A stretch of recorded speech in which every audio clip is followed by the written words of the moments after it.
You should make friends with the French leftist streamers you met at the protest. They also organize events. Squeezy's last message in here was open the door. Bro, I'm at the door. Hasan, open the door, man.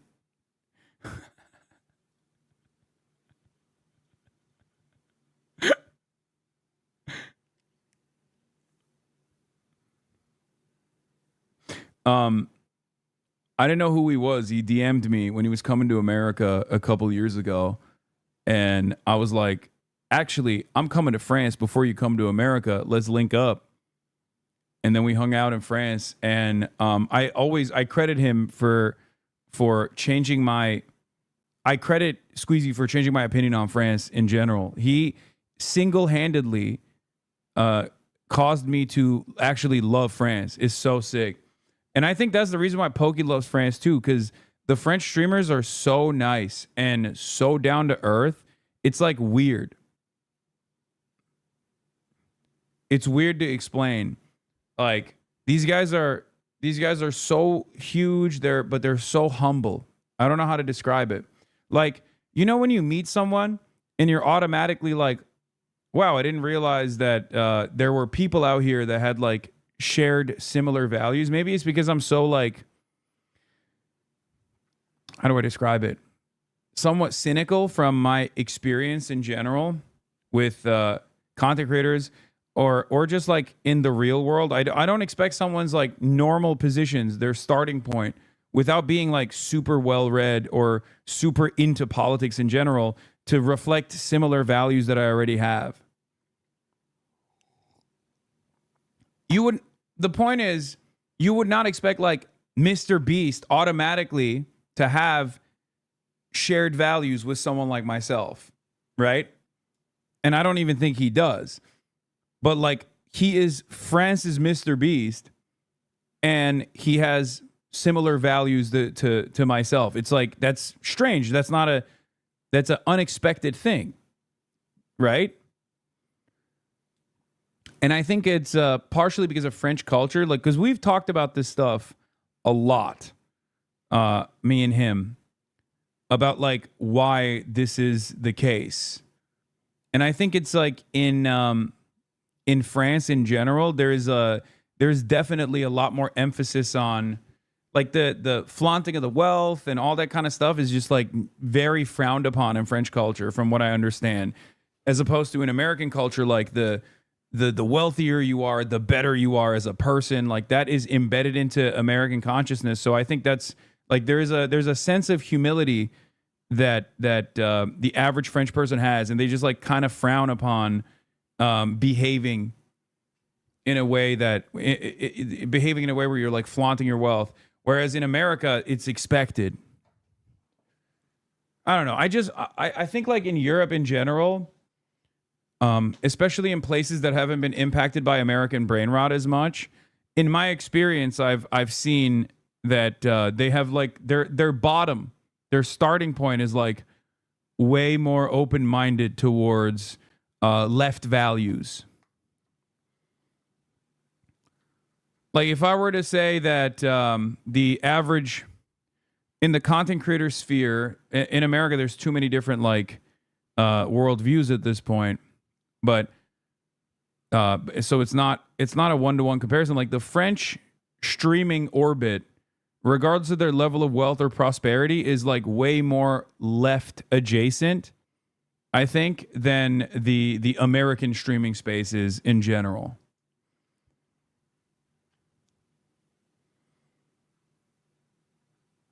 Does that make sense?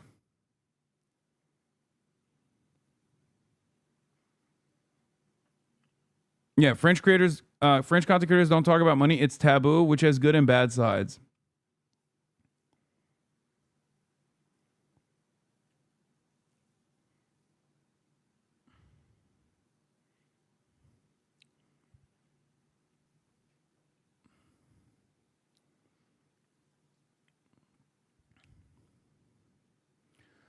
That's true, but in France, the humility is getting less and less with every generation. Yeah, American pro-capitalist brain rot will eventually destroy every culture, I think.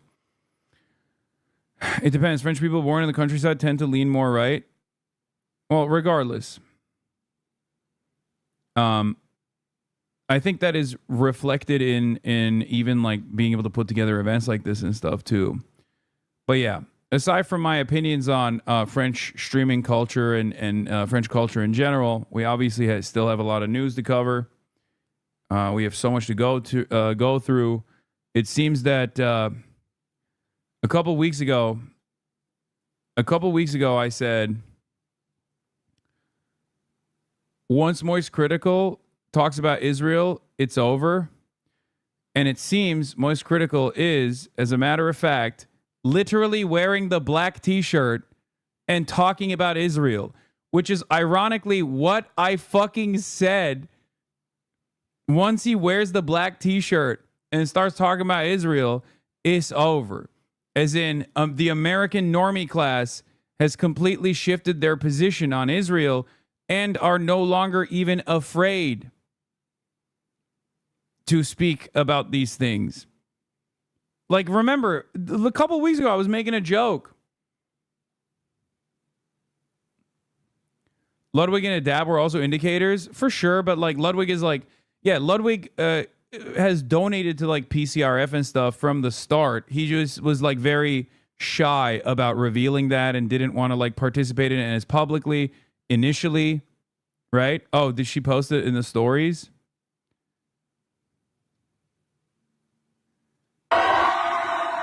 Yeah, I'm on the corner here somewhere, okay? You can't even see me in this. But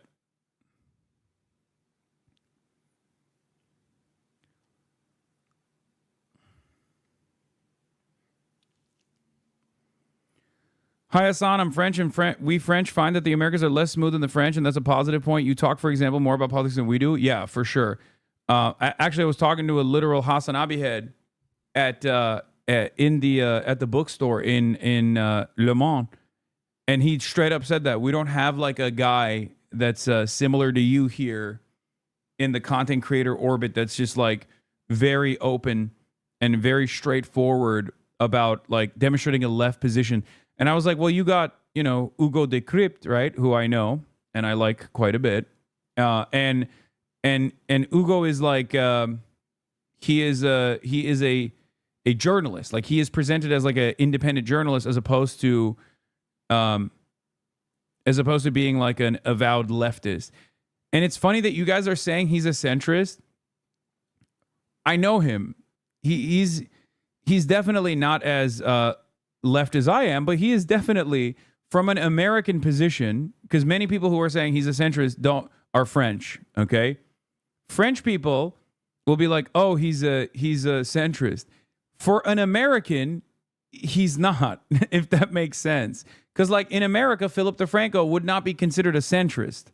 Okay, in our community, we say Philip DeFranco is a centrist, but he's not a fucking centrist by American standards at all, right? So the same thing goes for like Hugo as well. Klemovich have interesting POV and only talks about politics and leftists denouncing politician lies. Yeah, there are some, but I'm saying they're like much they're not as like they're not as big. Clement Viktorovich, is that the person I met at the protest? Because I met some content creators of the protest.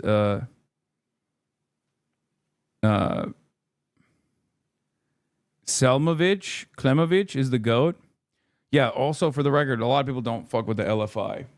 Like they think the LFI is too radical. Le France Insoumise is considered like too crazy. Like Jean-Luc Mélenchon is considered too crazy.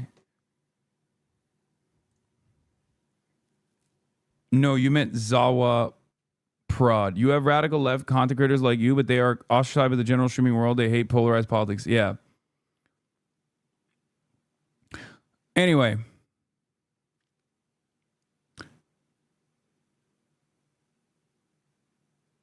You meant Zawa Prod and Eskar Gog? Roz and Cassandra.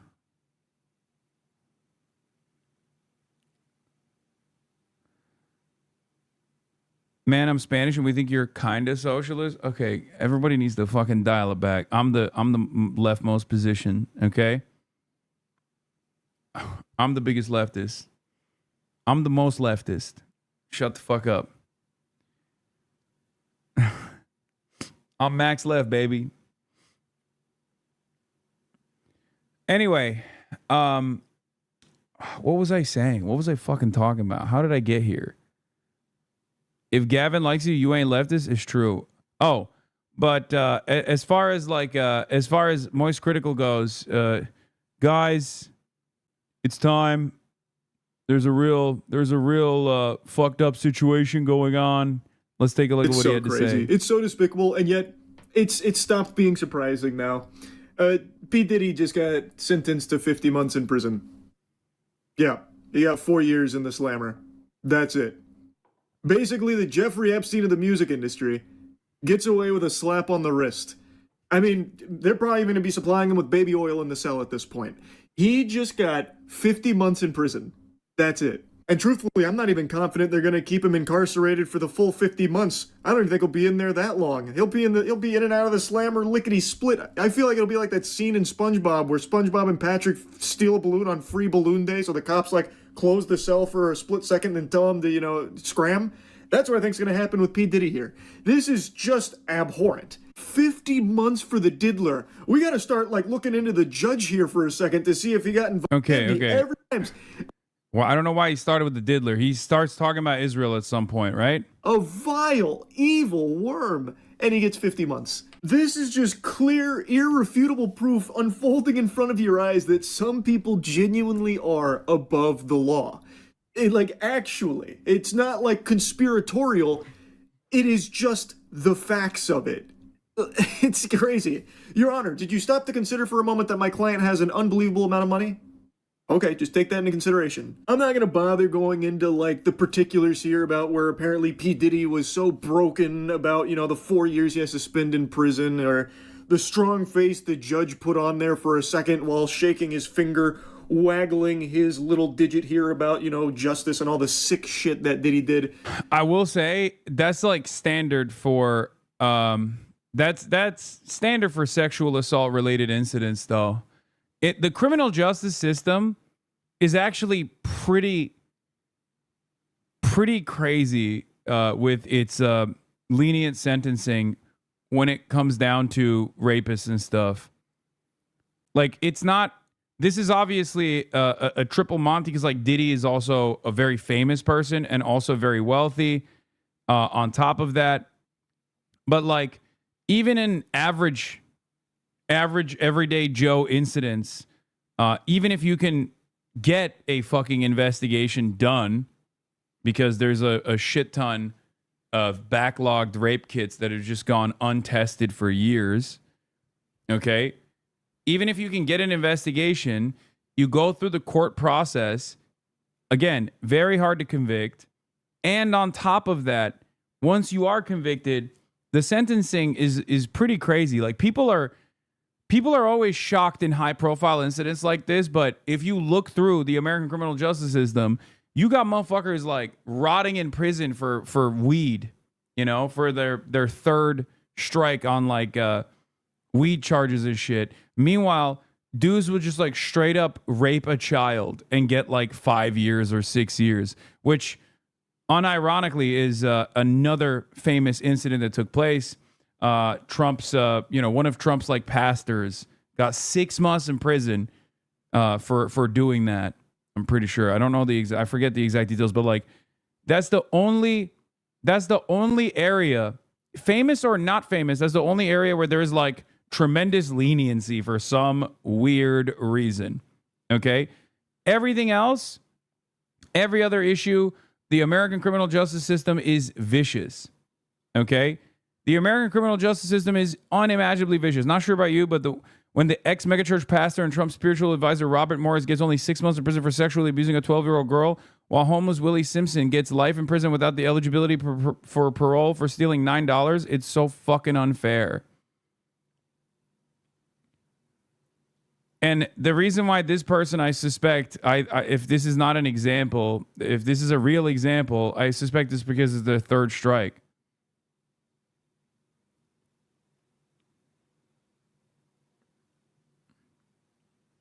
Jay Mershon says, yeah, for reference, drug trafficking in Massachusetts is punished more harshly than rape. Fucking ludicrous. Yeah.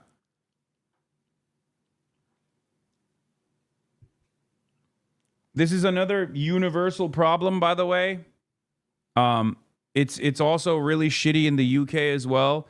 In most places, and listen, I'm not Mr. We need more harsh sentencing at any point, right? I'm Mr. Criminal Justice Reform. I'm in favor of rehabilitation over incarceration, but it's impossible not to realize, or it's impossible not to fucking notice. What is this? The Hasan Piker effect? What the fuck is this? Why did you send this to me?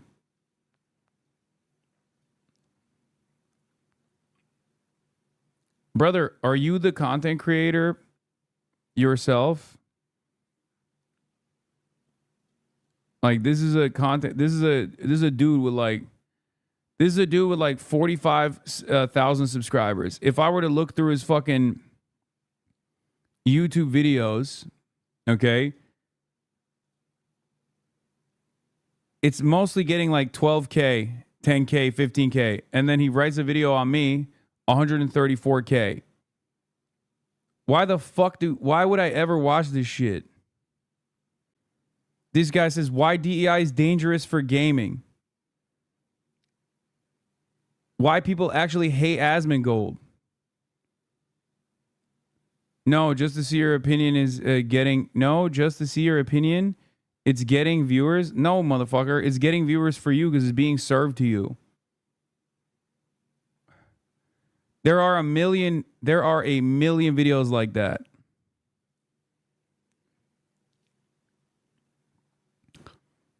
It's just slop, brother. That dude is probably like I assume he's like a centrist or something. In any case,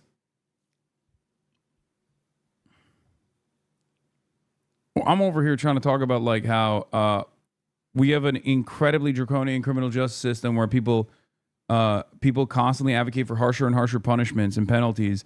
And it's the one avenue where there are no harsh penalties whatsoever. And it happens to be sexual assault. And Chatter's like, hey, can you watch this fucking slop tuber who says you're an ideologue who lies all the time or some shit? No, man, I don't think I'm going to be doing that. Like, unless it's actually unless it's a person with like at least some semblance of like political pedigree. Okay, academic pedigree, political pedigree. If it's just like some random fucking YouTuber, like I don't give a shit about what their take is. You know what I mean? Anyway, no disrespect to that guy. I'm sure his video is very well thought out, and he finally will arrive at the truth that I'm a dishonest charlatan who is lying to his audience or some shit. I'm sure. I'm sure it has all the motion on the planet. Anyway, let's get back to Moist Critical, who is finally addressing the genocide. It's all just fucking performative. It's not real. Because at the end of the day, justice wasn't really served. 4 years in jail for the diddler, the fucking baby oil behemoth, that's unhinged. That's just so twisted. But that's the time. Yeah. Diddy was convicted on 2 sex work charges. 50 months is on the high end of a sentence. I know. It's because part of the reason why that happened is because the prosecution flubbed it big time. And he had a really solid defense team. We're living in. Like, it is crazy the times we're living in. I also just saw today fucking Benjamin Netanyahu just openly stating in front of the whole world his plans on brainwashing because so many people are turning on Israel. So he was asked like what he plans to do about it. And you know what? Since I'm just yapping, I'm just gonna go ahead and go on this topic now too. I guess I'm curious about what's another game plan if we lose evangelical support for the state of Israel? What's our backup plan to be strong, like outside the diaspora? Christian influencers. Okay. You said, we talked about the woke right. And you said, I call it the woke Reich. That's a brilliant. The woke Reich. Because these people, you know, they're not any different from the woke left. I mean, they're insane. They're loonies. Yeah, that's his strategy. A galaxy brain chess maneuver here. Call everyone that doesn't support Israel Nazis. Whoa, holy shit. This he's alting right now. What? Insane that Charlie's going beast mode for once. I mean, it's not that insane. Dude, someone must have clipped it when I was memeing about how when Charlie comes out with the black t-shirt and starts talking about, guys, we have a serious problem with Israel. That's when you know the normal position is we've arrived at the normie position. This is hardly beast mode though. Dude, I'm going to keep it very real with you. There is no world where someone like Charlie would ever in a million fucking years say anything about Israel. You guys are straight up living in a totally alternative reality. If you think a person that people call a fence sitter professionally, okay, would ever, like, I'm not, and his own personal positions on Israel are irrelevant. I'm saying, like, as far as coming out and saying anything about Israel because of how fucking terrified most people have been to say anything about Israel at all. Anything for Israel. Anything to say about Israel at all. Because for many people, for content creators, for people with jobs, they are terrified of saying anything about Israel that's negative because automatically you are public enemy number one. You're losing your job. You're gonna be tarred and feathered. You're gonna be called the anti-Semitic Nazi for the rest of your fucking life. Okay. This means it's no longer the case. This means that normies have also recognized that there isn't a tremendous amount of social pressure that can be applied if you come out and you're like, what the fuck are we doing here? This is completely unacceptable. He is proving exactly what I've been saying for months, that Israel's censorship regime especially is very frustrating for regular Americans who might not personally give a shit about what's going on there. Not to say that Charlie doesn't, right? But there are plenty of Americans. I'm using Moist Critical here as a beacon. I'm using him as what's the word I'm thinking of? I'm using him as a way to tell you where, like, societal attitude is at. Okay? Yeah, a canary in the coal mine, a litmus test, an indicator, okay? Most people either don't know anything about Palestine or Israel and never really cared, or they had a positive opinion on Israel until October 7, right? And most people saw what Israel did after October 7 and at times tuned in and thought, wow, that's really fucked up. Oh, well, life goes on. I'm talking about, like, normal people, not you guys. This community is obviously unique. We are uniquely tuned in to what the fuck Israel's been up to every single day. Okay? For the average person, for your coworkers, they are not as tuned in. But this doesn't mean that they're oblivious. They are aware of what Israel's doing. Some people know what Israel's doing and think, well, you know, they're brown guys. Oh, well, it's really sad. Maybe they should stop. But they're just, you know, brown children being slaughtered. Okay? And they just move on with their lives. But if there's one thing that pisses off Americans, if there's one thing that pisses off your fucking coworkers, it's the fact that they see that, they don't like it, they're fearful to say anything about it, and they see others saying something about it that reflects their values on the issue, and they get fucking censored, or they get deplatformed, or they get yelled at endlessly by some of the most arrogant genocidaires you have ever encountered, and they don't like that.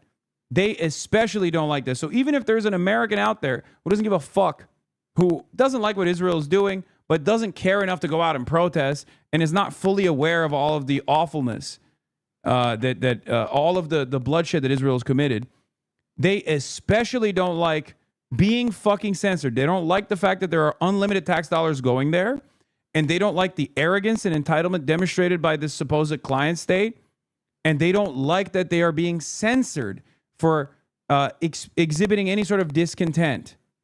Okay? We shall call this the Kimmel effect. That's a good attitude about it. That's a good take. Exactly.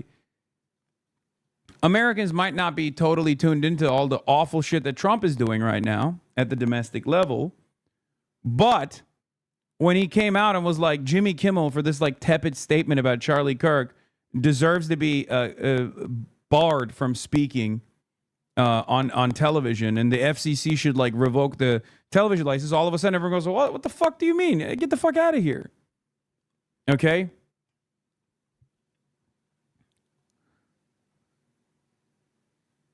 And that's precisely what's taking place here.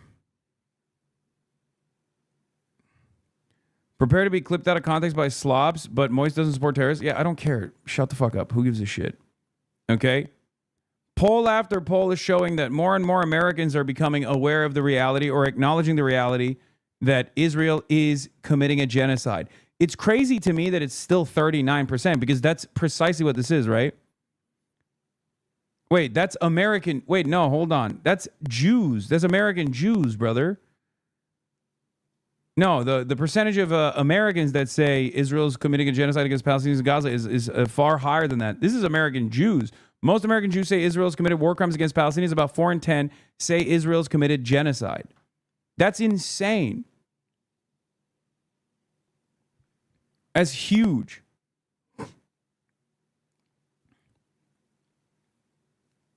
But yeah, poll after poll has shown that Americans are broadly aware of Israel's genocide, and pretty much every American you've ever encountered wants to reduce support for Israel.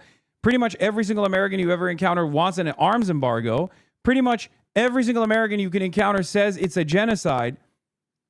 I mean, it's gone. It's done. It's over. Do you understand? 65% want sanctions.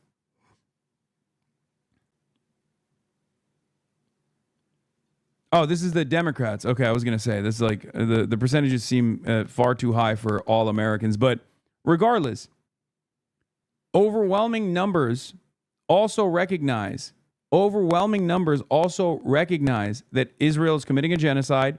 Majority of Americans also want to push for sanctions on Israel. Okay, not just Democrats. Because when you look at independents, their numbers are a little bit lower than the Democrats, and then Republicans are pro-Israel, but it doesn't matter, right? Because Republicans alone don't make up for Israel support.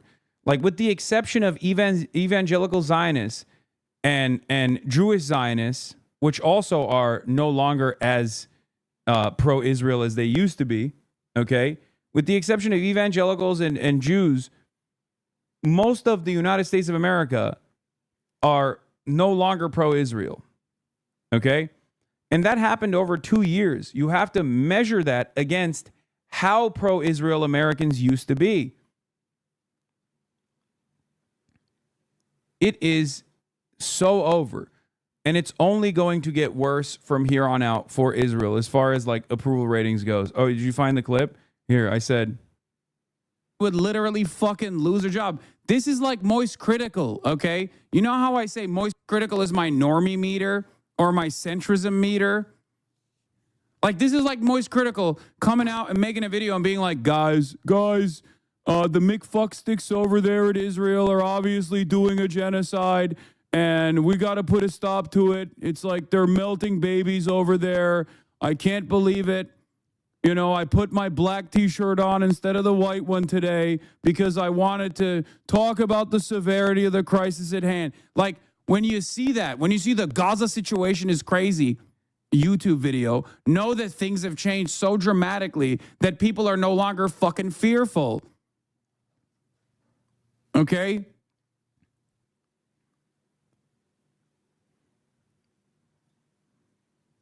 Wow. So basically, if you're not like eating out of this guy's gooch and supporting Israel on everything, you're a Nazi. To secure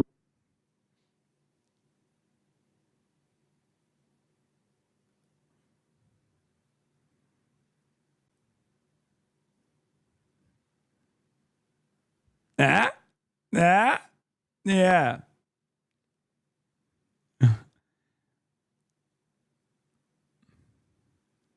Down to the fucking black t-shirt, bro. Come on.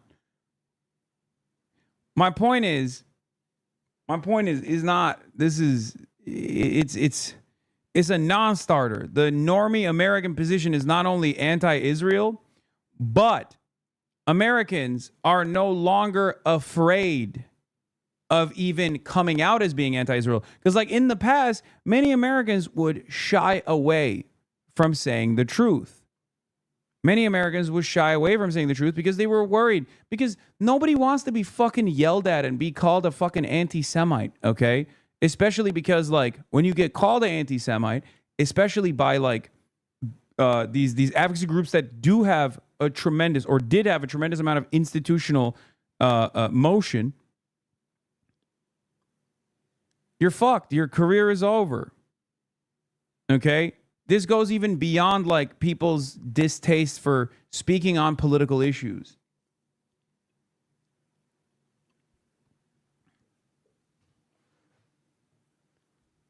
And now it's like, it's no longer the Canary Mission doxing random like Palestinian nurses and shit, because they can't dox every single person.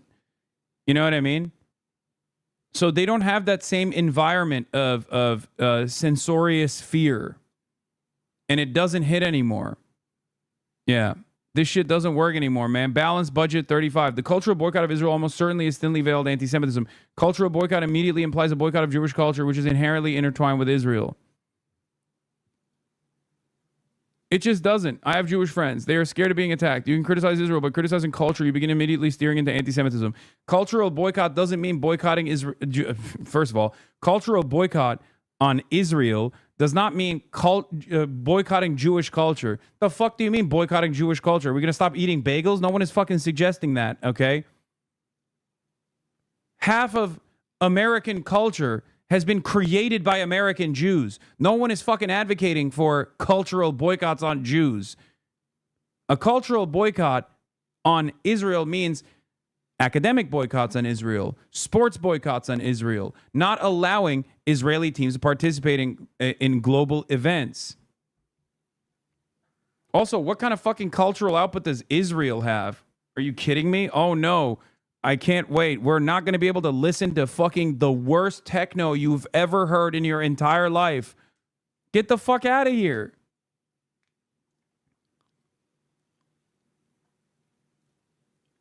It is obvious to me that Israeli society, and it is obvious to everyone with eyes to see who are at least knowledgeable about what's going on here, that Israeli society, by and large, is not going to make a big fuss to get Benjamin Netanyahu to stop this genocide. They're on board. They're on board with it.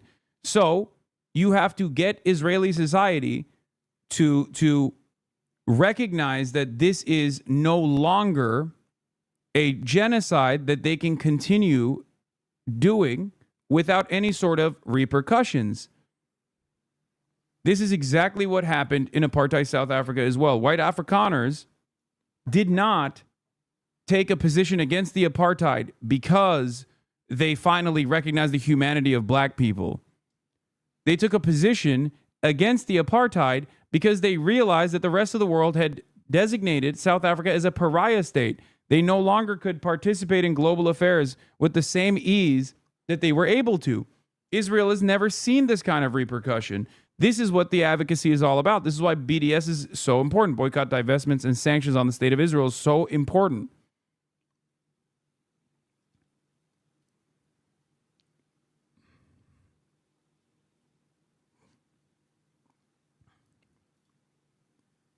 And it's still not working. Like FIFA fucking caved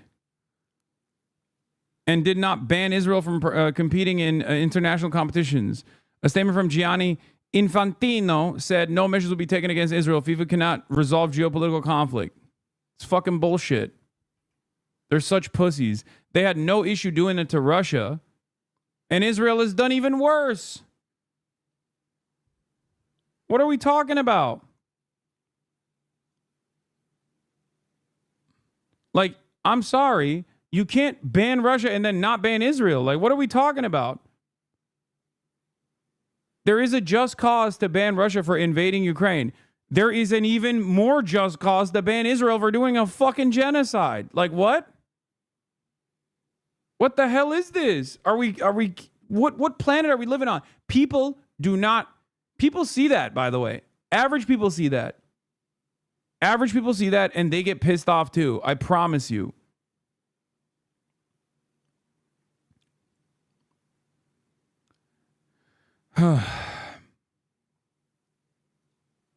Anyway, let's get back to the moist meter here, though. That part of the base of our support in the United States, that is being challenged. The Ukraine thing is just as bad. Come on, don't say Gaza is worse. They're both bad. I'm sorry, dude. Are you out of your fucking mind? No, of course a genocide is worse, dude. What the fuck is this question? At least Ukraine has the backing of the entire Western world with like arms. Okay? No one in here is justifying Russia's invasion of Ukraine, dummy. What the fuck? Come on, dude.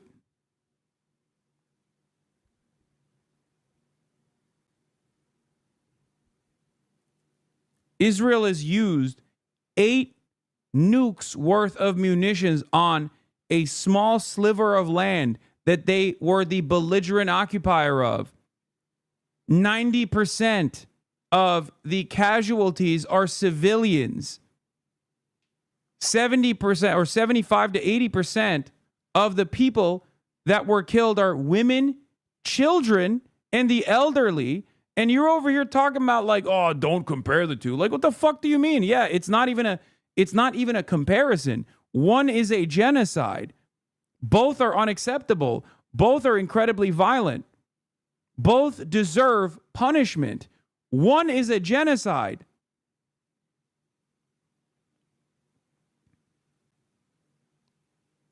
That's crazy.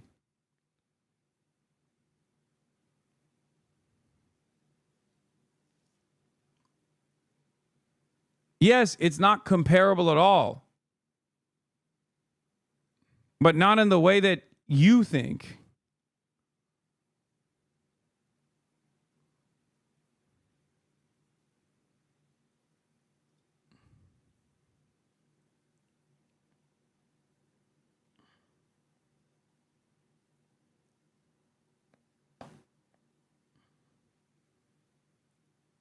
Like, two things can be bad, with one being a multiple magnitudes worse than the other, okay?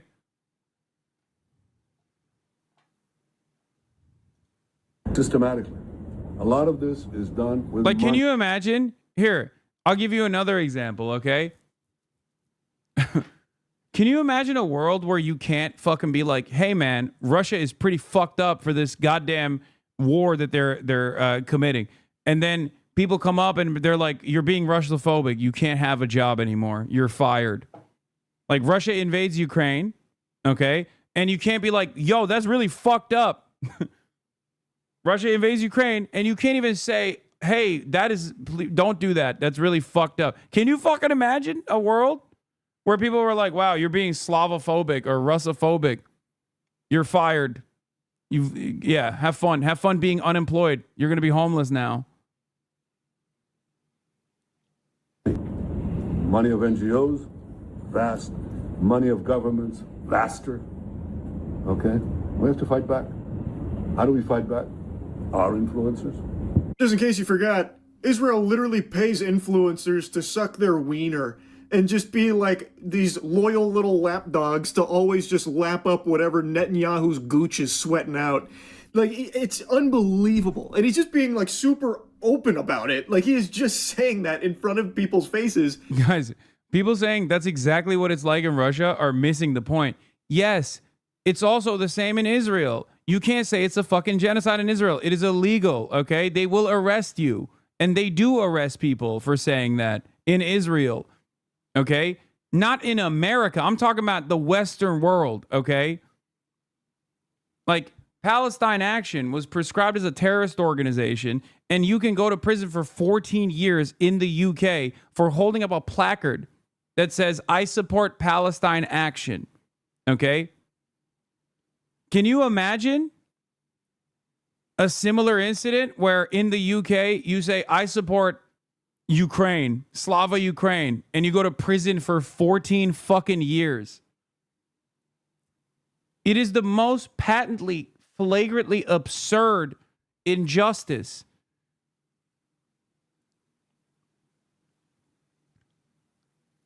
And while there is no asymmetry between, or while there is an asymmetry, between Russia and Ukraine, where one is obviously a much more powerful and much larger force that is also engaging in an unjust invasion of a neighboring country, and it has been tremendously bloody,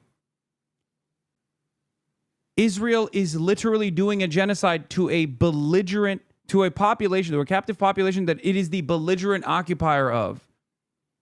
After almost 80 years of apartheid. What the fuck? Hasan, you are a terrorist, an actual threat to human life, disgusting, disgraceful, pathetic. Sorry. Moist Critical is also on his fuck Israel tip, so good luck to you, chatter. Good luck to that chatter. There's going to be, at this point, there's going to be like 8 people who fucking support Israel.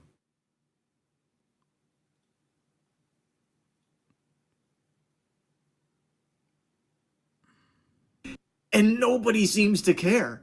And secondly, we're going to have to use the tools of battle. And the most important ones are the social media. And the most important purchase that is going on right now is TikTok. TikTok. Number one. And I hope it goes through because it's it can be consequential. And the other one, what's the other one that's most important? X. X. Exactly. Very good. And, you know, so we have to talk to Elon. He's not an enemy. He's a friend. We should talk to him. Now, if we can get those two things, we get a lot. And I could go on other things, but that's not the point right now. Spoiler warning for those without thinking caps on. Censorship. He's talking about censorship. Damn to free speech. Benjamin Netanyahu's got other ideas.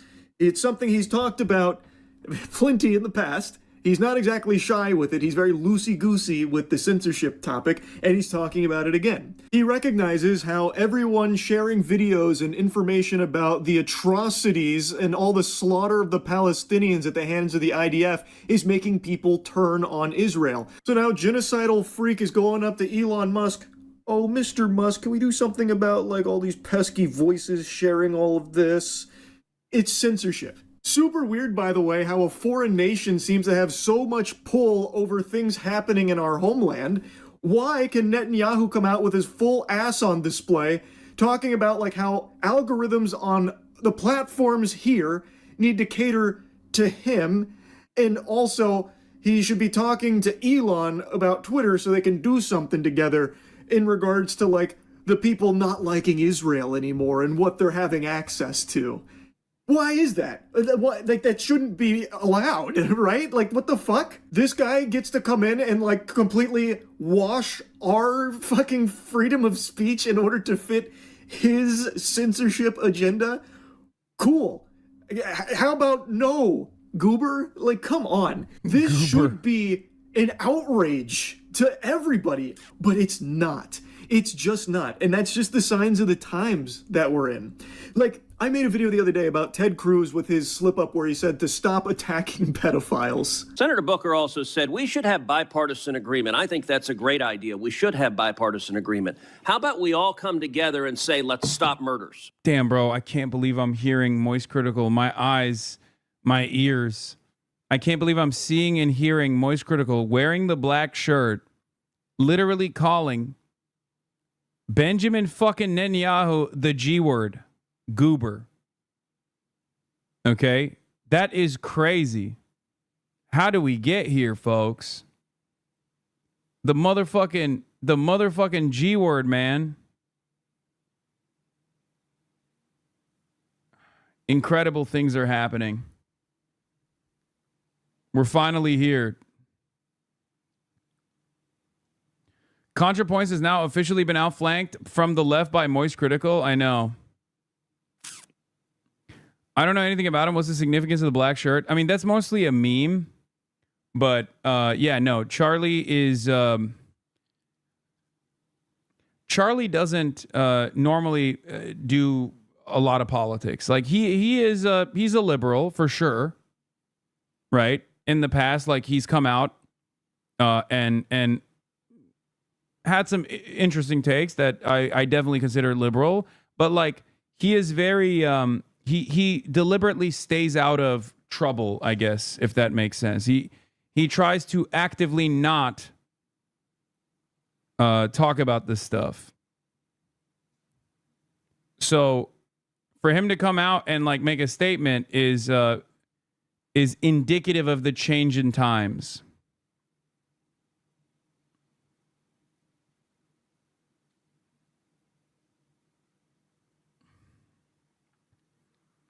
It means that there aren't like tremendous repercussions for this sort of thing.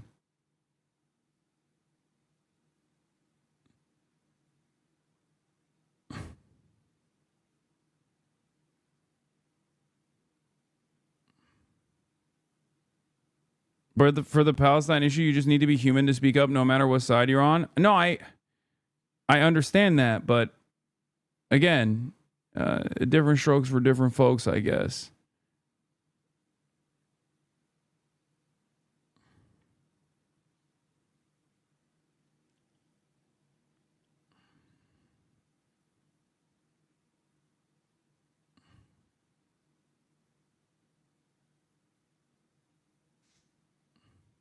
How do you think he'd feel knowing you call him a normie meter? I don't know. I mean, I'm not even shitting on him for it. A lot of people yell about how he's, people say like he's offensive or whatever. I don't really give a shit. Ultimately, I'll take support from anywhere I can get. But yeah, I think he is demonstrative of an attitude shift. Like, it means that like this position is no longer, this is an inoffensive position. It's like people actually no longer feel fearful to reveal this. And he has, yeah, in the past, he stood up for trans people and a lot of people yelled at him for it. But like this means that like the average American cop and divorced dad also has a similar perspective.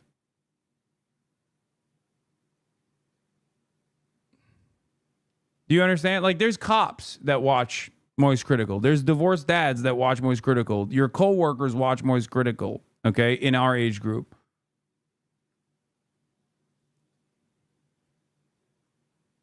Lol, shitting on him even more? No, this is not a diss on Moist Critical at all, dude. It's only a diss in this community. Okay?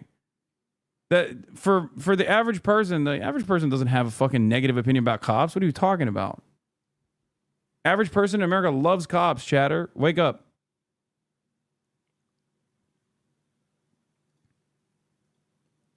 How about we all come together and say, let's stop rape? How about we all come together and say, let's stop attacking pedophiles? I want you to look at what happened when the National Guard went to D.C. Quite the Freudian slip. And as I said, there's no way he meant to say that. But he never corrects it or anything. No one points it out. And what he's talking about didn't pertain to pedophiles at all. His crime statistics were robbery, homicide, and rape. 2 out of 3 of those he covered previously. The last one, robbery, that doesn't relate to stopping attacking pedophiles. Like, those two don't connect. You can't put the square piece into the circle hole on that one. And I saw people saying that it was intellectually dishonest to paint it as anything other than just like an embarrassing flub. Which is fair enough, I suppose, because I'm not trying to make the claim that this is him fully admitting to things and he's going full mask off. Ted Cruz did, notably, reject the release of the Epstein files. Like, from all available information, it seems he has been against the release of the Epstein files, judging from his votes in regards to it. So I did pose that, here's a little food for thought.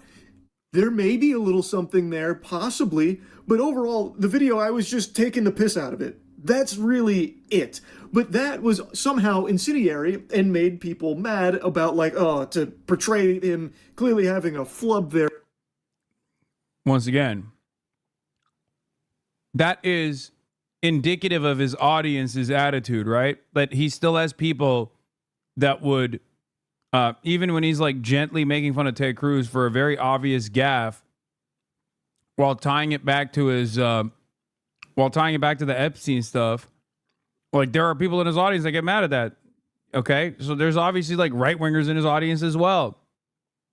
Not his entire audience, but that is once again where Charlie is at and what he represents for someone like myself.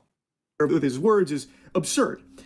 And I just don't understand how we've reached this point where you can't even like point out the absurdity of something so fucking preposterous like a politician saying, stop attacking pedophiles.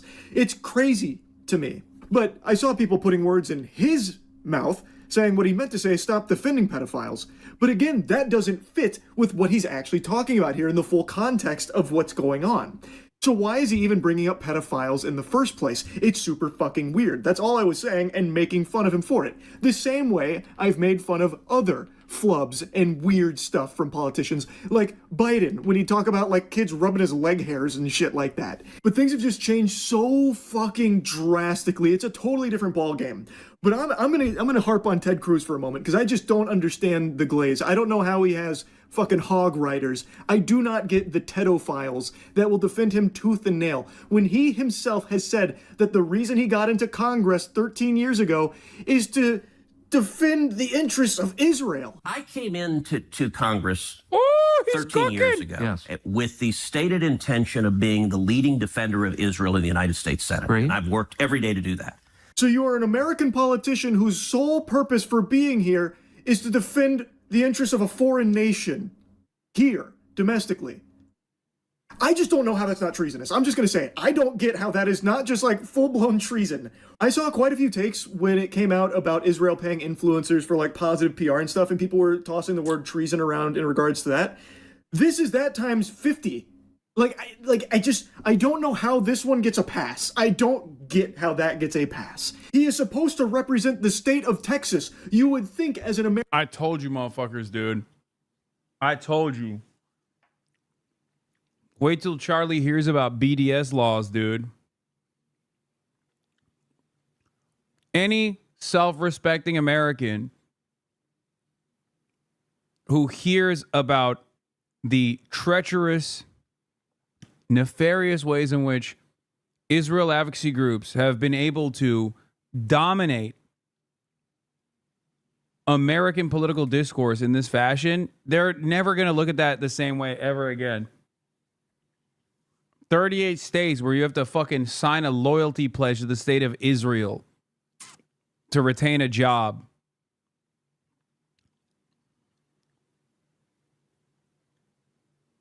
Ain't no way.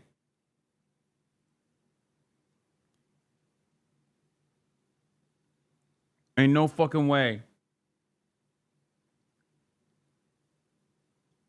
Politician, you would be prioritizing the interests of the nation that you're representing. But instead, he is openly saying that he got into this for the sole reason of supporting a foreign nation here. Now, again, I'm not the most politically savvy guy on the planet. I'm a fucking Neanderthal. I get that. I am a Cro-Magnon man when it comes to this. But I just don't understand. I cannot wrap my head around how people will support that. I don't get it. It doesn't. By the way, I knew this was going to inevitably happen, which is why I cannot believe how much the Democrats have failed on this issue and how much they haven't led on this issue. if you couldn't see the fucking writing on the wall, first and foremost, you should have obviously been against it due to the immoral nature. Like, you should, if you're a human being, you should be anti-genocide. Okay? But the fact that you wouldn't even argue against Israel, you wouldn't argue against decoupling from Israel, knowing that this was going to be a major world-defining, incredibly consequential political issue at the domestic level. God damn, dude. Retire. Fucking retire if you can't see that. If I can see that, and I'm a dumb fuck Twitch streamer, you should be able to see that too. You shouldn't even need the tide shift to take place to actually, change your position on it, regardless if you're a politician.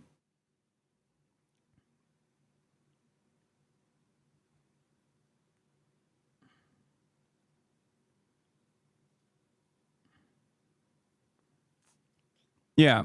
Leaked email reveals communication between a company leading the TikTok purchase and former Israeli Prime Minister Ehud Barak. We believe that we have to embed the love and respect for Israel in the American culture, wrote the then Oracle CEO Safra Katz in 2015. Okay. And Will Menaker has a take on it. He says, no matter how much money they spend on this or how many media platforms they buy out for this express purpose, I can state with total confidence that no one in this country under the age of 50 will ever love or respect Israel again, and nothing is changing that. It's over. This is why I keep saying, toothpaste out of the tube. This is why I keep repeating over and over again that today is the day that Israel will be the most popular it ever will be for the rest of time. Tomorrow, Israel will be less popular than it is today. And the day after that, Israel will be even less popular than it is today. This will never turn around for Israel. It's over. They've lost the next generation. Completely lost it. And what they also fail to comprehend is that all of this censorship, all of this media manipulation is only pissing people off further. That's why you got motherfuckers like Charlie coming out and attacking Israel from the perspective of coming after, and changing, or openly admitting that they are trying to pay people to advocate for Israel as it is doing a genocide. It's out in the open. That's why I don't get too fucking mad at people when they actually take the leap, when they actually do recognize, when they take that first step and they recognize, like, Israel is the wrong party here and not the wronged party here. All it takes is time from that point on. Most people don't just turn around and go, yeah, Israel's doing a genocide, but, okay? They might say that today, but they're not going to say that tomorrow, chat. This is why you always have to be as kind as you possibly can to people who have demonstrated that genuine change of heart, or people who were silent before who are speaking out now. Okay?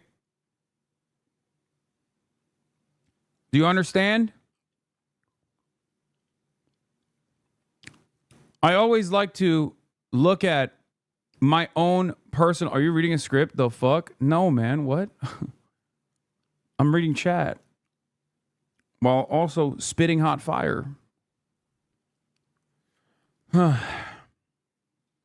These are things I've said so many times over that it's just like, it's not even a thing.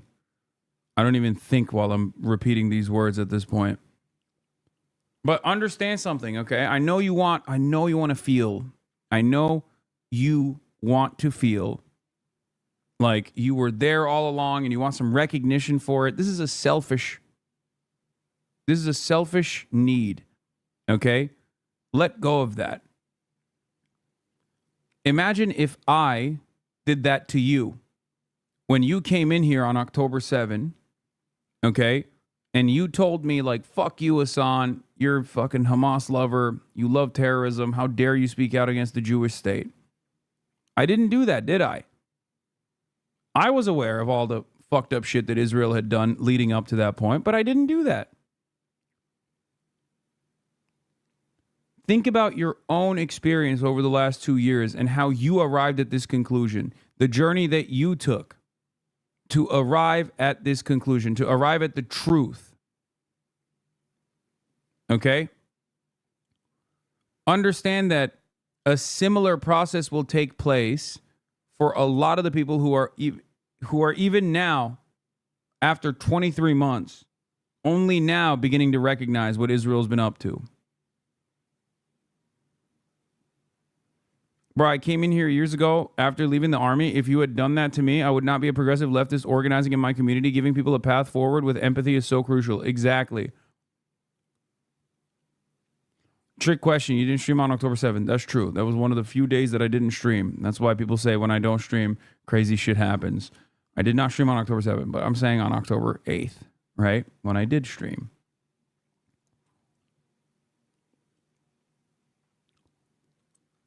I'm telling you, it is impossible. Once people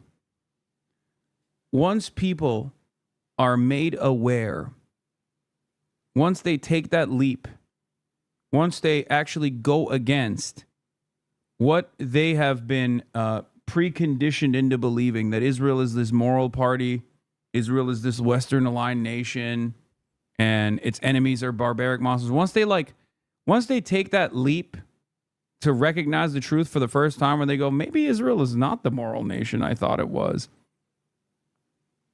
there's no going back after that. Okay? After that, you just have to sit back and wait. All it takes is time. And the same even goes, same goes for liberal Zionists. People that start off as liberal Zionists who are like, yeah, you know, I don't really like the West Bank settlements. And yeah, I don't know. I mean, why can't Jews have their own nation state? Like, come on. Like, it starts off that way. But the moment that they start recognizing that Israel is committing a genocide, the moment that they start thinking like this is unjustifiable, it's a tipping point for them. From that point on, they're not gonna turn back and be like, yeah, they did a genocide, but like they're still awesome. You know what I mean? Or yeah, they're doing war crimes every day, but they're still fucking dope. I've never met a person like that.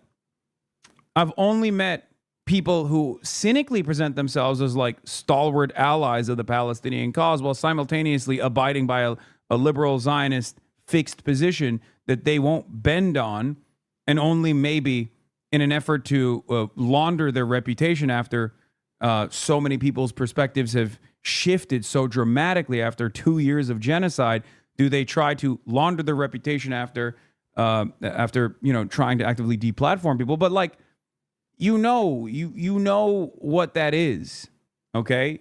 You know what's going on there. That's not like a sincere thing. That's just someone trying to maintain some semblance of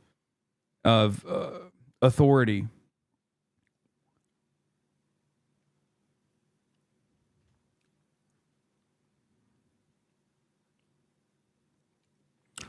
What do you think about the person who mostly clings to the argument, not my American dollars going to Israel versus condemning the genocide?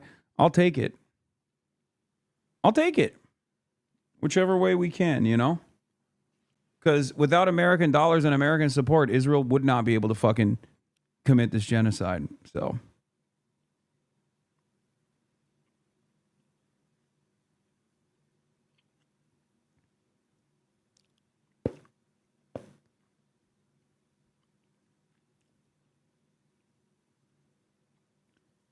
yeah, okay, so they're a genocidal, fascist, ethnic supremacist ideology built on 79 years of ethnic cleansing, apartheid, and occupation, but have you heard their side trans?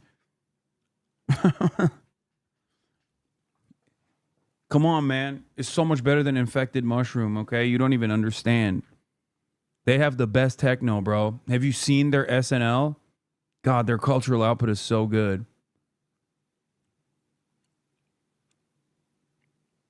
I still have some people from former circles trying to say people shouldn't talk about Israel doing war crimes because they don't understand the complexities. I genuinely think it's their way of coping with the fact that they have family over there. It also shows why Israel wants so many people to move there. Yeah, of course. I was a person who was like, I don't care what happens in Gaza and supporting Israel. Eventually, I understood I didn't know what was going on. It's now very important to me to spread the word and support the cause. I'm embarrassed of who I was then. It's okay. As long as you are doing the right thing now, you know? Don't spend too much time on who you used to be. Now, having said that, it is good and healthy to examine how you were so oblivious in order to make sure that you are not as oblivious when other issues take place. You know what I mean? When there's other ongoing issues that you might like. What is the reason why you were so closed-minded at first? It's good to figure that out and to eradicate that. But yeah, we're here now. It's over. It's done. Makes sense to me. He's also never there anytime Texas needs him, like in the event of like tragedies and shit, like with the flood, the freeze from quite a few years back. He always seems to be on vacation. Like it's just, it's. I'll stop harping on Ted Cruz in particular. I'm just fucking blabbering here. It's 4 a.m. Obviously, it's another insomnia-fueled evening, so I can't help but just blabber. But my God, it's just crazy the times we're living in. Yeah. The final sale of Van Jones' soul has been completed. Van Jones given us a preview of the campaign Barry Weiss and Oracle will run to justify their coming censorship of CNN, CBS News, and TikTok. Their pro-Israel censorship is not censorship at all, they will claim, but rather a counter to an imagined disinformation campaign run by Iran and Qatar that caused these platforms to show what is actually happening in Gaza, a genocide of children conducted by Israel and defended by plenty of folks in the U.S., many of them on Israel's payroll. Leaked documents have already shown that Israel's strategy to make the American public favor genocide is to triple down on spreading Islamophobia. Yeah, so here's the other thing with these fucking charlatans, okay? Like Van Jones. You guys know my opinion on Van Jones. I fucking hate him. He is a giant piece of shit. He is a cynical political actor. He is a major dick rider for Israel. Like, he is such a dick rider for Israel. He was going to, like, third-rate Zionist groups and the events that they were throwing, like the Zionist party, right? Like, that's how much of a dick sucker he is for Israel. And he sucks in general. But, like, a lot of these guys don't realize that their consistent advocacy for Israel is no longer going to, I mean, it's one of those things where it's like what Miss Rachel said is true. Like, it's going to be a point, we're now at a point where not speaking out against Israel is going to be more consequential than actually defending Israel. Like, people are not actually defending Israel. Not speaking out against Israel is now consequential, okay? Like, in the past, being anti-Israel was unimaginably consequential. Now, not being anti-Israel is actually bad, okay?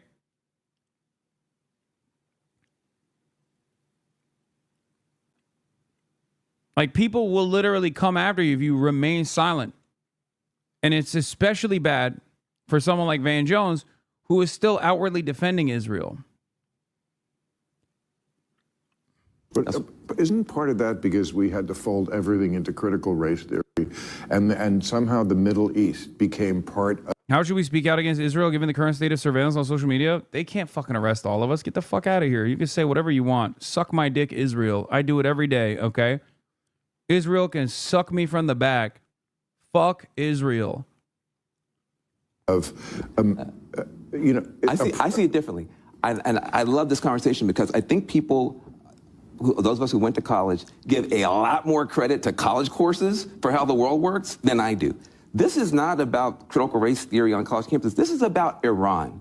Iran and Qatar have come up with a disinformation campaign that they are running through TikTok and Instagram. That you're such a fucking dipshit, empty suit, hollowed out husk, a stooge. Get the fuck out of here. Oh, this is about Iran and Qatar. This is Qatar. Qatar is the reason why people hate Israel. Suck my fucking dick, bitch. Oh my God, you are such a disingenuous charlatan. Oh my Lord. Oh my Lord. Oh my God. Yeah, dude, it's Qatar. That's why. Yeah, I'm funded by Qatar and Iran. And everyone in here is also funded by Qatar and Iran. That's how people... Yeah, Qatar and Iran made people realize that Israel's doing a genocide and that genocide is wrong. If it wasn't for those two countries, people would be pro-Israel and pro-genocide in general. They'd be like, oh, genocide's awesome, actually. Yeah, you already know this. Every time I get gifted subs in this chat, it's the glorious nation of Qatar and the Islamic Republic. That is massive. If you are a young person, you open up your phone and all you see is dead Gaza baby, dead Gaza baby, dead Gaza baby, Right. Diddy, dead Gaza baby, dead Gaza baby. Like, that's basically your whole feed. Oh my God. What a bunch of fucking animals, dude. I hate these people so much. Oh my God. I have so much hate in my heart for these fucking monsters, dude. So funny. Ha ha ha ha ha ha. Of course, he's the guy laughing at him next to him is Thomas fucking Friedman. Okay? Mr. Iraq War champion himself, a war criminal. There's that famous Charlie Rose incident. Well, not even an incident at the time. Here. I don't know if this is a short enough clip, though. This might be the whole interview. Oh, yeah, this is the whole interview. Does anyone have that clip ready to go? If you want to know what that motherfucker's... also, Faroof, thank you for the 10 community gifted subs. And by that, I mean thank you, Qatar, for the 10 community gifted subs to the Piker Broadcasting Service. I mean, the only question for these monsters is what Israel is doing is so defensible. Why don't they let independent journalists in the Gaza? I know.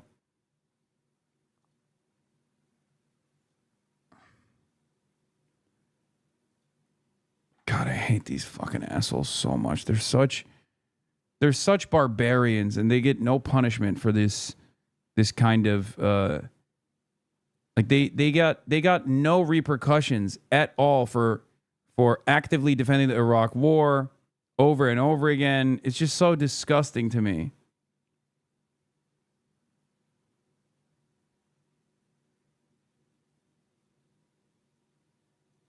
Yeah. Here, this is the famous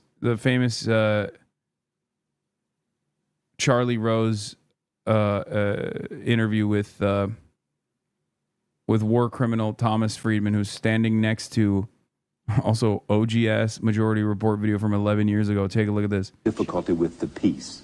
Was it worth doing?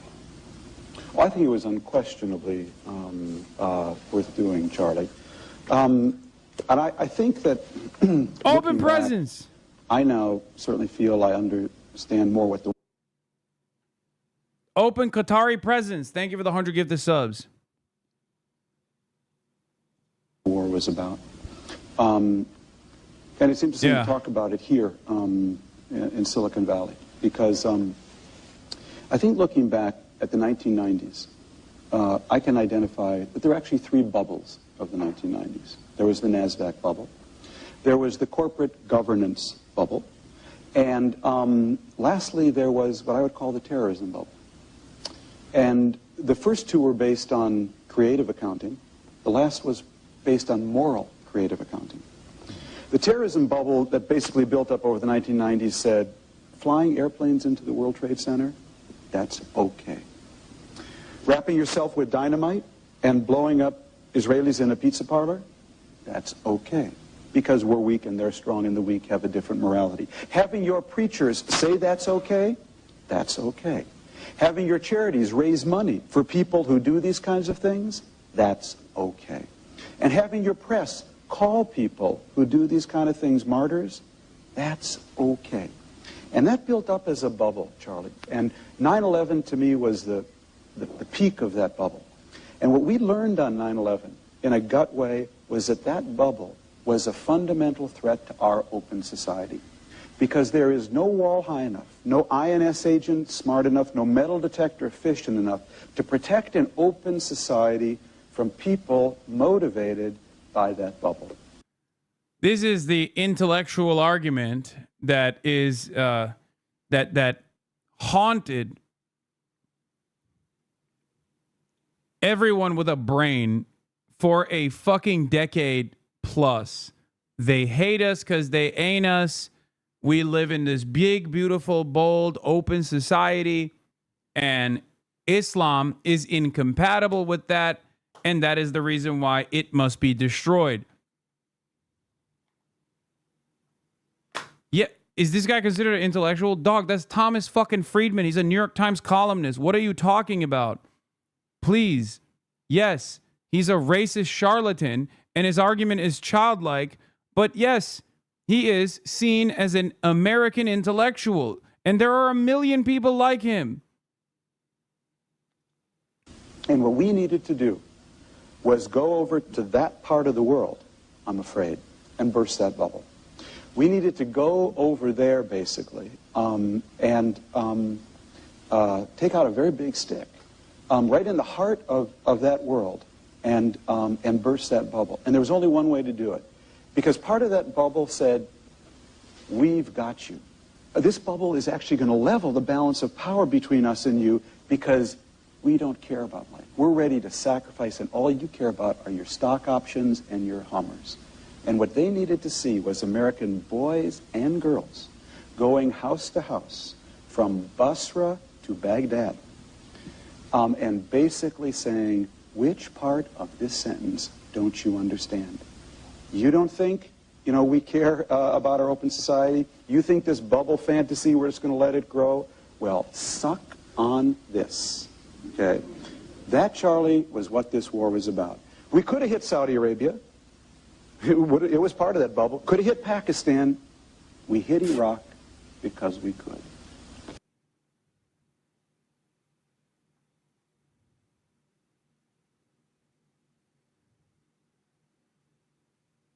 $1 million dead Iraqis, bro. This is how he championed it. We had to kill a bunch of children in Iraq to show the world, to show the Muslim world that you can't get away with terror. As though they were responsible for this. We had to do 1 million 9/11s to a totally unrelated Muslim country.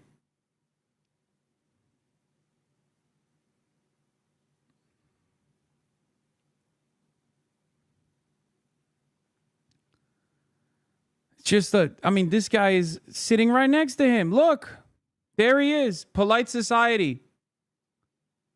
This is why I can't stand stupid fucking liberals who act as though this guy is not a monstrous piece of shit. His hands are bloody. And here's Van Jones doing a similar thing in defense of Israel.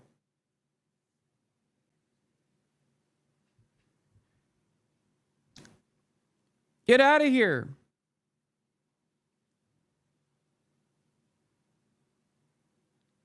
In a just society, they would not have jobs. But the reason why they have jobs is because they say those things at the time and they continue saying those things. And that is what mainstream media demands. So that your fucking parents are still brain broken into believing that all of the youths are actually anti-Israel because of the scary Muslim countries like Iran and Qatar. And unfortunately, a lot of your parents that watch Bill Maher do believe that. So that's not DEI. That is a geopolitical adversary that is like every dumb fuck in this panel has their own right-wing attitude about their own pet project. Bill Maher's like, oh, don't you think it's DEI? And Van Joel's like, no, it's actually Qatar and Iran that made people hate Israel. But of course, they're all unified on dick riding Israel because that's what it is. You have to suck Israel's penis, okay? Every fucking day. If you want a sweet, cushy major media job, you either need to shut the fuck up about Israel and never talk about it, Or if you do, you have to talk about it as though it's the most moral nation. It's the most moral nation. It's the best nation. It's the most moral nation. And all of its enemies are scary Muslims. All of its enemies are scary Muslims that want to rape and decapitate you.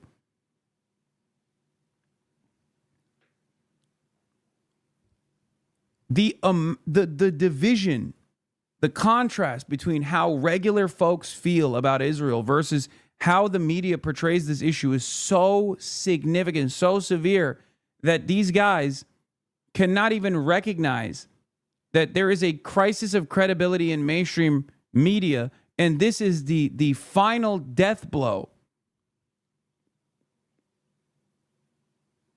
It's over.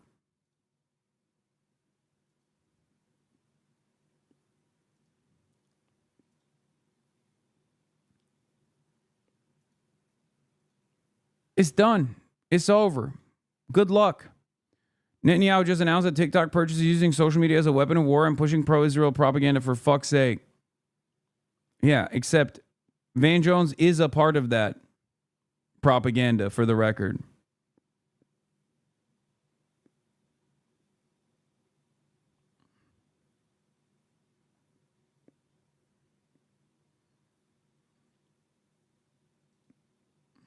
What is this? Every current Zionist talking point destroyed? Okay, we'll do it later.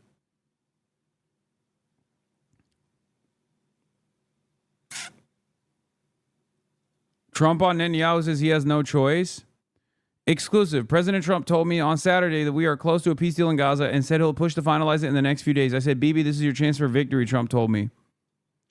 Trump told me about his call with Netanyahu on Friday evening. He was fine with it. He's got to be fine with it. He has no choice. With me, you got to be fine. Yeah, we'll see.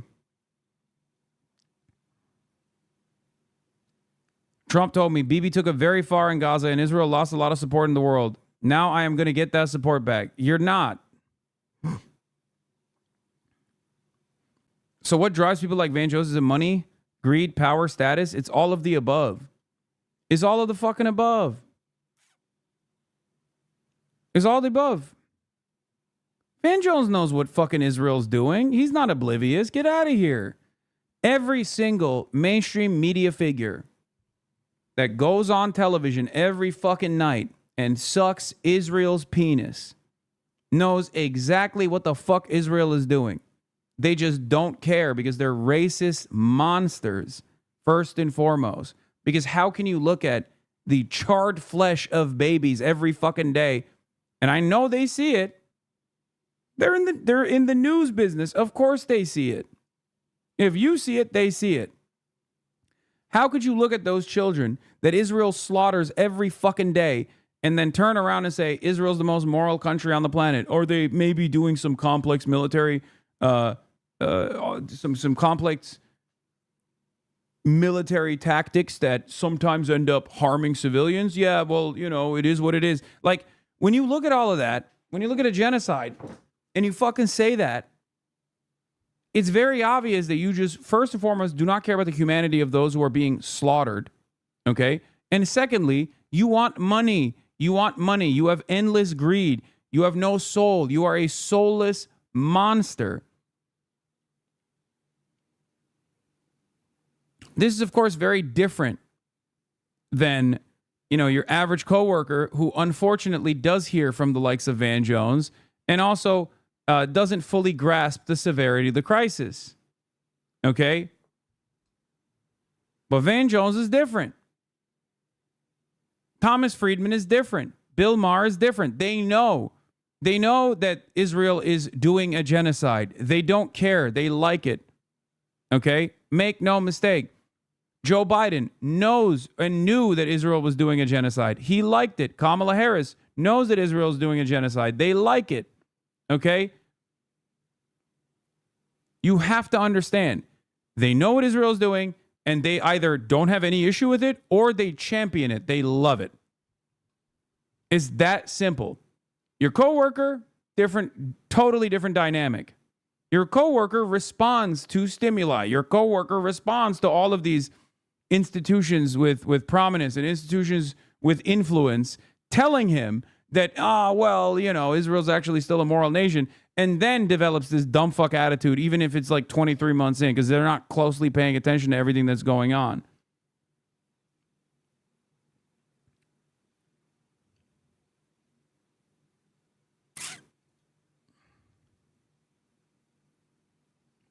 Actually, what were they thinking? Oh, yeah, this was a fucking awesome moment from the New York Times' last ever major endorsement that they did as a newspaper.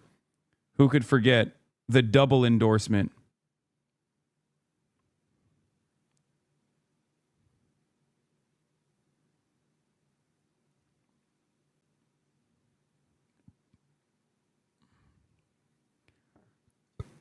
Anyway, let's start with Greta Thunberg, who apparently was beaten, forced to kiss the Israeli flag after the flotilla interception, activists claim.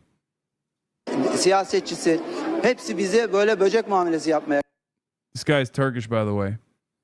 He says all of those politicians, all of them tried to treat us like insects. Muamelesi yapmaya kalktılar ama herkese böyle davranıyorlar. And they treat everyone like this. Çok ağır işkence yaptılar. But they tortured Greta the most. Evet, Greta'ya zulmettiler. Küçücük çocuk da Greta. Onu süründürdüler, İsrail bayrağını öptürdüler. Yani Naziler ne yaptıysa aynısını yaptılar. He says they made her crawl on the floor and kiss the Israeli flag. That's what this activist is claiming.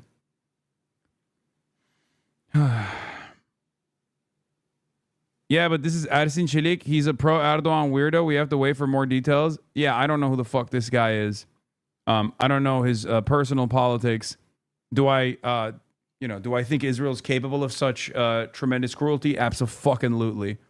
Okay, especially to a person that they have designed as like a high-profile villain for Israeli society. Itamar Ben-Gvir was there. He was calling them fucking terrorists to their faces. So I could see it. But once again, not exactly. This isn't like full-blown evidence yet. So we'll have to see what kind of media reports come out of this. Israel accused of detaining Greta Thunberg in an infested cell and making her hold flags. Activists tell Swedish officials she has been subject. Okay, so these are other activists who were also there saying similar things. So that there's some corroborating evidence here, corroborating eyewitness testimony. That would be an optics nightmare, though. They have to know not to do that. Dog, you know what's an optics nightmare? Doing a fucking genocide. What are you talking about? You know what's an optics nightmare? Consistently apprehending and intercepting humanitarian aid flotillas comprised of European politicians and activists from 46 fucking nations. Israel does not give a fuck. If there's anything that you can be assured of, Israel will do anything and everything that's insane. Bro, they blew up the boat. They tried to fucking drone strike the boat off the coast of Tunisia. What are we talking about? The two flotillas prior to this one, they fucking intercepted it and blew it up off the coast of Malta, thousands of miles away from the Israeli fucking shoreline, on international waters. And not even on international waters, off the fucking coast of Malta.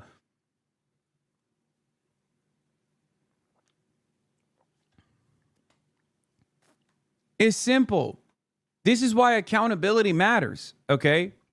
If you let Israel do whatever the fuck it wants without ever saying, hey man, maybe you should stop, or forcing them to dial it back, of course they're going to up the ante. This is why I'm saying, if left unchecked, Israel will eventually start fucking murking people in Europe, okay? And then maybe even America. Who knows? This is what I mean.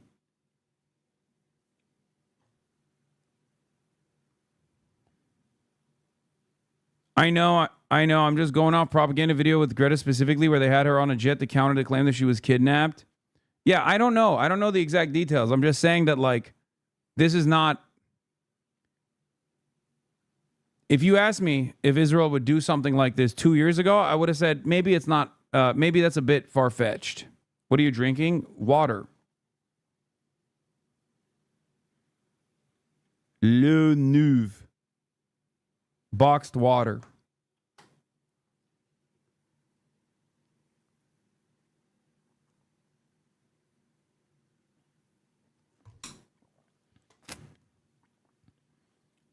Bourgeois water? Is it? I don't know. Un minéral naturel de montagne.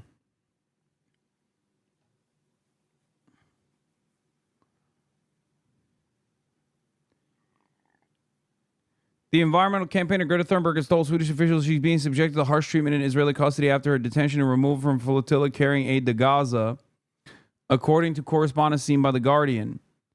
According to correspondence, Israeli forces also reported by another detainee to have taken photographs while Thunberg was allegedly forced to hold flags. The identity of the flags are unknown. In an email sent by the Swedish Foreign Ministry to people close to Thunberg and seen by The Guardian, an official who has visited the activist in prison says she claimed she was detained in a cell infested with bed bugs with too little food and water. Okay, but if an official visited the activist in prison and she didn't tell him that they made her kiss the Israeli flag, I don't know. They made her hold the ISIS flag? I could totally see that.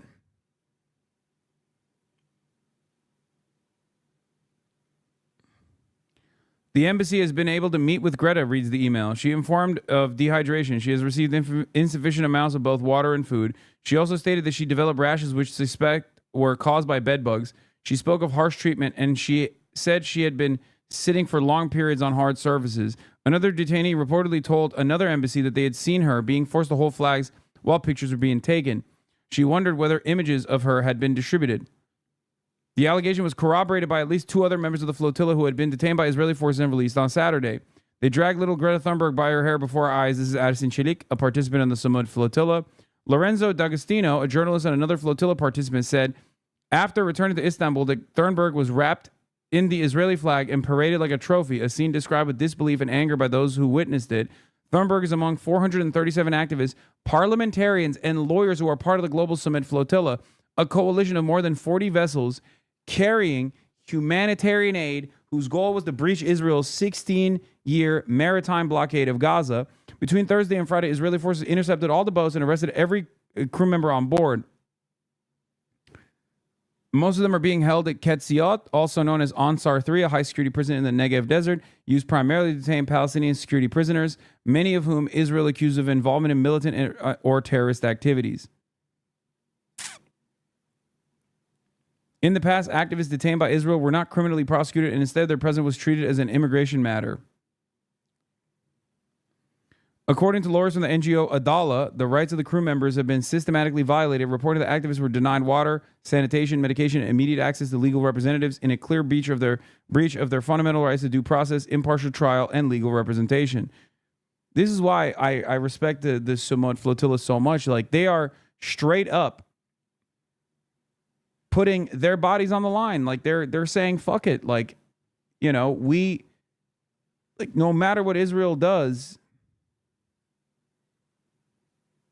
like, we want to show their depravity to the rest of the world by putting ourselves on the line of fire in the direct crosshairs.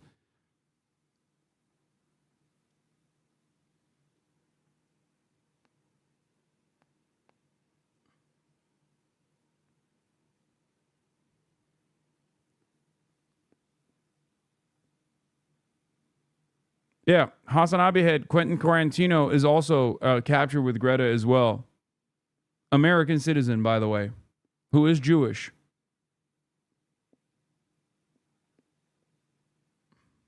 A member of this community for many years. I've talked about it before. He came up to me at the ICE rally, if you remember, and he said, Quentin Quarantino, not Quentin Tarantino. Okay, calm down. Quentin Quarantino. He has an Instagram account. He has like a meme profile on Instagram. Not the fucking director Quentin Tarantino. He's in Israel too, the director, but he's pro-Israel. He lives in Israel. So Quentin Quarantino initially, and he talked about this, I think, on the stream as well, if you remember. He came up to me at the ICE protest. He was like, "Hey man, like, I'm Jewish, and initially I was one of those people who thought you were like, I was a fan of yours for years, and after October 7th, I thought you were, like, you know, being far too harsh on Israel. I thought that you were being anti-Semitic." And I learned over the course of the past couple of years that that's not the case at all. Like I changed my mind on this. So it's important to be kind to people, okay? It's very important. We must remain steadfast in our advocacy, no matter what people say. Oh, not Quentin Tarantino catching strays. He deserves to catch something else, okay? Crabs. The fuck do you mean Quentin Tarantino catching strays? I used to love Quentin Tarantino, okay? He is a major Zionist. Fuck him.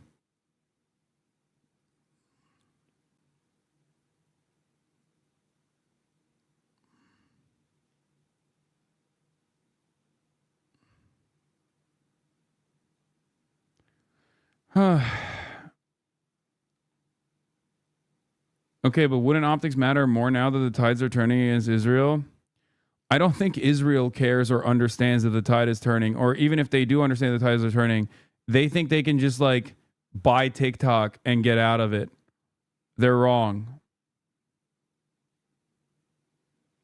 Anyway, so as we covered yesterday, Donald Trump came out after Hamas accepted the peace proposal that, or at least like the conditions on the peace proposal that they had conceded to prior.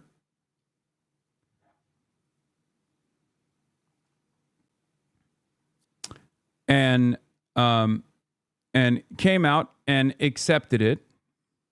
At least, like I said, the parts that they had conceded to in the peace proposal prior. And Donald Trump liked it. To my shock, to my surprise, Donald Trump liked that they were accepting of it. Okay? And as I tweeted, Donald Trump revealed this statement after. He said, based on the Hamas statement just issued by Hamas, I believe they are ready for a lasting peace. Israel must immediately stop bombing of Gaza so that we can get the hostages out safely and quickly. Right now, it's far too dangerous to do that. We are already in discussions on details to be worked out. This is not about Gaza alone. This is about long-sought peace in the Middle East. Israel, of course, did not stop bombing Gaza. What is this? Adios. Oh, yeah, the Charlie Kirk tracker, Trump tracker says adios. Exactly. I told you it was gonna go away. And they went so heavy-handed with it, too. Anyway, then Donald Trump went and said, I appreciate that Israel has temporarily stopped the bombing in order to give the hostage release a day later, 18 hours later.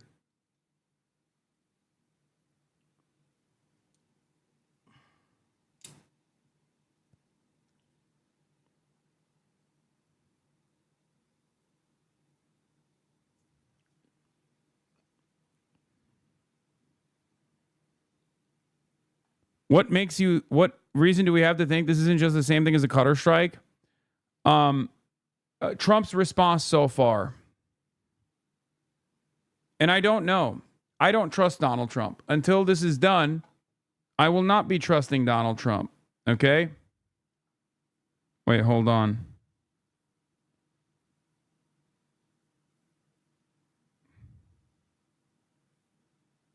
Oh, shit. My food is here. But having said that, this is where we're at. Netanyahu instructs military to halt all offensive operations in Gaza. They haven't yet, so we'll see. The stunning turn of events.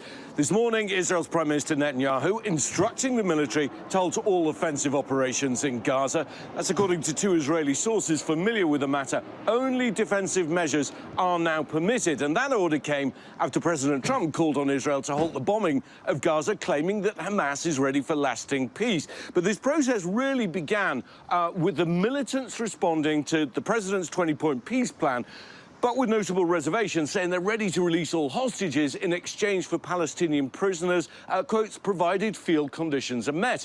They say they want more negotiations on several parts of Trump's plan. That could happen soon. But there's no mention of disbanding or disarming, as President Trump and Israel have both been firmly demanding. The militants also agreeing to hand over power to an independent Palestinian body when Trump's peace plan envisages an international group taking control. But I think despite the many doubts and many unanswered questions, this does appear to be a critical moment after almost 2 years of war in which tens of thousands of Palestinians have been killed. Indirect negotiations between Israel and Hamas now expected to take place in Egypt. That could happen as soon as tomorrow. But we still need to be cautious. There are reports of Israeli strikes in Gaza this morning, and it remains to be seen whether this fragile truce will actually lead to an end to the suffering in Gaza and an end to the long nightmare for the hostages and their families. Janae? Fragile is a good way to describe it. Ian, thank you for your reporting.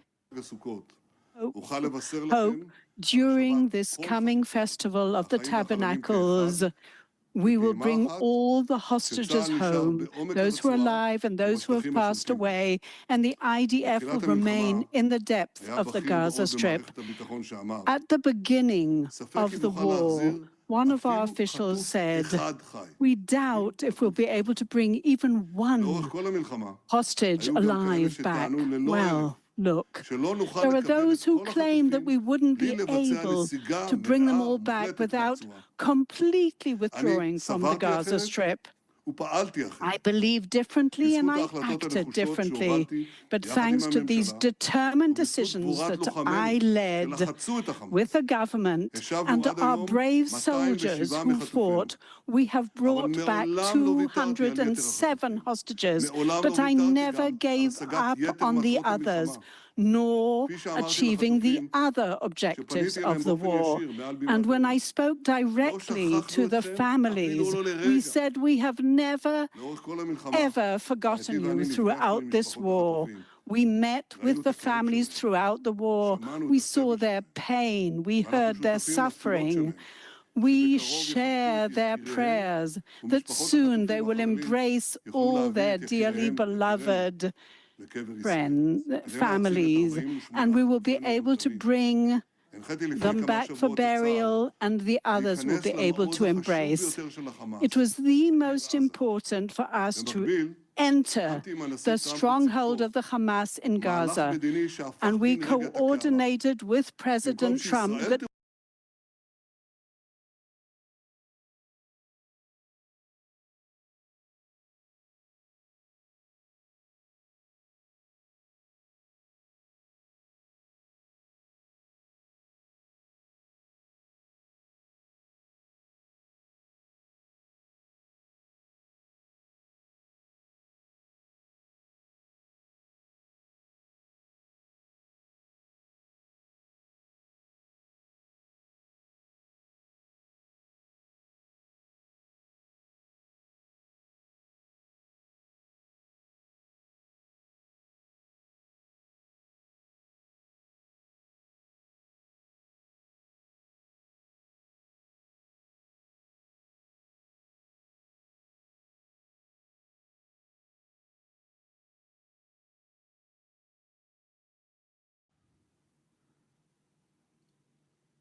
We're back.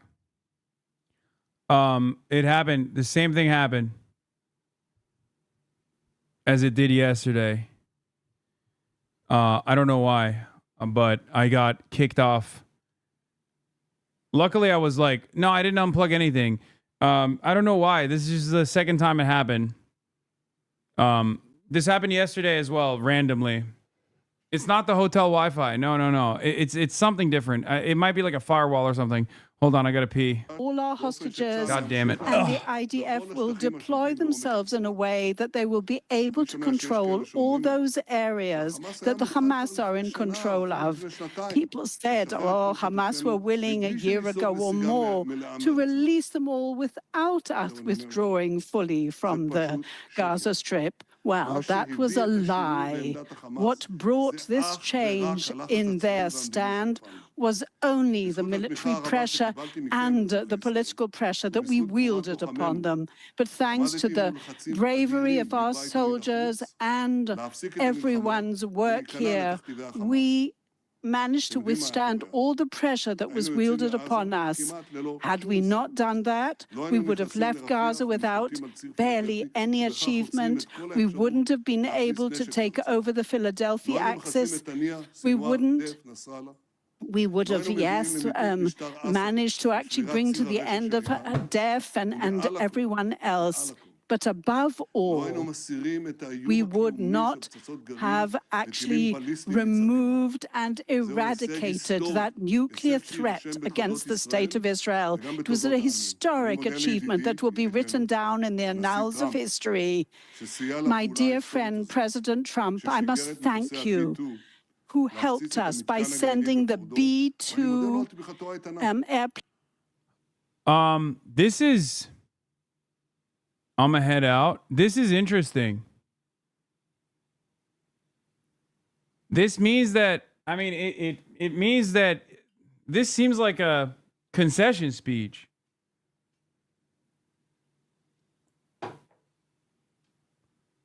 I mean, he said it comes across like a victory speech, but that is, yeah, he's trying to deliver a victory speech, as in there is a finality with this. Do you understand?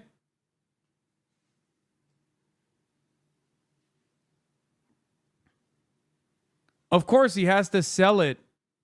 Of course, he has to sell it to the Israeli public like he got all of his wishes across. But this is, I don't know.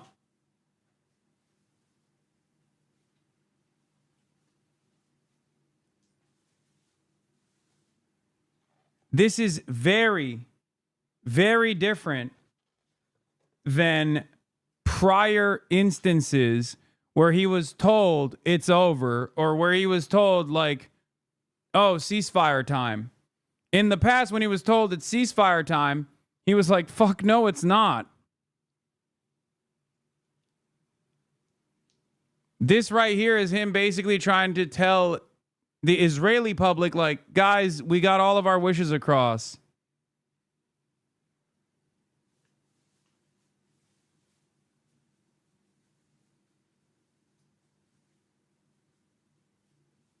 We did it.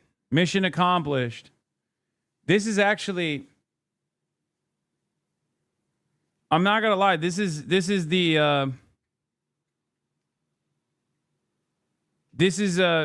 unique. Amit Segal says, this is strange. What bothers me most about the speech is that Netanyahu's absolute certainty that the deal is going to happen. He said the most astonishing thing. To all those who say it's too good to be true is true. Netanyahu is essentially not even leaving any room for something to go wrong in Cairo. Netanyahu is essentially not even, or what's happening here. We know the partner. We know the dynamics of negotiation.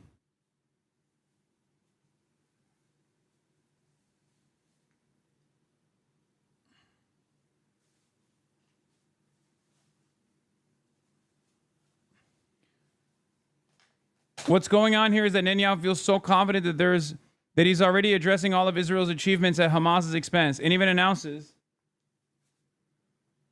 as per Netanyahu's optimism, what the fuck is this thing? Hold on. Let me get all this shit out first.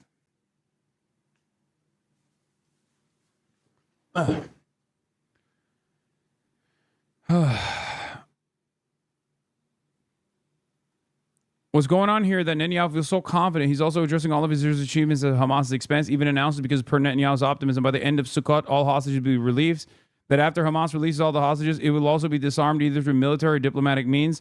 Something here seems very strange to me, and I'm not sure it's right for the Israeli prime minister to get up and say this is guaranteed even before getting into details of how to implement it. I mean, it's obvious that he is trying to say, like, you know, we're done. And he's not going to say we're done and we lost. He's going to say we're done and we achieved all of our military objectives. What's interesting here is that he's saying we're done rather than saying we're not done. Because in the past, ceasefire deals have been presented and he has turned around and said, we're not done. Of course, there's no real ceasefire. We're going to keep bombing. Don't worry. He even said that after his White House meeting, if you remember. He said that. But he's not saying that right now.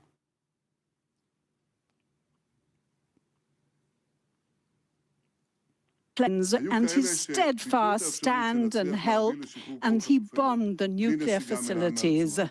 And we would not have been able to achieve that. People said it was too good to be true. Well, I'm telling you, it is true. It really is true. And with the help of God, it'll help, and it will happen very soon. I have guided the negotiation team under the auspices of Dermer to really make this negotiation only last for a few days. And you heard that President Trump, he is not going to suffer any of those sort of delays on the part of Hamas. And we said that the Hamas will be disarmed and there will be a demilitarization of the Gaza Strip. It'll be done either by us or in a political way, either in the easy way or in the hard way, but it will be achieved. I would like to thank all the security forces and the IDF.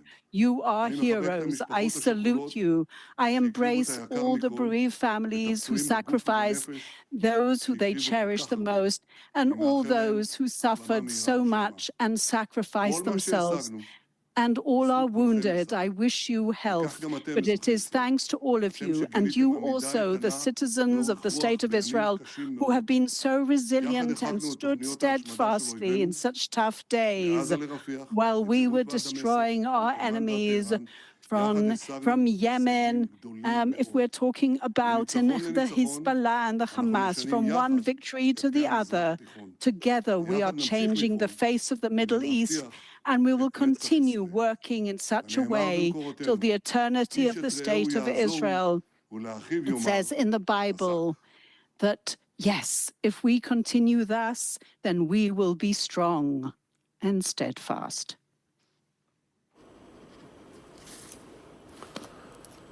So the words there of Prime Minister Benjamin Netanyahu, short, certainly, and an hour and a quarter late. He said to the families, "We have never, ever forgotten you. We share their prayers. They will soon embrace their family members." He said Hamas will release all our hostages. He thanked President Trump and said President Trump won't suffer Hamas delays. Also mentioned America's bombing of Iran's nuclear facilities. He said the demilitarization of Gaza will happen. I salute all the brave families. Thank you to those wounded in the war. And finally, he thanked the Israeli citizens as well. Well, our Middle East correspondent, Adam Parsons, is in Jerusalem. We waited a long time, Adam, to hear from the Prime Minister. He had little to say, but I felt it sounded, perhaps prematurely, like a victory speech. Yeah, it's this whole process, Jonathan. There's a certain element of the Donald Trump about this, isn't there? That he sounds optimistic. He sounds as if this is all terrific news and that he's done wonderfully well.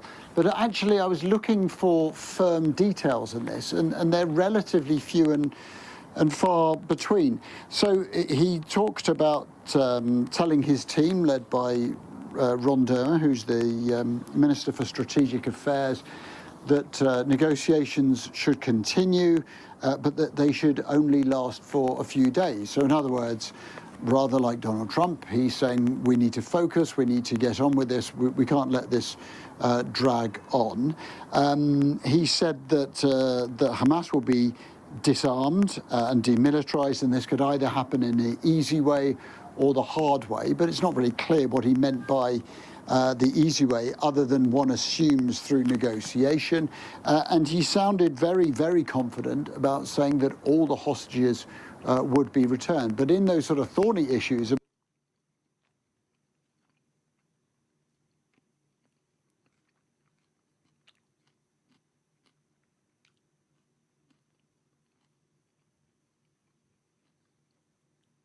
I got it, Chatter. You're funny, okay?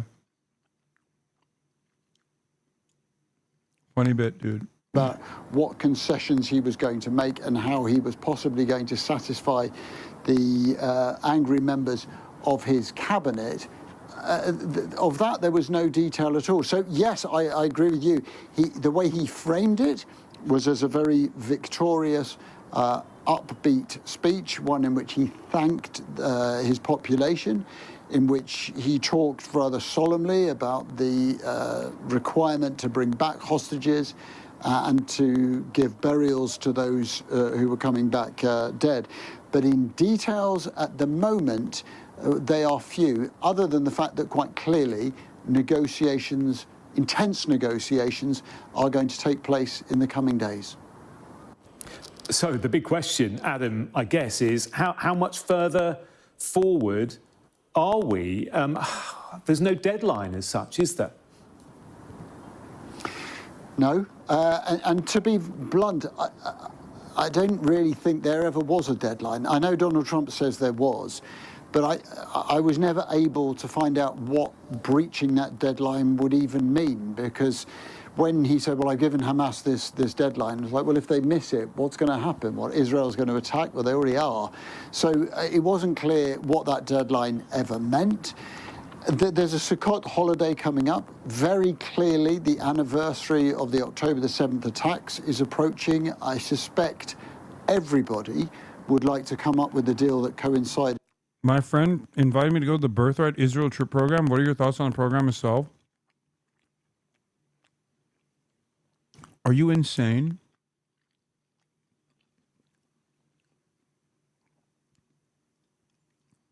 Your goal should be to try to get your friend to stop from going to fucking Birthright.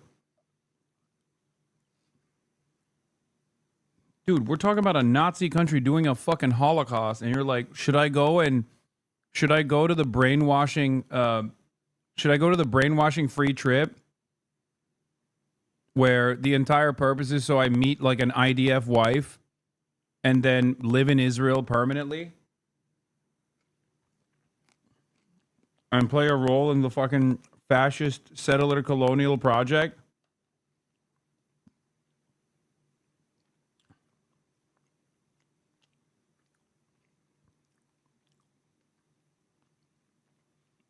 Tell your friend the moral stain will live on forever.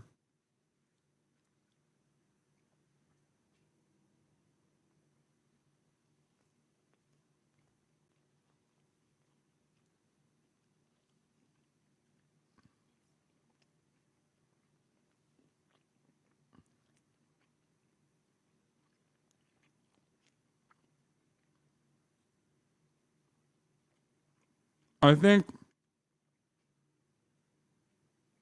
for people like that, because like they're obviously, they're brain broken already, but for a person like that, the best possible thing you can do is explain to them how much everybody fucking hates Israel.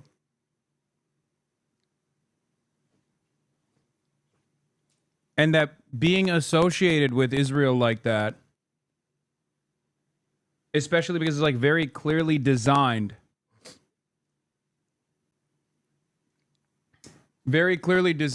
for propaganda purposes so that it can instill loyalty in the mind of your friend. Like they are volunteering to be fucking brainwashed and be forever associated with a country that is despised by the rest of the fucking planet.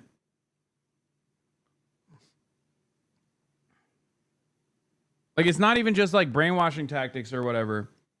You're just volunteering to associate with a dying brand. Okay? You know what I mean?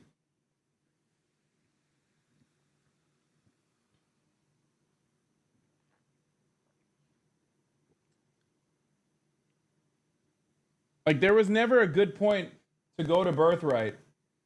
There was never a good moment to go on Birthright. But there is definitely the worst moment to go on Birthright. And today is the worst moment to go on Birthright. You know what I mean?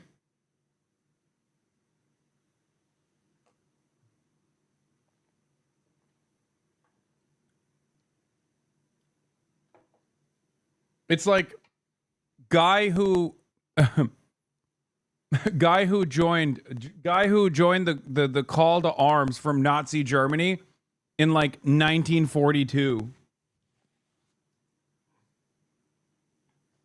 Because Nazi Germany, just like Israel, did a return, did a demand for return for all Germanic peoples.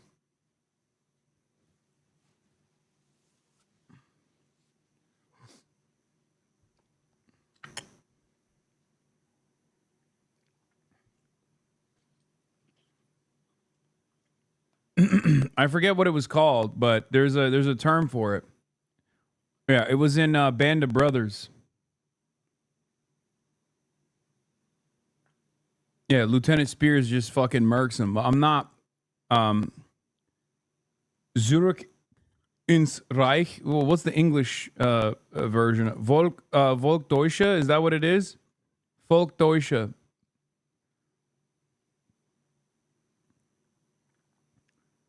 And plenty of, there were definitely Americans of German descent that took on this call and returned to the fatherland, right?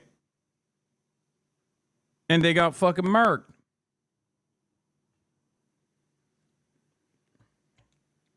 But what's even crazier is to do that call to the fatherland when it's obvious that Nazi Germany is about to be defeated.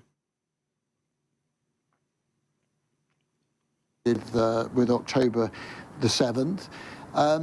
But in terms of any pressing deadline, I don't feel that there necessarily is one, other than the fact that clearly Hamas is a degraded fighting force. The tension in the Arab world has been high ever since Israel attacked Qatar to try to get to the Hamas leadership. There just is a feeling that everybody finally would like a deal and that both sides recognize that the other one has to concede something. All that is left is for those two sides, Hamas and Israel, to realize that they too are going to have to concede something, that we're going to have to end up with a deal where both, if not all three sides, including America, feels it isn't perfect, but it is somehow politically palatable. And how we get to that point and what that deal might look like in terms of Palestinian self-determination is still difficult to grasp. Hamas says it is ready to begin negotiations immediately to finalize all outstanding issues under President Trump's Gaza peace plan. Yesterday, the U.S. designated terrorist group said it would release all of the remaining October 7th hostages, but Hamas did not address other elements. Dude, why are there so many fucking weirdos in here, man?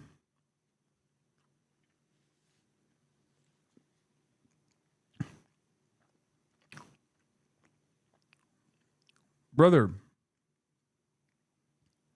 what is going on? Why do you keep demanding that I run ads?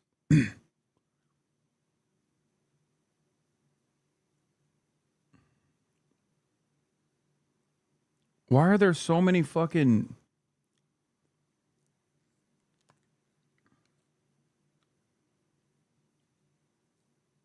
The Hasan Abi Broadcasting Service is sponsored by you, the viewers, for you, the viewers, and nothing else. We don't run ads on the Hasan Abi Broadcast Service. Okay? It's Dan Clancy on an alt.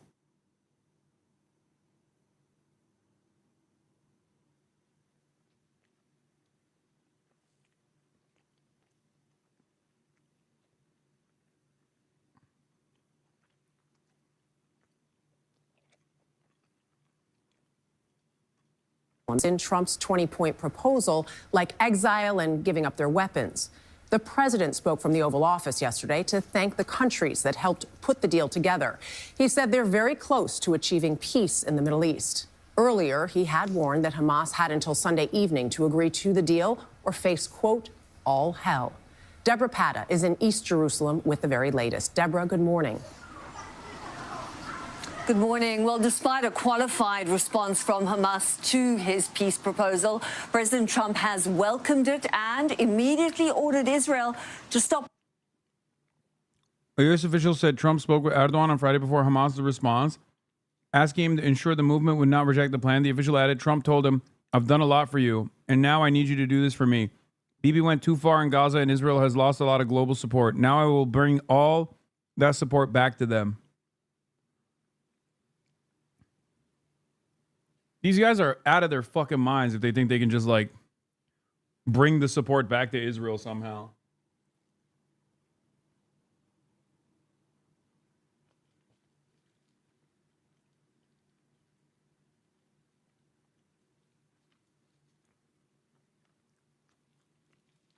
Gaza overnight saying Hamas is ready for a lasting peace.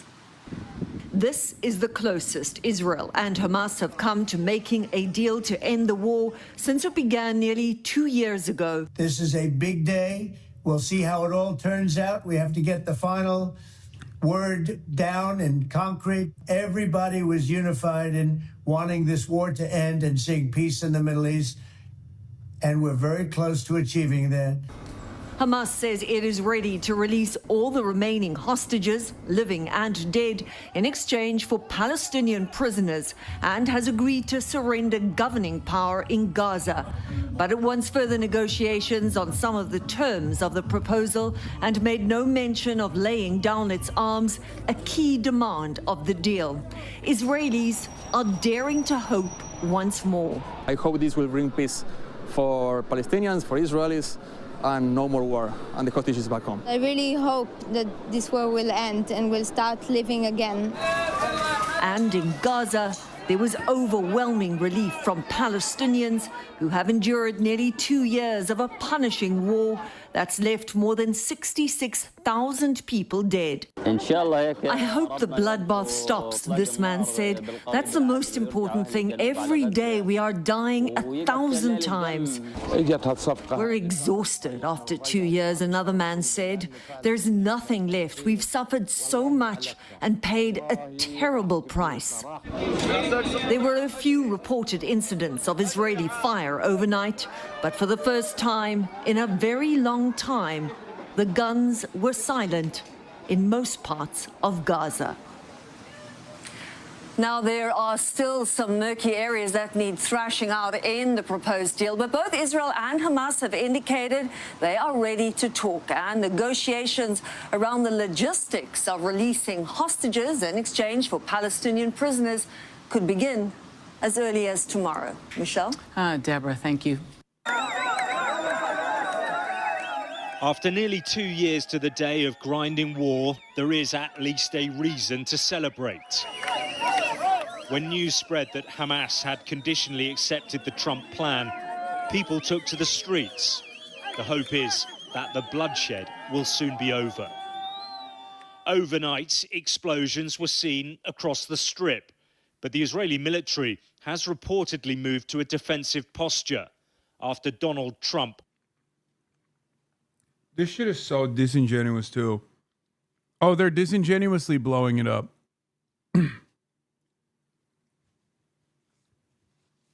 For the record, once again, always had this power and still does to this day. One phone call. Contrary to what was reported overnight, coordination between Trump and Netanyahu is complete. They spoke before publishing the statement. The prime minister was not surprised, says Wynette. I lean towards, yes, these fake rifts have been a constant tactic to mask how coordinated they are on everything. And Barack Ravid also helped spread those fake stories in the past, as he's doing now.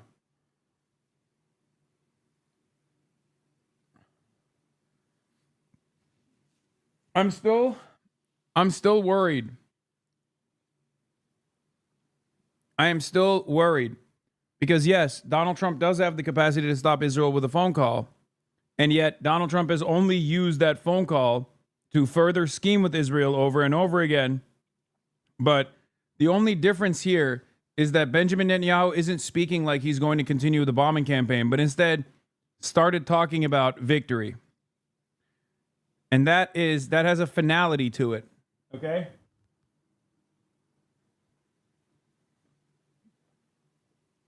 Just dropped on the negotiations.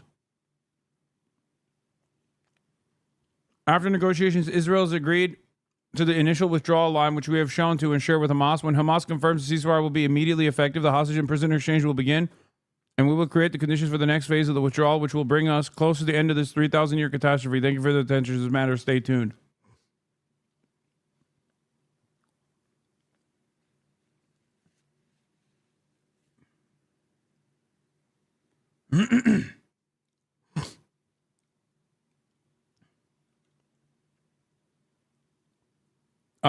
What is the worst case here?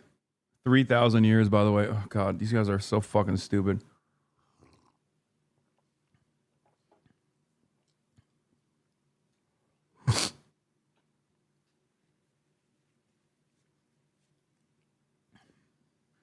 Worst case is that this is yet another scheme, and they're faking it, and they're going to take out the hostages because it's been like somewhat of a political hurdle for Netanyahu and Israel, I guess.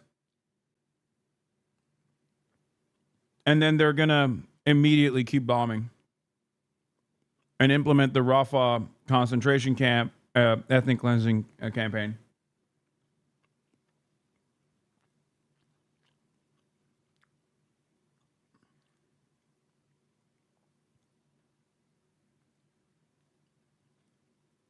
That's the worst case. I'm not saying that is going to happen. You asked me what the worst case scenario is. That's the worst case.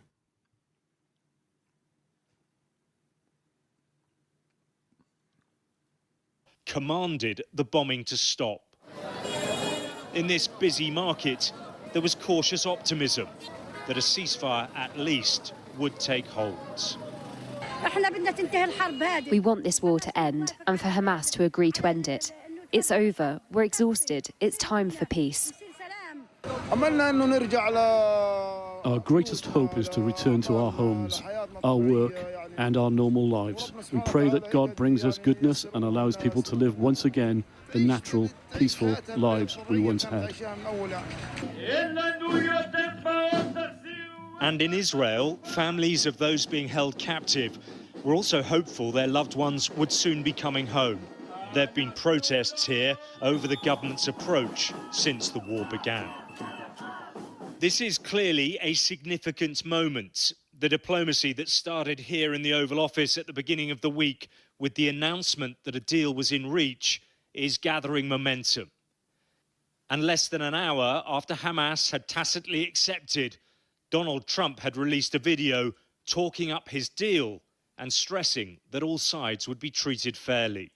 This is a big day. We'll see how it all turns out. We have to get the final word down in concrete. Very importantly, I look forward to having the hostages come home to their parents. The reaction on the Israeli side has been cautious. The Prime Minister Benjamin Netanyahu's office saying that Israel is preparing for the immediate implementation of the first stage of the plan. There is, though, still much that could go wrong. Hamas's acceptance is conditional and subject to further negotiations. Any release of the hostages and a stopping of the violence is likely days away.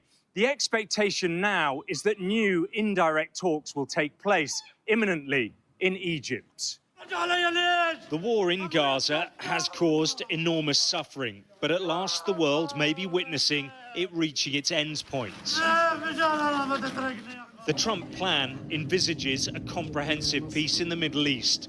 Whilst that may remain elusive, a ceasefire and the release of the hostages does appear to be within reach. Alex Rossi, Sky News, Jerusalem.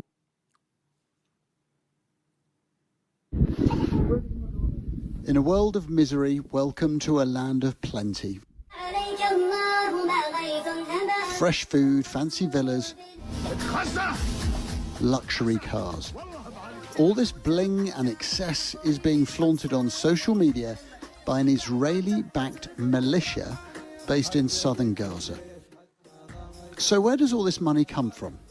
Meet Yasser Abu Shabab, a Palestinian fugitive who heads the Popular Forces, an armed group in Gaza that are... Bro, media's playing catch-up months after the fact. It's crazy.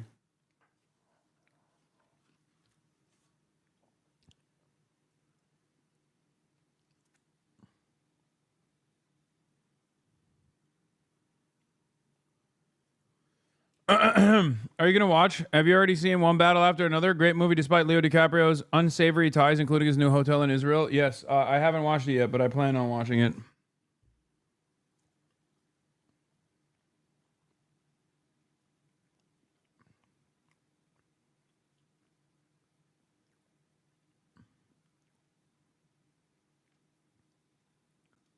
What is this? Kirsty Noam says ICE was attacked by a coordinated assault in Chicago and wants to send troops. Oh, God. All right, we'll get to that in a little bit, but...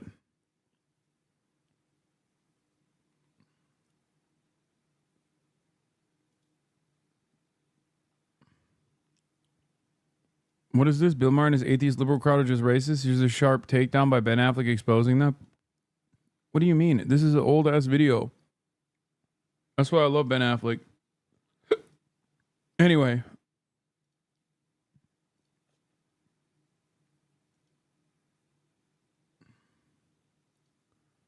Salisbury wrote that Vice President J.D. Vance wanted to pursue criminal charges against 2 Florida influencers who were preaching violence on social media. The messages did not specify the identities of the pair and said prosecutors had declined one of the cases.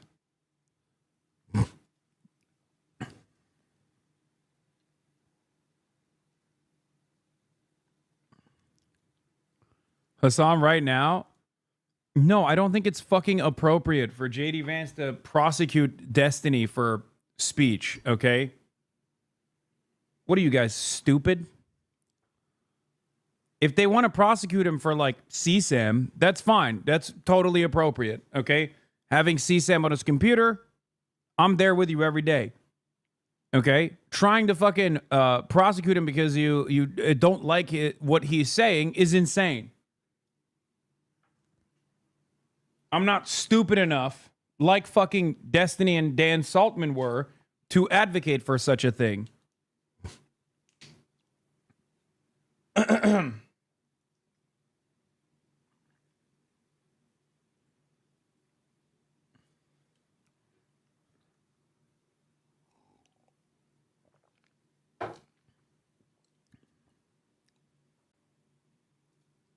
It is ironic, however, that they wanted this to happen to me for years, and it's like seemingly happening to him. Or it's probably not going to happen, but like seemingly.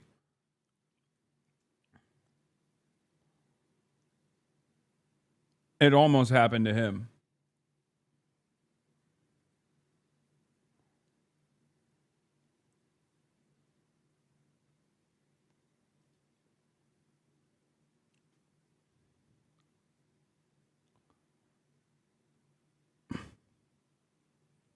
What is this? There's a new signal leak. Anyway, listen, let's finish this Abu Shabab story first. Houses Hamas. Experts say This may be part of that. Might have doctored evidence he gave to the court. Destiny's panicking after seemingly losing all of his income and being outed publicly for sexting a minor in the middle of a legal battle he appears to be losing. What are you talking about? This is like... Wait, oh, is this new? Destiny's now having a meltdown in DG chat because spoiled white girl, Pixie Love, committed the crime of hiring an expert's forensic guy to verify that Bonarelli had been tampering with and falsifying evidence submitted to the court. Wait, what the fuck is this? Dude, I'm going to lose it. It cannot be this Mimi for court shit. Plaintiff has preceded 3,000 documents or produced 3,000 documents. This piece of shit sent me every single Discord message in a separate text file. And like 80% of what she provided were just messages from our group chat. I'm so fucking annoyed. Like, this whole thing is a giant fucking joke to her. It's all memes and shit. A sauce. They paid some stupid fuck experts forensics guy to say my logs are tampered with, and they're comparing them to Solo's logs, who we can't depose, who isn't part of the case. How can I even fucking speak for any of this shit? I'm actually so fucking it's actually so fucking R-worded. That's that 50K is going a long way compared to whatever you spent. She's not using that 50K. Her parents are loaded and are covering this 100%. It's so annoying that I've spent so many days and weeks of my time compiling stuff. She hasn't turned over anything and just frolicking around like nothing is even happening, and they're just playing games the whole fucking time. Destiny, what is Jane Doe's incentive for dragging this case out with this bullshit memes this long? Is it just to burn your reputation? Dude, these guys are... I mean, his cult is so fucking stupid. Like, they just don't understand, like, that there is a wronged party here. And of course, the wronged party is going to understandably follow through. According to Pixie's new legal filing, it has been definitively determined that Destiny was sending pornographic material to a minor and was in possession of CSAM of that same minor.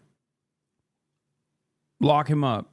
I mean, yeah, that's what is this? In Pixie's opposition to Destiny's motion to dismiss, her legal team reveals that Rose, the then underage child Destiny was exchanging CSAM with, has been issued a subpoena and is sent to be deposed.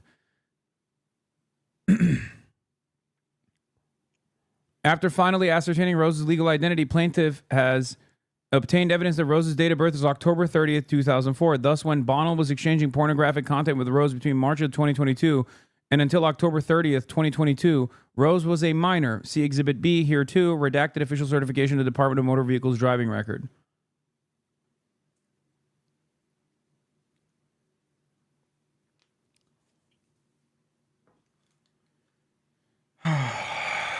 Well, yeah, the fact that he's like complaining about this when this is an active court case where obviously the party that was victimized is going to do everything they can to put together a coherent case that, you know, like, what do you mean Destiny Jane Doe's incentive for dragging this case? Superboy to attack my reputation to waste my money. Since she has no reputation and never will, hers doesn't matter. And since her parents are apparently loaded, it's not her money, so she doesn't care. Do you know why she wants to bring you down so bad? It feels so out of the blue. You were friends before? Bro, what is happening in this fucking community? Are they that oblivious to what's going on? Are they talking about Pixie here? Who's suing him for what? I don't know this clown's news. Dude, I don't even know where to begin, okay? Jesus Christ. Destiny procured child sexual abuse material from a minor. 100%. This is like now officially in the court documents, okay? And in the process of procuring child sexual abuse material from a minor, I don't know why he did this, but sent that minor a bunch of videos of him having, sometimes consensually recorded sex acts with other people, and sometimes unconsensually recorded sex acts with other people. He had compiled like this entire library of content that he sent to a minor that he was trying to fuck. Okay? And then somehow that minor or an associate or someone leaked all of those videos. And then people basically were like, what the fuck? These are people that you consider orbiters, like people that were members of his community, girls that were content creators within his orbit of influence, girls that were dating other content creators who were also orbiters of his. And they were obviously very frustrated with the reality when they found out that he was just sending their sex tapes to random people that he was trying to fuck. So one of the victims actually sought damages and sued him for releasing the revenge porn of them having sex. This is that court case. And then there were other victims that I think also joined in on the court case as well. There was also another person that found out that she was actually unconsensually recorded while having sex with this person. There's a criminal charge potentially as well. And this has just been like an ongoing legal battle for him in the state of Florida. And in the process of this ongoing legal battle, he went in and hired the same law firm that actually defended Prince Andrews. But the problem is, He's such a dipshit that he thinks he can like debate lord his way out of this. Also worth mentioning that the reason nobody goes after him is because they fear his community. Yeah. But in the process of all this stuff happening, he literally went to one of the worst communities of doxers and egged them on, flexing about how they would never find the information of this minor. Okay. And he even revealed details about said minor. So, of course, that community of doxers found the information of said minor and confirmed that she was a minor at the time.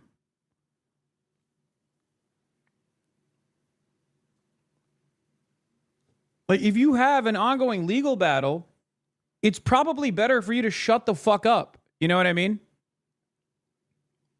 Especially because only a month ago or 2 months ago, not shutting the fuck up caused people to go and find the identity of this person and confirm that she was a minor when you were getting CSAM from them.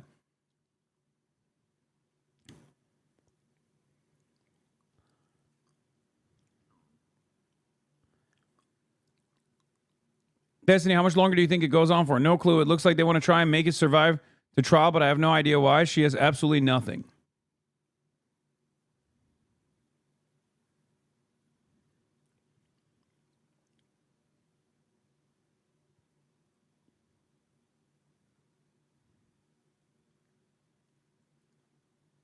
Do you think he's going to pull out the ethical CP debate in court? I don't fucking know. But somewhere along the way,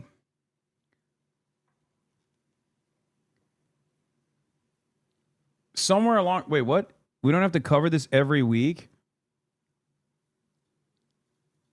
Okay, I'm going to start banning motherfuckers. I haven't talked about this in months. What are you talking about? And the only reason why I brought this up is because of chatter, because JD Vance is seemingly trying to go after Destiny on some free speech shit, which I said was inappropriate and unacceptable.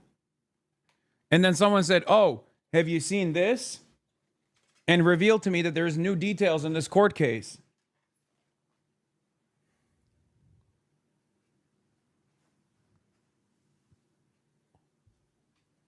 I hate when motherfuckers go, you talk about this every week. I don't. I hate when dumb fucks say shit like that.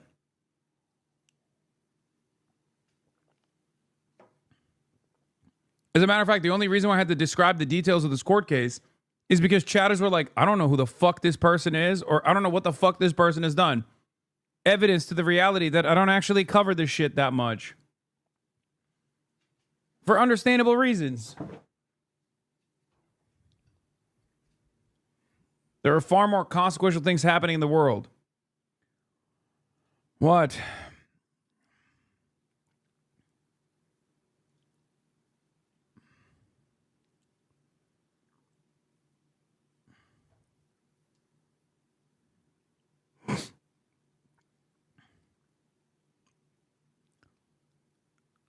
Anyway.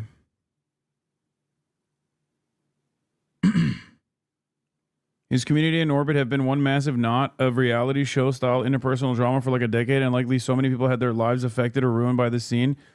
More people need to know. I know.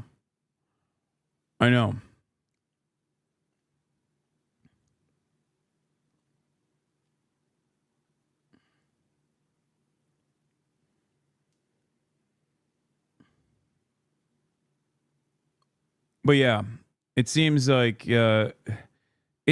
he's just more invested in eating whatever damages that come if this goes to court.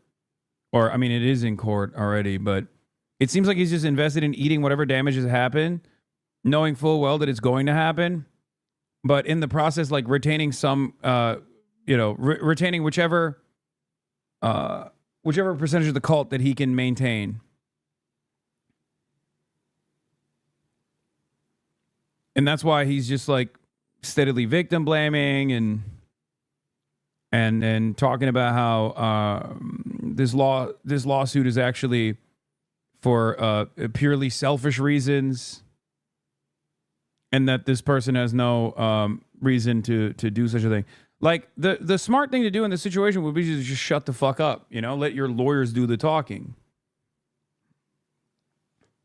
But he's obviously not doing that because he thinks, well, whichever way the court case goes, it doesn't really matter. Yeah, sure, I eat a lot of damages, but, like, I would need to retain a sizable chunk of my audience that's, like, hemorrhaged.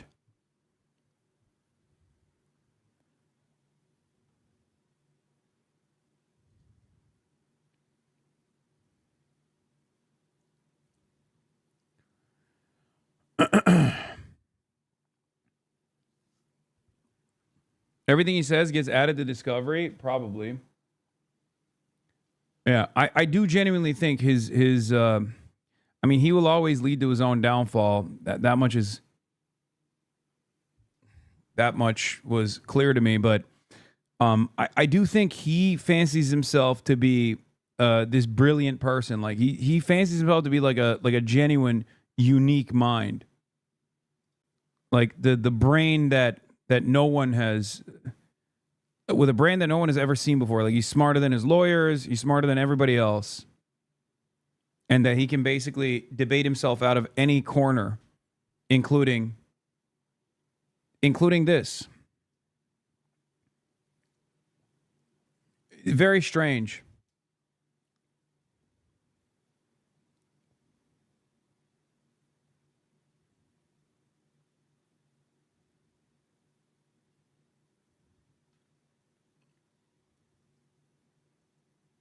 Special boy syndrome. He tried to take the LSAT on stream and crashed out Lamau. Oh yeah, I remember that because he was trying to dunk on a lawyer friend of mine, actually.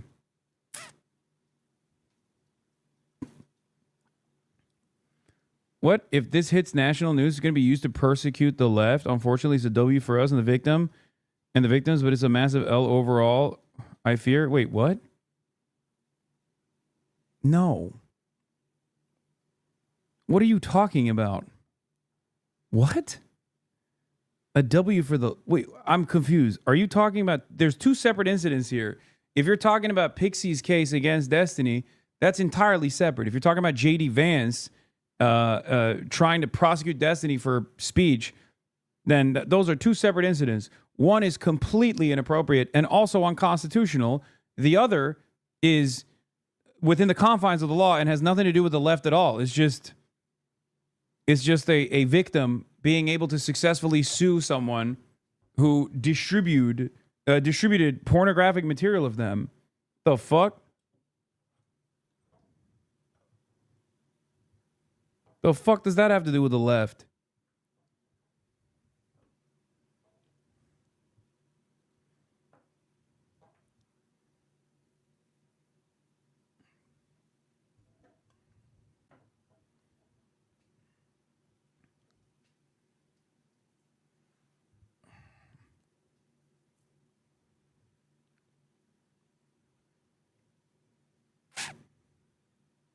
They're separate, but that won't stop them from using him to smear the entire left. It doesn't help that people close to the party still fuck with him. Unfuck America. Unfuck America is not close to the party. The fuck are you guys talking about? You need to literally remove yourself from whatever fucking bubble that you exist in. No one, like, dude, as much as I shit on the Democratic Party, I would go so far as to say I'm closer to the fucking Democratic Party, both in the eyes of the general public and also in the eyes of the Democratic Party than someone like Destiny is. What the fuck do you mean? It doesn't matter if they try to be like, oh, this liberal debater turned out to be a fucking sex pest, is going to make national news or something. Like, that's utterly irrelevant in the grand scheme of things. What? What are you guys talking about?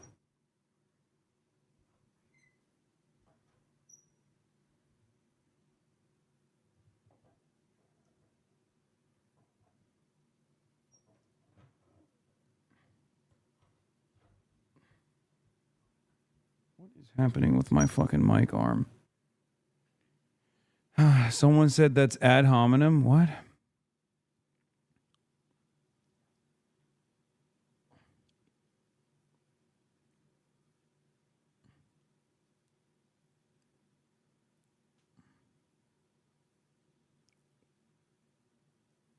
Yeah, I think you guys have developed this like outsized like you, for one reason or another, maybe you were former Destiny fans, maybe you're still currently Destiny fans, but you have believed in this like totally false notion that he just like represents a wing of the Democrat Party or something. He does not.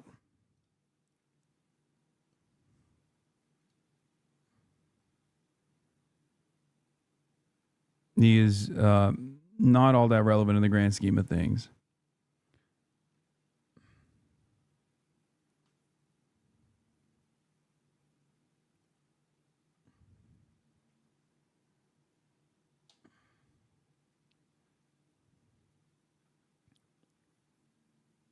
No, and Unfuck America is like a totally random group that most likely did a lot of reputational damage to whatever ambitious goals that they had by associating early on with someone like Destiny.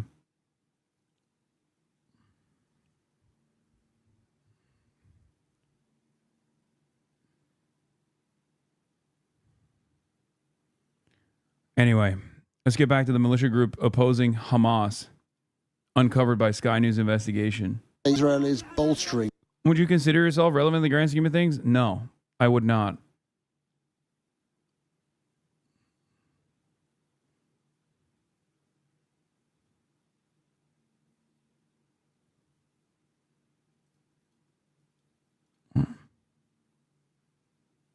Okay, we're moving on.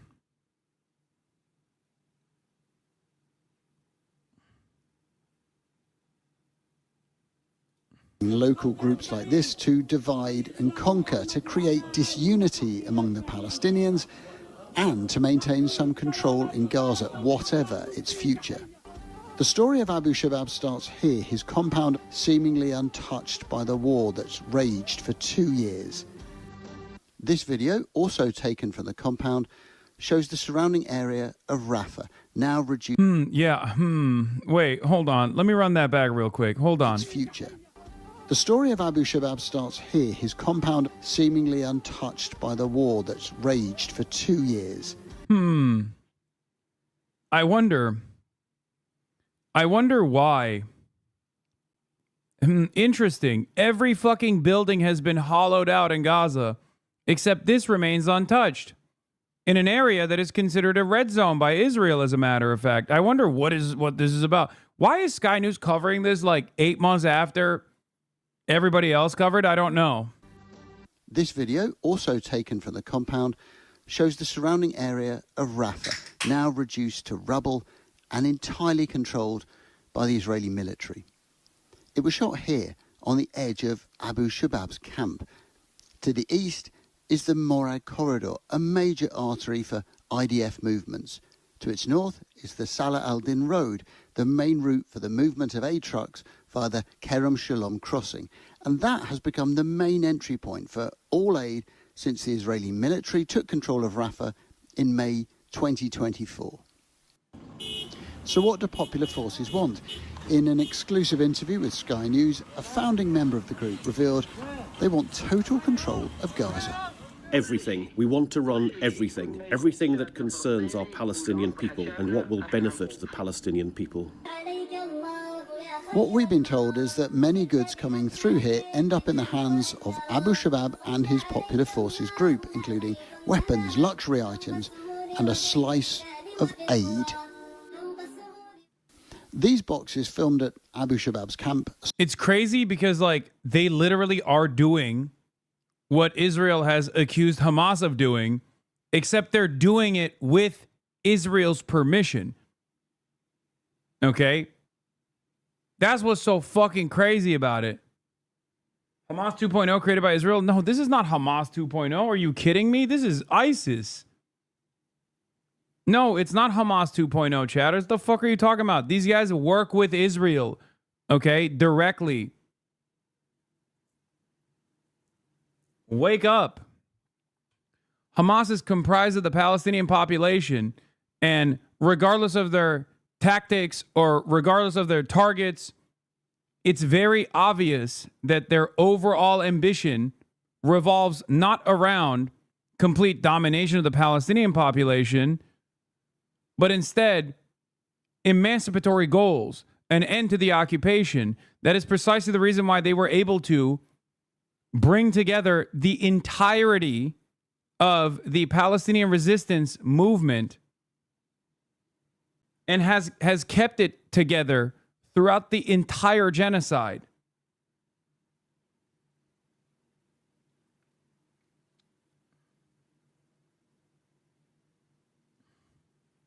This, on the other hand, are collaborators with Israel, who are everything that Israel has said Hamas is, whether it be its associations with ISIS. Israel's claim Hamas is ISIS. These guys literally are ISIS affiliates, ISIS associates.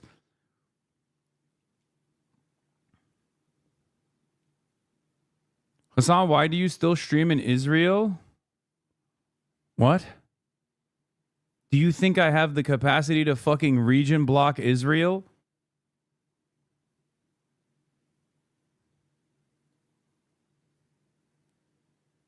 Also, is that an argument that you're trying to make towards the Lord thing? Is that what you're saying? Lord makes music. Okay? Lord's entire output. You say people should follow Lord's lead. I would region block Israel if I could. Okay? That's number one. Number two, you own Twitch, little bro? Oh God, dude. I'm fucking listening to the dumbest people. Lord makes music that people enjoy. I do commentary. I do anti-Zionist commentary. Okay? It's a little different than, preventing my voice from being heard in Israel, as opposed to artists that are engaging in a cultural boycott, which, by the way, I wouldn't even mind if there was some kind of Twitch boycott as well for Israel.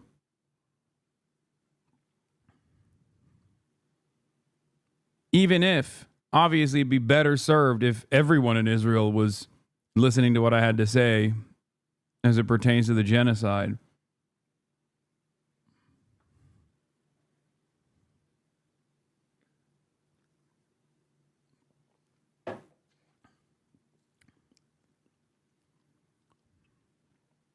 It would be a very sad day probably for the 12 Israeli Hasanabi heads.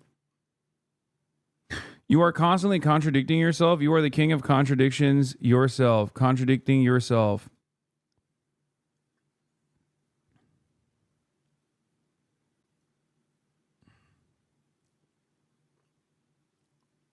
Oh, we talked about the fucking pedophile sex pest. I was wondering what's going on. This is another part of the reason why I usually don't like covering sex pestiny, because instantly his dumb fuck rats come in and start chirping. What's really funny about it is that, like, at least I would say like 4 years ago or whatever, he had more sophisticated fans. Like, they were still not the most intelligent, but they, like, I think the quality of the quality of the hater has diminished over time. Because I think at least like those who were major fans of his that were somewhat intelligent have already jumped ship by now.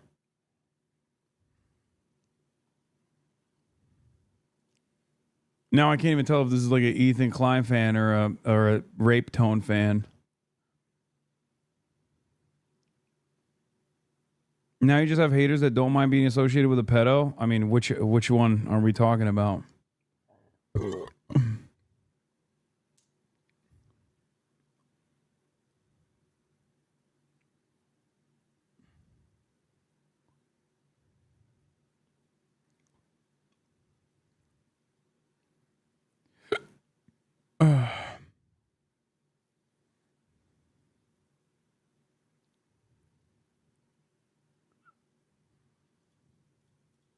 With the logo of the Gaza Humanitarian Foundation.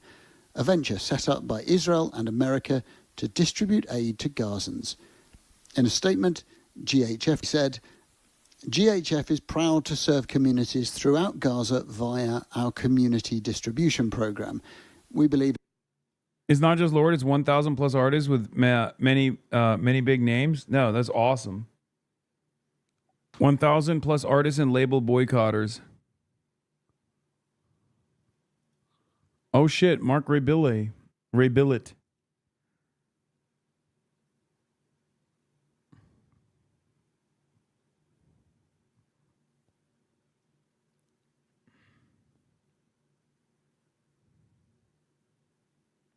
Paramore.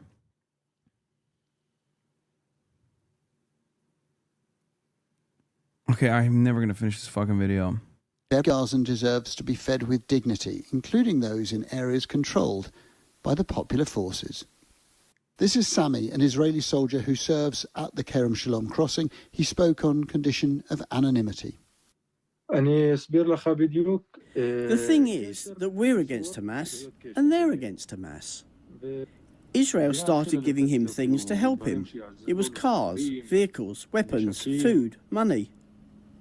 A senior leader of the popular forces claimed in our interview that for any of these supplies to enter Gaza, a request had to be made to the Palestinian Authority and various other Arab states, and then passed on to a coordinating body that liaises directly with Israel. We asked for responses to those claims but received no reply, and Sky could not independently verify them. The IDF commander we spoke to told us the Popular Forces members now number up to 3,000 men across Gaza. That's not true. We approached Popular Forces for comment but received no reply, and Sky News was not able to independently verify these claims. The IDF commander we spoke to told us the Popular Forces members now number up to 3,000 men across Gaza. Sky News was not able to independently verify this. What the fuck? Why are they? One of the reasons that Israel has been using these proxies, which I have not mentioned, is to mask its legal responsibility. And to be able to say it was not us that was doing the crime, but al-Shabaab. The IDF told us it would not comment on our claims. Blasts, bombs and bullets have turned Gaza into a chaotic land of fear and uncertainty. Abu Shabaab and the Popular Forces think they are the people to restore order here, with Israel's help. Adam Parsons, Sky News, Jerusalem. Estem assistint a un genocidi en viu i en directe on milers de nens i nenes ja han mort. Oh, flood the streets. Pep Guardiola gives a call for people to join a Palestine protest.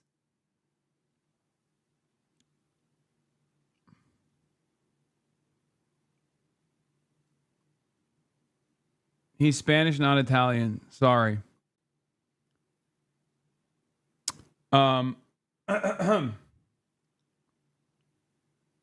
Is that Stanley Tucci? No. Yeah, he's a football coach.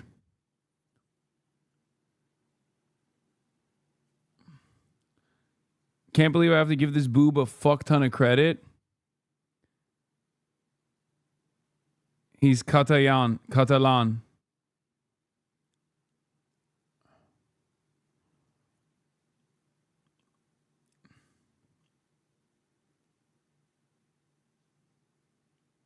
He's Catalonian. That's why he has a weird name.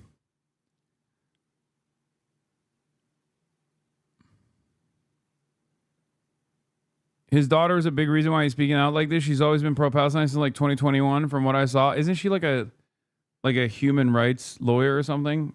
His daughter.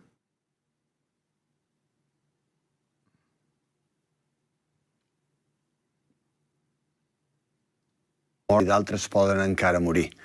La franja de Gaza està devastada i riades de gent camina sense rumb, sense aliments, aigua potable ni medicines. Només la societat civil organitzada pot salvar vides i pressionar els governs perquè actuïn d'una vegada. El 4 d'octubre, a les 12 hores. Yeah, this is literally, someone said, would he get deported if he did this in America? Yes. If he didn't have citizenship and he was like coaching a team in America, yes, he would. And he would even get criminally prosecuted probably for trying to cause a riot if he were to do this. If he did a mass call to action in America in a similar fashion. A Jardinets de Gràcia inundarem els carrers per exigir la fi del genocidi.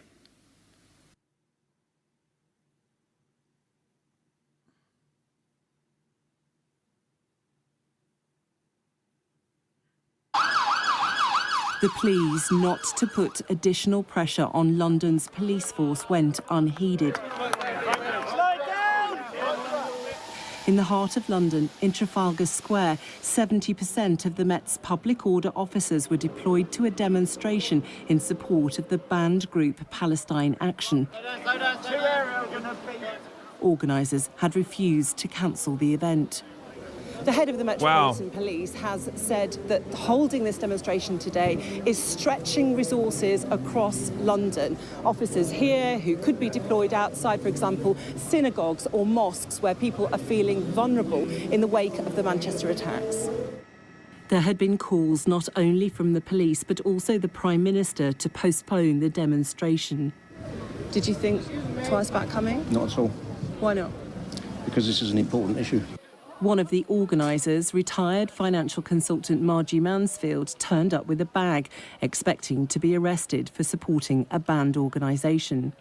I know you support Gaza, but do you feel a wider social responsibility to communities in Britain? Absolutely. I support the rights of the people in the UK, and I support the rights of the people of the UK to care for all humanity. You are stretching police resources by coming. That's not my choice, that's the police's choice. It's your choice to be here. My choice to be here. It's their choice to police in whichever way they see fit. A sit-down quickly turned to arrests. Guys, pick them up. Yeah. Sorry, grab the legs. Grab the legs. There we go. With protesters encircled and those who refused to walk, in some cases carried by officers. Demonstrations, though, resolute about their reasons for being detained. The Jewish community have said people are tone deaf. There's something so funny about British police being like, hey, guys, we could be doing something more important like protecting synagogues, which is true, okay, instead of you guys forcing our hands to arrest you for literally a reason that we all understand is bullshit. Okay, go protect the Jewish community then. What the fuck do you mean? Like, there's nothing funnier than the cops being like, listen, we could be protecting the Jewish community by placing our officers outside of synagogues, and instead we are choosing to protect the Jewish community by arresting 84-year-old pensioners for holding up a placard. Like, what are you saying? Yeah, that's the point. Go do the thing. Go do the other thing, dumbass. What the fuck? Literally, no one thinks you should be doing this. I don't even think you think this is the appropriate response. Like, who in the UK is like, no, this is a great idea. We should keep doing this. Like, why are you making me arrest you? Why can't you just stop?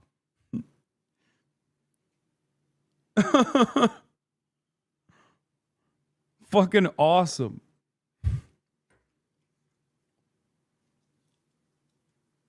And it's great. Like, I thought this was also this is protecting the Jewish community as well. Okay, this is just as important as putting cops outside of synagogues. This is how we protect the Jewish community, by arresting Jews. By the way, like, in some of these instances, the people that are arresting are Jews themselves too.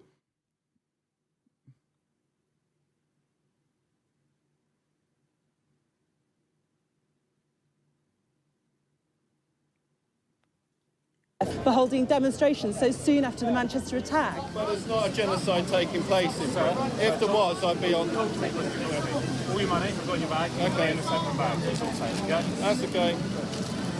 Sorry, I'll have to continue being arrested. As police stepped up their presence around... Dude, that's crazy.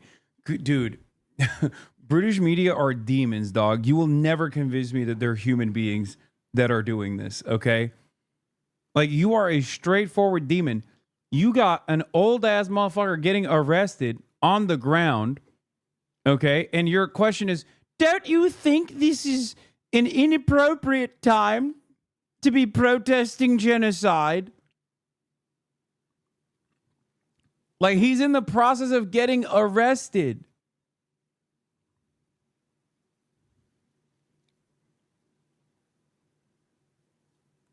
Have said people are tone deaf for holding demonstrations so soon after the Manchester attack. But there's not a genocide taking place in there. If there was, I'd be on. All your money, I've got in your bag. Okay. In the second bag. That's all safe, okay? That's okay. Sorry, I'll have to continue being arrested. As police stepped up their presence around synagogues, the policing minister defended the mass arrests in central London. The Prime Minister had urged people to just take a moment this weekend to remember those people who've lost their lives in the terror attack. And some people, I think, have paid attention to what's been said, others haven't. It's been a challenging day for London's police force, with supporters of the banned group Palestine Action pledging to continue their protests. Lisa Holland, Sky News, Central London.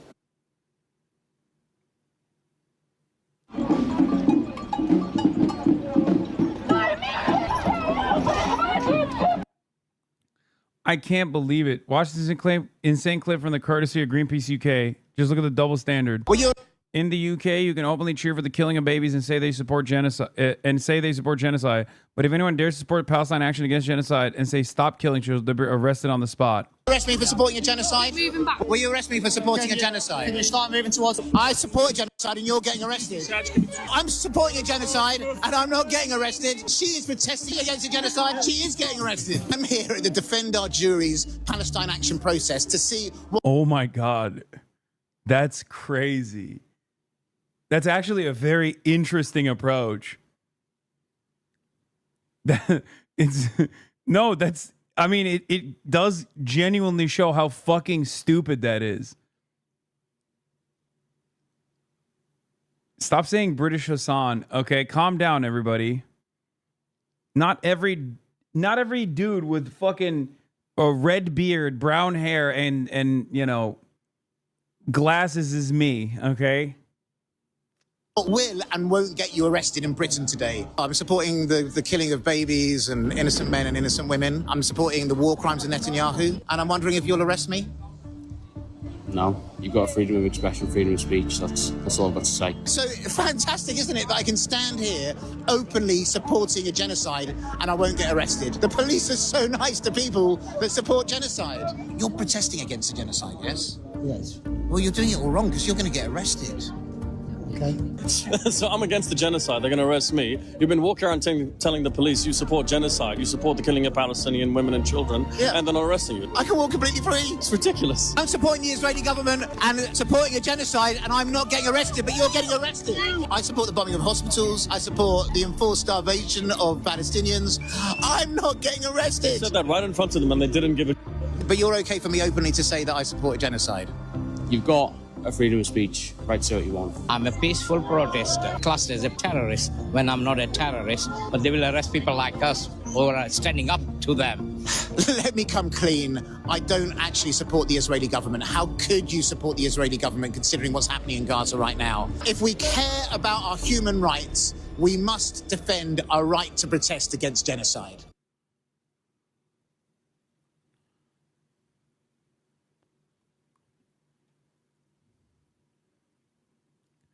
That's crazy. But it's true.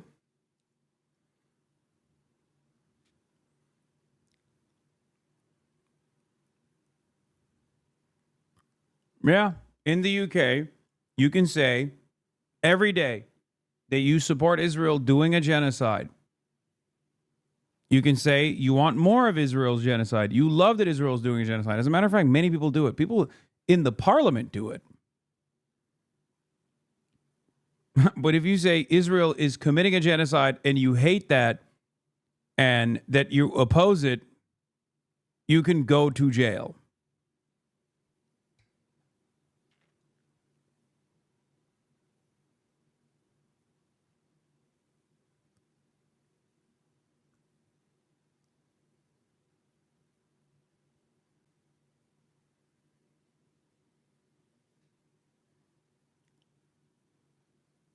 What a strange world we live in, man. I wonder why that's the case. Well, obviously, the reason why that's the case is because the British government is continuing Israel's genocide. The British government is allowing Israel to commit a genocide. The British government is offering material support to Israel as it is committing a genocide. That's why.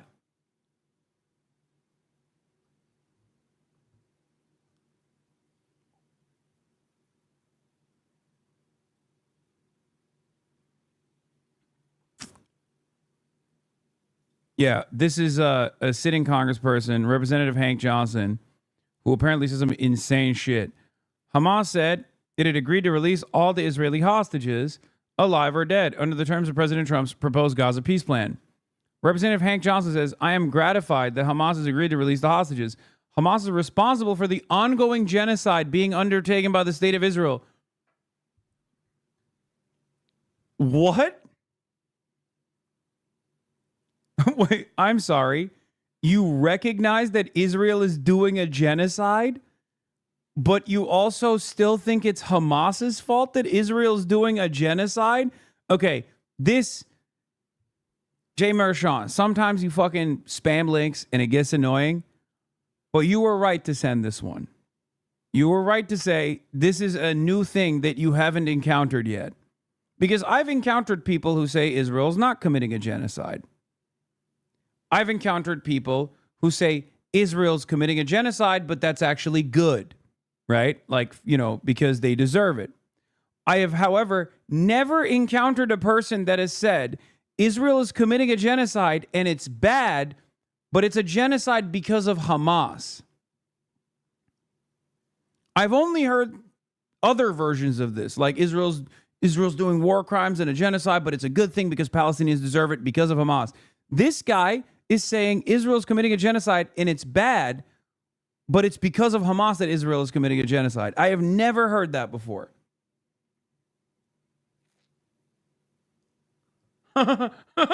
Someone said you had a podcast with a person like that. Oh my God, you're right.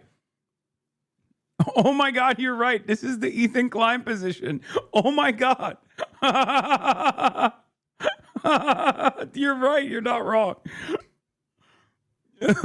Because it's a disingenuous one that I never even actually thought about it like that. That's true.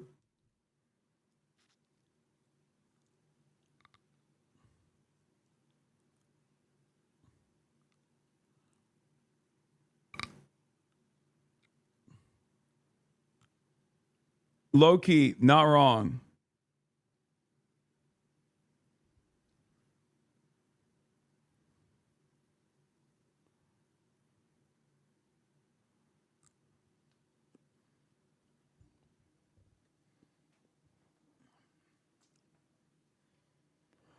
And I call on Trump administration to force a stop to that atrocity and to prevent Israel from annexing the West Bank. Progress can be made towards a peace agreement that includes the establishment of a homeland for Palestinians.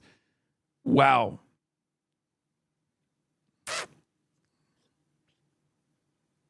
Brilliant fucking take. I've never heard the stop hitting yourself. Brilliant take.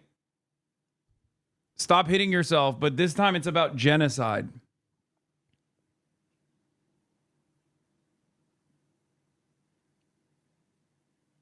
Hamas is responsible for the ongoing genocide by being undertaken by the state of Israel is such a wild thing to say. Clintonian triangulation is strange because it's such an unusual triangulation. The normal play is to ignore that it's a genocide and give platitudes about the need for aid or whatever. This acknowledges the state of Israel is carrying out the genocide, but then hedges by saying Hamas forced them to do it.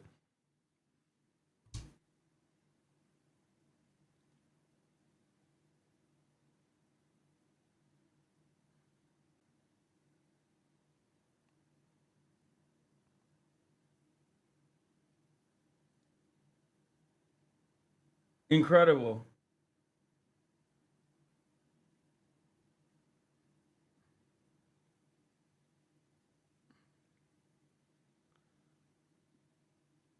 It's incredible because it just doesn't make sense. Because it's such an insane thing to say. Which is why, like, when Ethan made this exact same claim. We just didn't factor that he was being sincere about the recognition of Israel doing a genocide. Because you can't recognize a state or an entity doing a fucking genocide and then simultaneously say it's the victim's fault. Like, that doesn't make sense at all.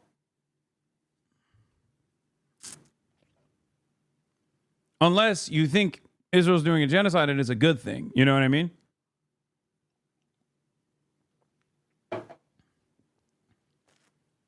It is a totally incoherent thing to state.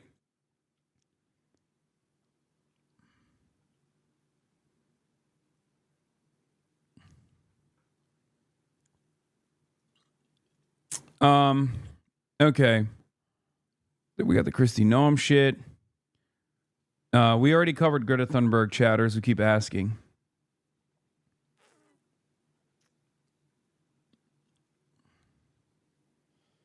It's also Asman position. They deserve it because it's baked into their laws. I mean, his position is irrelevant. Most insane headline you will ever read. Republican candidate in Virginia caught in Tumblr Nazi porn scandal. Why is that the most insane headline I'll ever read? What? Oh my God. Another. This is. Is it that insane? I mean, this literally happened in North Carolina. And what was even crazier was that the dude was black.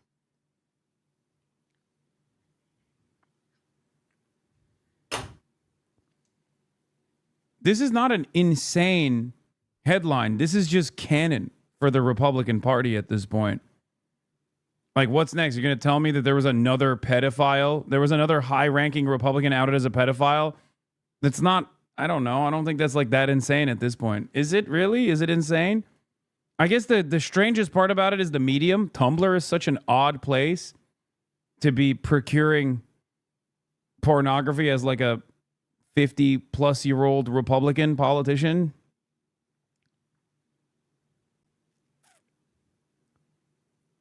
Yeah, I think this guy, if he bravely stays in the race, he could even win. Who knows?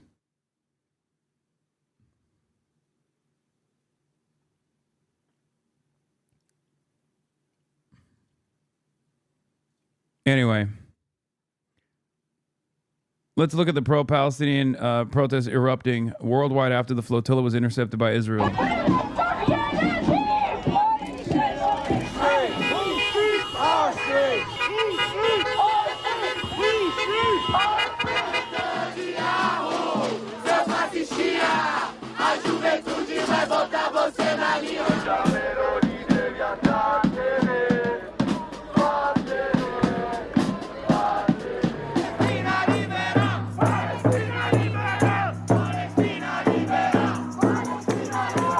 To protest against the. I will say the interesting thing about the Italian protests have been the age is represented in the Italian protests.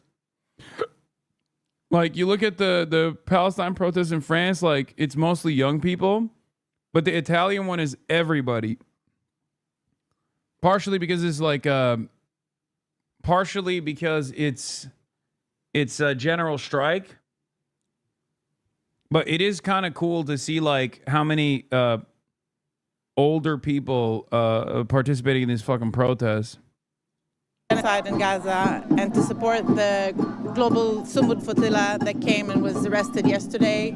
I also came to support all the movement to impact sanctions on Israel to stop what's happening in Gaza right now, but also to stop what's happening in the West Bank, and to support the Palestinians and to help free Palestinians from ongoing ethnic cleansing. Ci sia gente che stia morendo sotto le bombe, noi non lo possiamo tollerare. Il pensiero che vengano bombardati gli ospedali, che sono i luoghi sacri di cura, non lo possiamo tollerare. La gente que está en la flotilla ha tenido el suficiente coraje de dejar todo lo que tiene en sus familias. Bro, what's crazy about the Italian protest, by the way? A fucking police union joined the protests, I heard.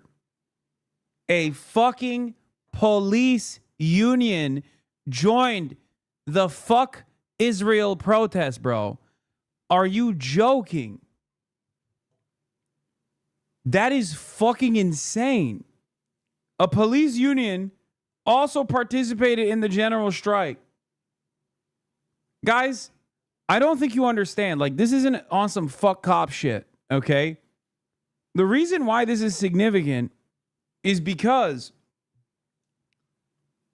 police are not supposed to strike against, police are not supposed to strike alongside striking workers. Their job, literally, definitionally, is to fight against striking workers. Okay? That is their most consequential, most important aspect of their job. That is why they have so much power, because they protect capital. And they're supposed to squash any sort of discontent and disruption. So for them to also join in on a general strike is very strange.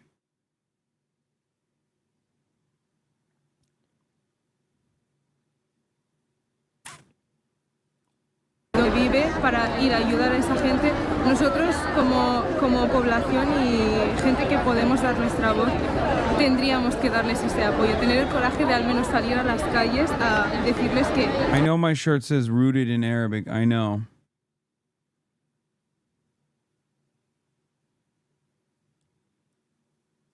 Estamos con ellos. A gente está aqui também, e principalmente por conta do sequestro da flotilha que estava se encaminhando para Gaza, levando alimentos, medicamentos, anestésicos, alimentos para leite para as crianças, e eles foram sequestrados em águas internacionais, o que é um crime.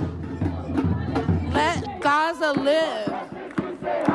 Stop the bombs. Stop the bombs. The bombs need to stop. They can't. All these experts keep saying we're running out of bombs. How many trillions of dollars are we in debt? Look at our people living on the streets in America so we can bomb and kill other people. That's ridiculous and it's sickening. That's why I'm here. I'm not Palestinian, not Arab. I'm just an American that believes what's right is right and that good should prevail.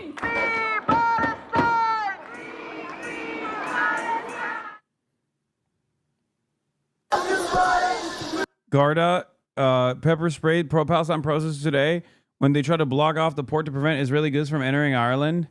Ugh. Yeah.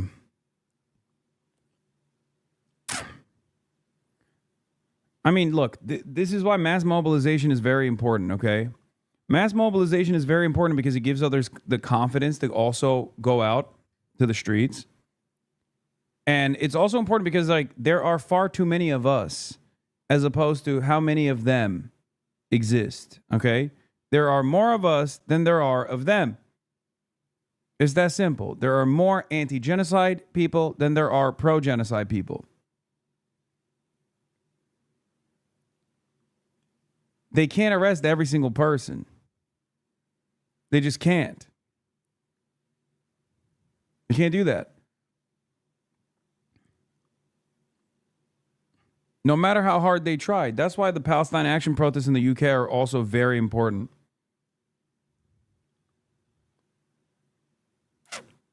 AIPAC candidate turning out the crowds in Michigan too. Wait, what? AIPAC candidate? Dem establishment and AIPAC's preferred candidate for Michigan Senate speaking before two people. Oh my God. This is Dr. Abdul Sayed. Dr. Abdul Sayed's major op. The one person standing is a tracker. Yikes, please tell me that was 30 minutes before the showtime. Well, I'll tell you this. She's on stage and it's not a sound check.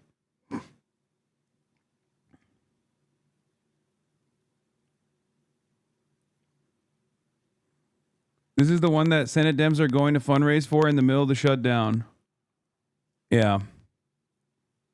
They do not want our boy Abdul to take this slot, okay?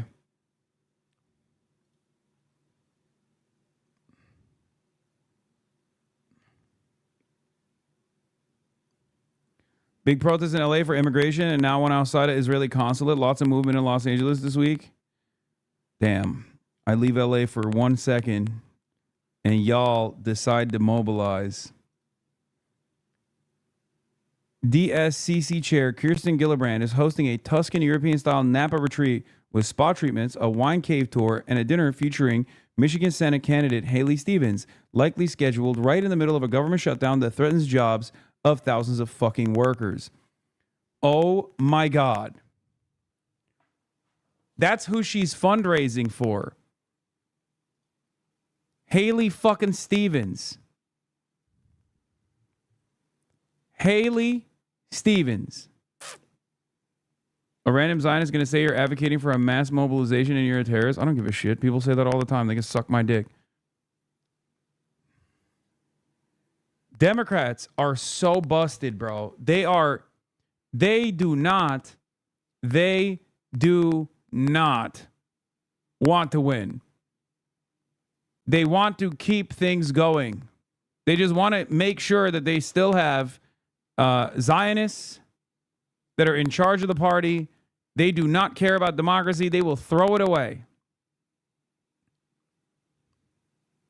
Hi, quick message from Portland. Could you please ask the helicopter that keeps flying in circles over my house at 2 a.m. to stop so I can sleep? Okay, you got it. I'll give a call to the Portland Commie Antifa police force.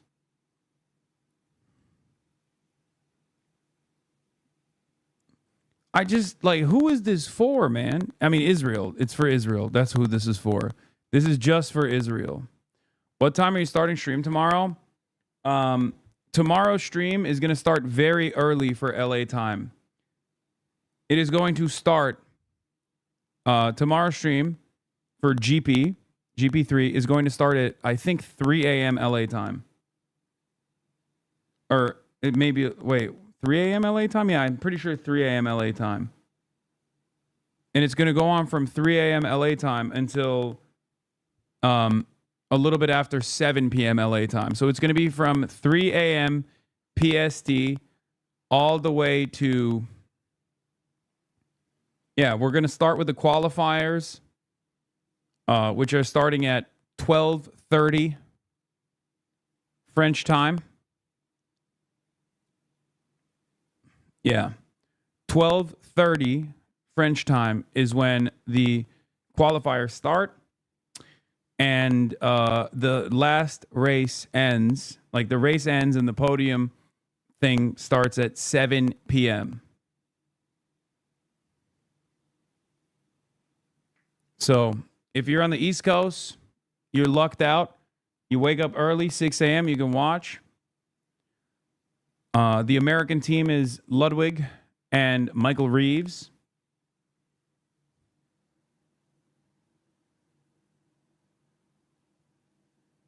No, it ends at 7 p.m. French time, which is, I think, 10 a.m. It is the exact opposite time that I normally stream at. Like, straight up, the exact opposite times. It's the times that I don't stream is the time that I will be streaming at. Where do we watch? On this broadcast.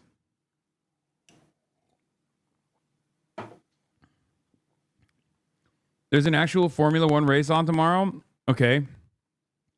There's also a Formula 4 race that will be broadcasted on this channel.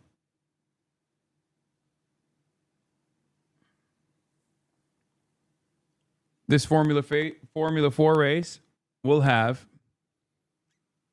some content creators that you know and some content creators that you will get to know. Some French content creators, some Spanish content creators, and also Ludwig and Michael Reeves.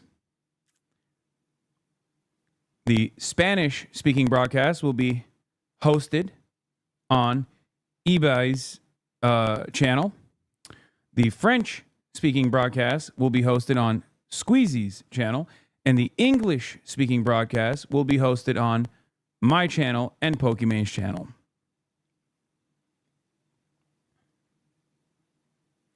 I will be commentating, despite the fact that I am not exactly the most knowledgeable on racing.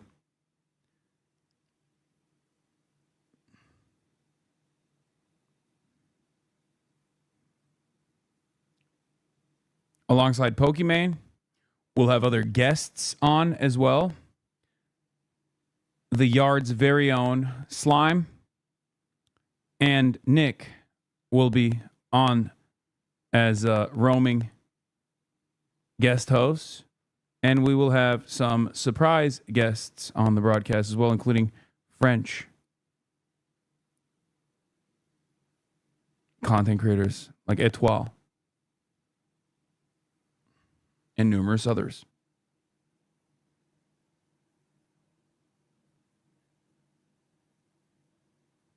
Did you exclude Aiden because he's bisexual? No, I excluded Aiden because he's my op.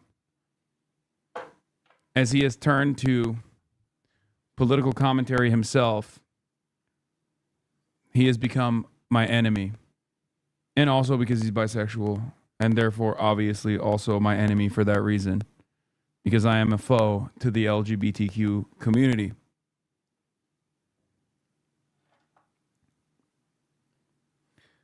Are you going to be streaming on Monday? I guess you need time to go back to us. Yes, I will be streaming on Monday.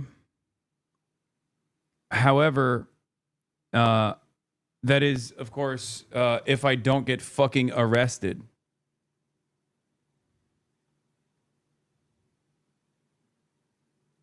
Upon my return to the United States of America.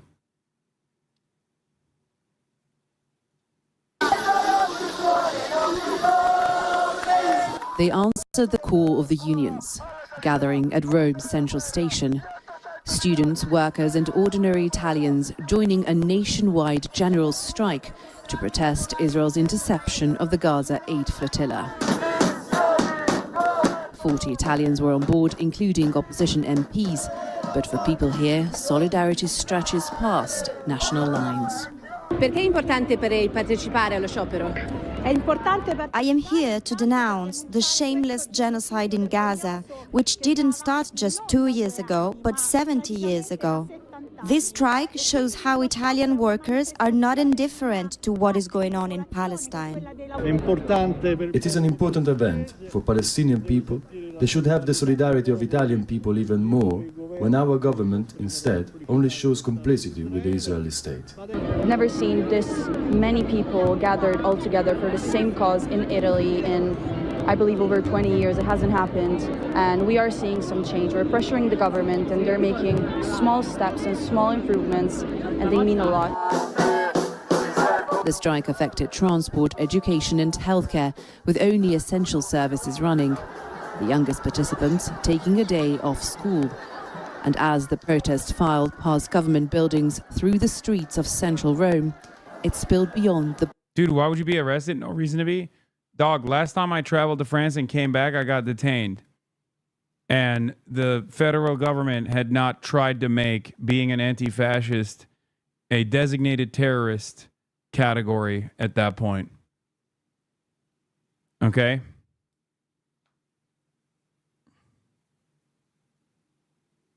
Things have gotten literally worse since then. But yes, I am talking to lawyers for help.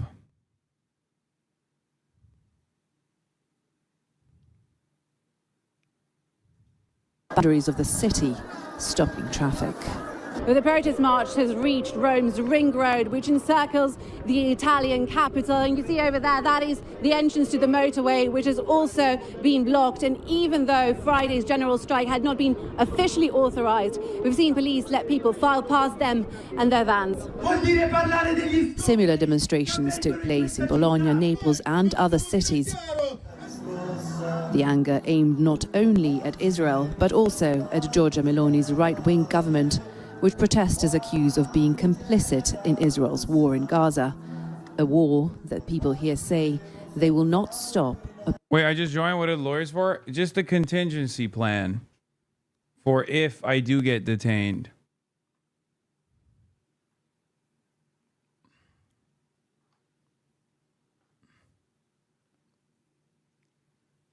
But this time for even longer than I did last time.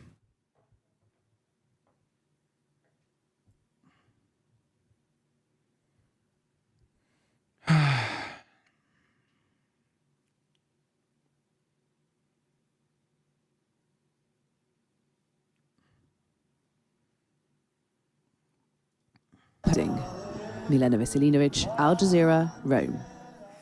Don't miss out and get the full picture. Subscribe.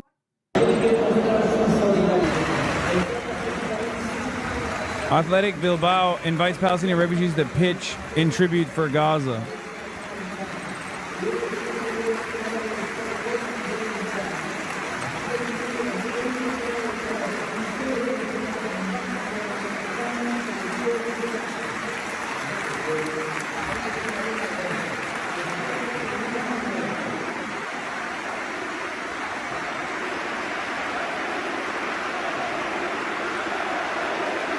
That's crazy.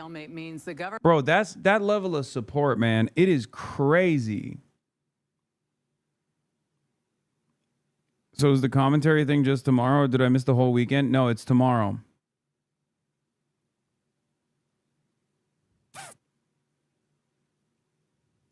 Government shutdown will stretch into next week. Yesterday, Democrats and Republicans failed to advance competing proposals to fund the government.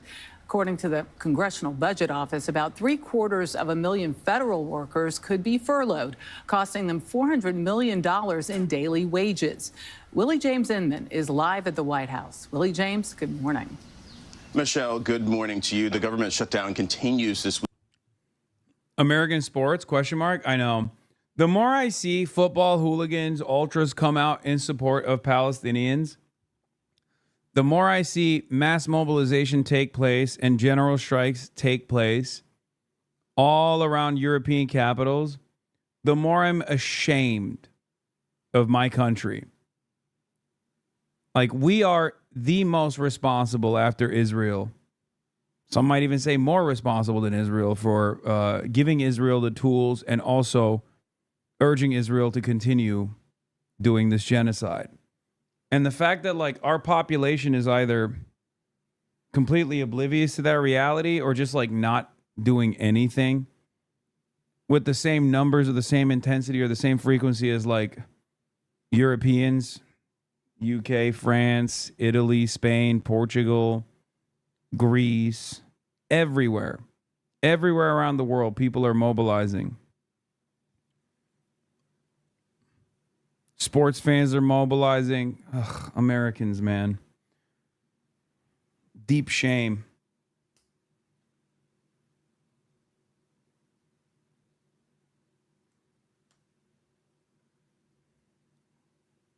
Canada, too. Canada is, like, mobilizing, but not as hard, I feel like, as these European capitals are.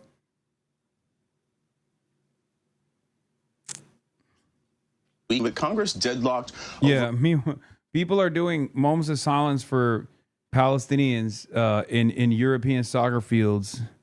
We're doing moments of silence for Charlie Kirk in America.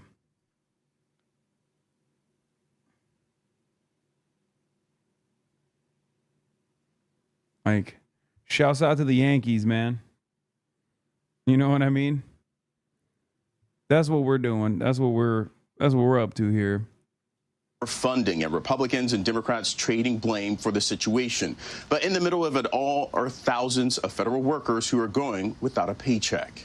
On Friday, the Senate failed to pass legislation to extend federal funding, pushing the ongoing government shutdown into next week. The motion upon reconsideration is not agreed to. A Republican-backed plan already passed in the House, but the bill did not receive enough support from Senate Democrats. A Democratic counterproposal also failed to move forward. So we're in a shutdown posture here because of Senate Democrats. There is united support, House Republicans, Senate Republicans, a few Senate Democrats, the President of the United States in support of keeping or opening the government back up. Democrats want more health care funding, including an extension of Affordable Care Act tax credits. My caucus and Democrats are adamant that we must protect the health care of the American people. House Speaker Mike Johnson canceled plans for the chamber to return to Washington next week, a move that effectively puts pressure on the Senate to act. So the House will come back into session and do its work as soon as Chuck Schumer allows us to reopen the government. That's plain and simple. As Congress remains at a stalemate, federal workers are furloughed and are not being paid. Meanwhile, the White House is floating possible mass firings during the shutdown. Look, the Office of Management and Budget, as we've said repeatedly, is working with the agencies and our cabinet secretaries to identify where cuts unfortunately can and have to be made. Max Steyer is the president of the Partnership for Public Service. So federal employees are truly both first responders and victims. They're feeling a sense of betrayal, a sense of fear, a sense of uncertainty around, how they're going to be able to do what they're there to do, which is to help the public. As negotiations continue, sources tell CBS News House Republicans will hold a call over the weekend. Both chambers are in recess for now. Michelle? Willie James, thank you. President Trump is ordering a review of Oregon's federal funding as Antifa chaos continues in Portland. Meanwhile, radical agitators have spent nearly 100 nights straight laying siege outside the city's ICE facility. Chanley Painter is here with all the details. Chanley. Hey, good morning. That's right. Trump's announcement coming as the violent anti-ICE clashes persist in Portland since early June. White House Press Secretary Caroline Leavitt saying this, watch.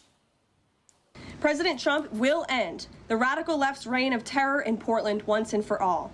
The president has directed Secretary Hegseth to provide all necessary troops to protect war-ravaged Portland and any ICE facilities under siege from attack by Antifa and other left-wing domestic terrorists. This is not peaceful protesting. This is left-wing anarchy.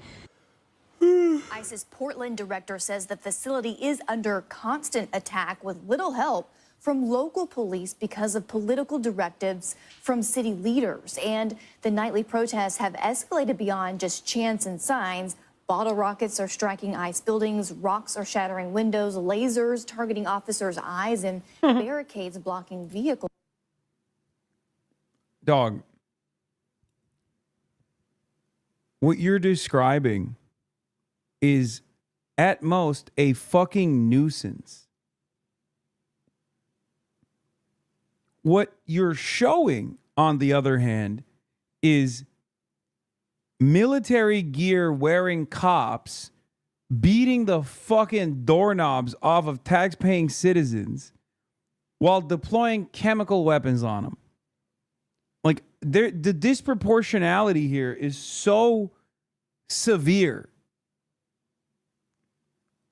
And what's crazy is that Americans don't realize that. Like, they have no way of looking at the situation and being like, okay, so you're telling me that these guys are throwing like bottles and stuff, and then the cops come in with chemical weapons that are banned in combat and deploying said chemical weapons as a mechanism for crowd control against tax-paying citizens while they got like military gear on.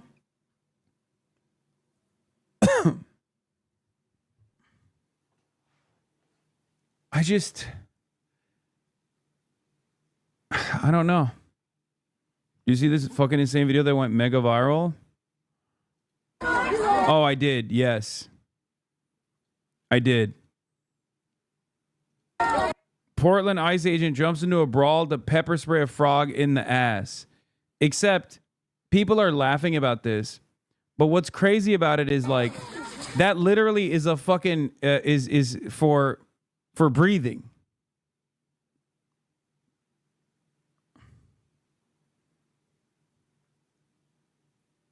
He identifies the one area for like air to come in and out of the fucking costume and then pepper sprays it.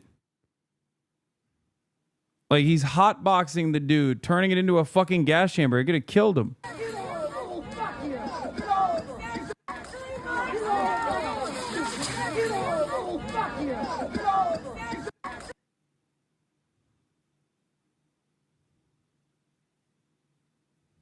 This is the siege on Portland.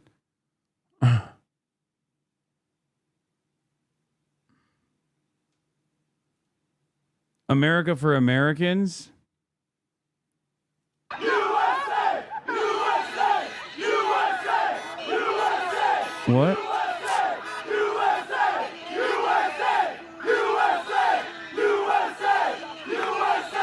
I'm confused by what this is. America for Americans, we are asleep no longer. Why does the Department of Homeland Security's Twitter account constantly post like, oh, this is in front of an ICE facility? That's so funny. Wow, sick, man. Hell yeah, dude. You guys have a real movement right there. No, but what the question is, why does the Department of Homeland Security constantly post like AI Nazi shit, but in the lamest way possible too? They constantly post like a fucking groiper. Like they post like friend memes. They post shit like this. Like they post like an angsty teenager. Meanwhile, they're the social media apparatus for an incredibly violent tool of the federal government. I don't understand it. Like, who is this PR for?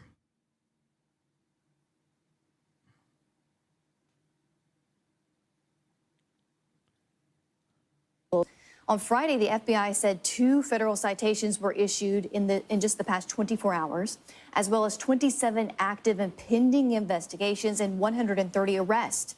Following 100 days since agitators have laid siege to that ICE facility, Portland FBI is posting this quote: "We continue to work with our partners to investigate instances of violence and destruction of property and hold those individuals accountable." And meanwhile, in Illinois, protests also persist there, guys, as federal agents announced the arrest of more than 1,000 illegal aliens as part of Operation Midway Blitz, a sweeping crackdown they launched earlier this month. Guys, back to you.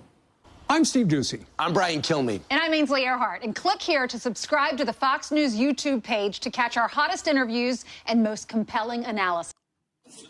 We can? Okay. All right. Thank you. Interesting. That's what Governor Pritzker says is cooperation and keeping people safe.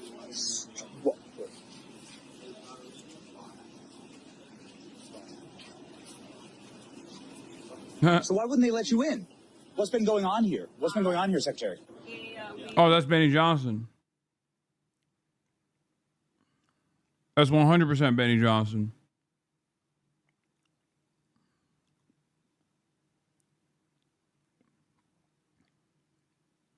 A Tim Pool journalist was arrested and that person contacted DHS that led to the escalation that's being seen in Oregon now. Coming to go out and do some operations to pick up some guys with criminal convictions on them, and the city police wouldn't even let us use a restroom. And you were just blocked by a worker here for the city? A worker at the municipal building here in Broadmoor would not allow us to go in and to use a restroom at the police station. So as much as these local leaders and governors talk about cooperating and having the backs of our law enforcement officers, this is what we have to put up with every single day. And all we're doing— No, they literally say they don't want you there. Actually. So they're abiding by the wishes of their constituents. And nobody's out here being like, please come to Illinois.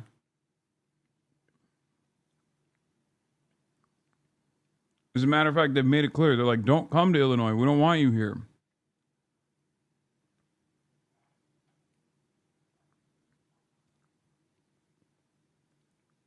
Is getting criminals as terrorists and cartels and gang members off the streets to make families safer here. It's ridiculous. I mean, is impeding law enforcement? I mean, this is a real problem around here. Impeding law enforcement? What, not letting Kristi Noem piss in the fucking police precinct is not impeding law enforcement, dude.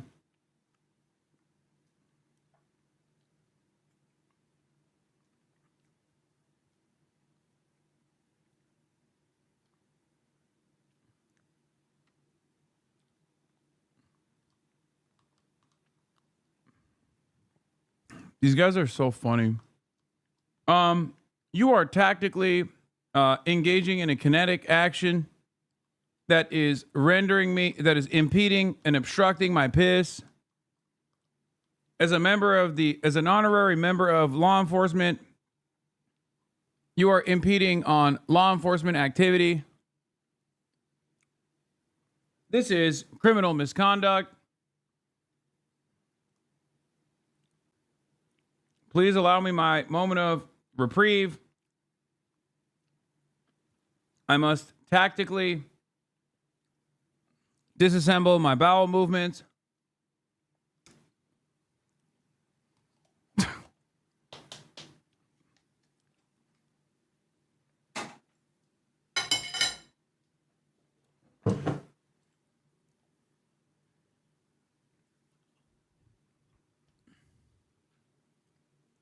When do you stream F4 Twin? In a couple hours, basically.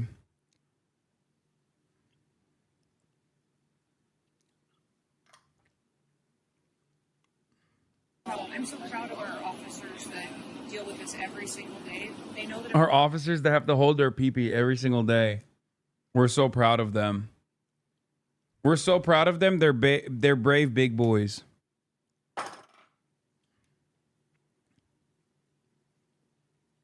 They are brave big boys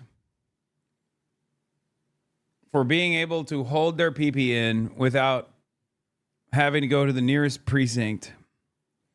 As a matter of fact, they use tactical diapers. America's got their backs, but what they face here every day is real prosecution.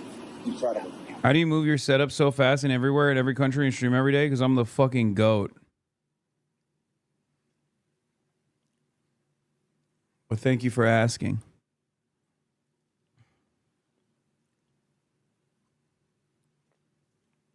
Finally, somebody recognizes all the fucking work we put in around these goddamn parts so you can get all the news that's fit to print. Wow. Municipal Broadview Building. Christina Coleman, she has the latest on this morning's attack on law enforcement in Illinois. Christina. Hi, John. DHS Assistant Secretary Tricia McLaughlin says law enforcement officers were boxed in by 10 cars this morning in Broadview, Illinois, the very same area where anti-ICE crowds have been gathering for days. She said, quote, agents were unable to move their vehicle and exited the car. One of the... Random thought. Y'all ever think Hasan hides him needing to take a shit as a pee break? No.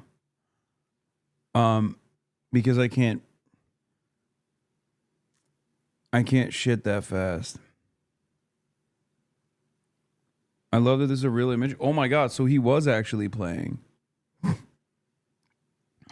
Y'all said he wasn't. Y'all said he was not playing. He actually was playing.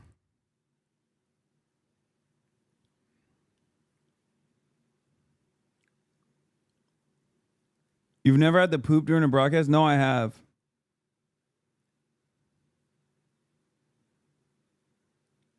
Don't care about your sob story. Give us small head content. Sorry, I can't do that because my head is normal sized.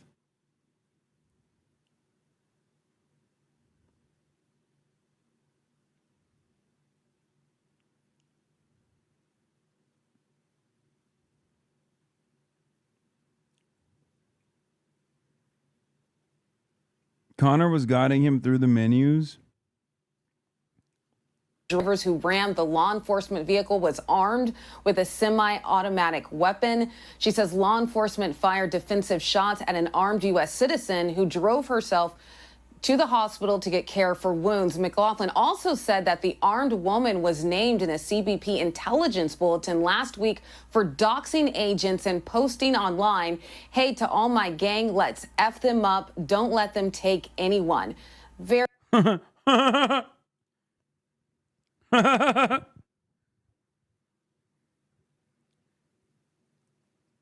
Hey, we are a member of a criminal gang. Let us go F those ICE agents up. That's so funny. Come on, man. We like to do gang violence to ICE agents. It's such a stupid Very post. disturbing. Things got violent outside of the ICE facility in Broadview, Illinois, again early yesterday morning. Take a look at that, with anti-ICE protesters clashing with law enforcement. Approximately 250 anti-ICE protesters gathered there. Federal agents fired pepper balls and tear gas to try and break up the crowd, blocking federal operations. Today, Illinois Governor J.B. Pritzker put out a statement saying the Trump administration intends to federalize 300 members of the Illinois National Guard in the coming hours. Pritzker said, quote, "This morning, the Trump administration's Department of War gave me an ultimatum. Bro, everything is Israel now. I just sometimes I think, am I too Israel pilled? Like, is too Israel brained, you know? Or is everything just simply Israel?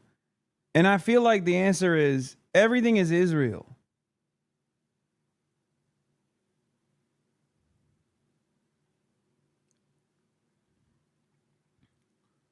Because, like, this whole, like, fake, oh, we have real criminal threats that we have to destroy with, like, the dumbest fake bullshit of all time. Permanent victimhood status. I mean, I guess it makes sense. Israel's, like, the purest reactionary form, which is fascism. So it makes sense that the United States of America, that's also gearing towards full tilt fascism, would behave in a similar fashion.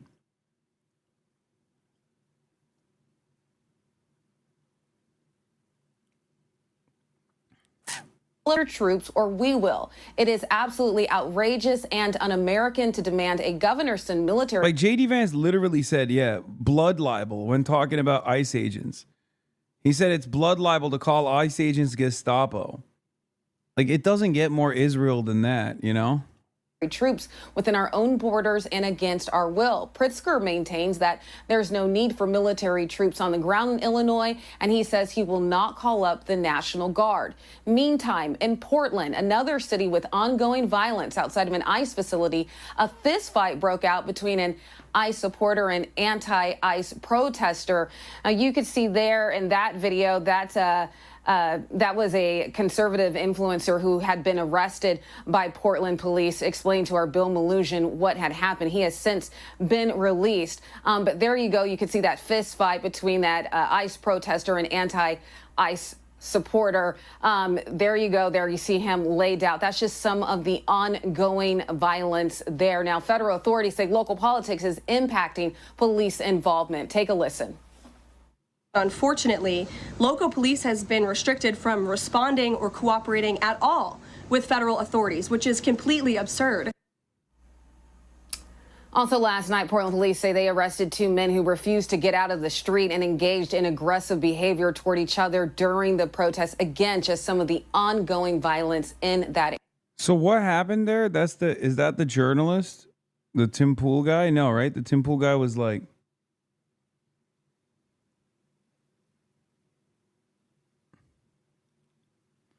yeah, not only did they pepper spray the frog costume like vent,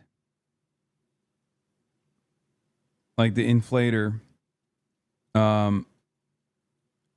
specifically to suffocate the person in the frog costume. But look at this video. I saw this one too. Oh shit.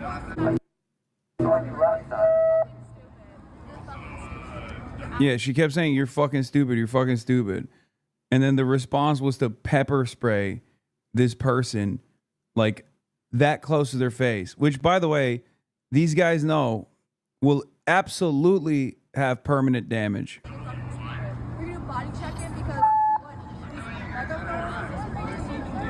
Who is talking to you? No.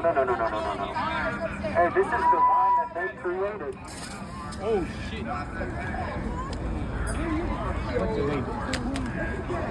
Laughing.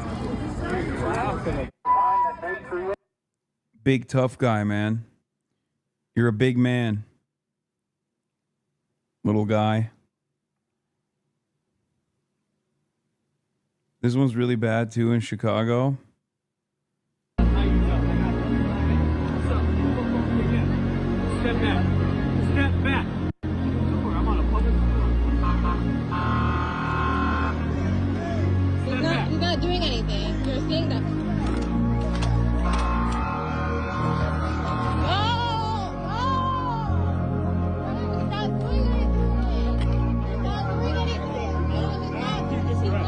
Like, what's the purpose there? Like, that's just straight up assault. You understand? That's all this is. That's just straight up assault. Like, this is the thing that really pisses me off about Americans, because like Americans will look at this and be like, well, he didn't listen to a lawful order by a cop. Like, these are supposed to be human beings and also public servants. Like, they're not fucking gods. Okay? They don't get to just like beat the shit out of people who hurt their feelings. Okay? You don't get to do that. Nobody gets to do that. And you know who especially doesn't get to do that? A dude in a fucking military kit with a goddamn automatic machine gun strapped to his fucking chest. What are we talking about? It's so crazy. Americans will look at that and be like, nah, that's valid.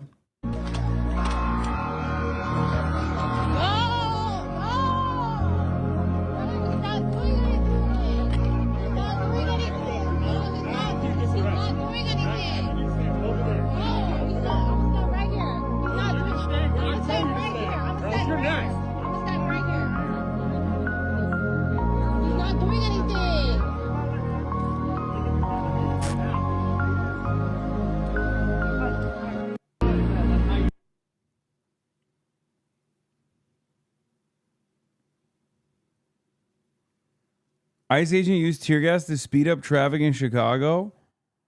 ICE gassed a 2-year-old because they were mad about the traffic. They are on a terror spree. What? ICE deployed tear gas on crowded public street because they were upset being stuck in Chicago traffic. A 2-year-old child required medical care after inhaling the chemical agent. Adults were vomiting on the sidewalk. Local elementary school was forced to lock down for recess due to the presence of agents. People in nearby cars reported that the tear gas caused their ears, nose, and mouth to run after chemicals seeped into vehicles despite windows rolled up. The incident occurred close to Funston Elementary School in the Logan Square neighborhood in Chicago, Illinois. Fuck you, you fuckers. Fuck you. Fucking bitches.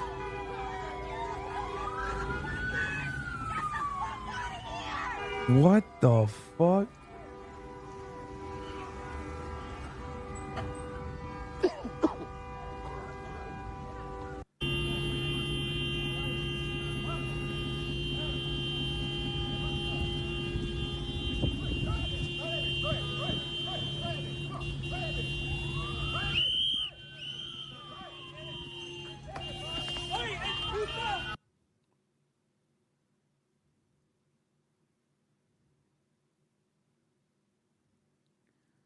Well, I look at this and I feel protected, you know?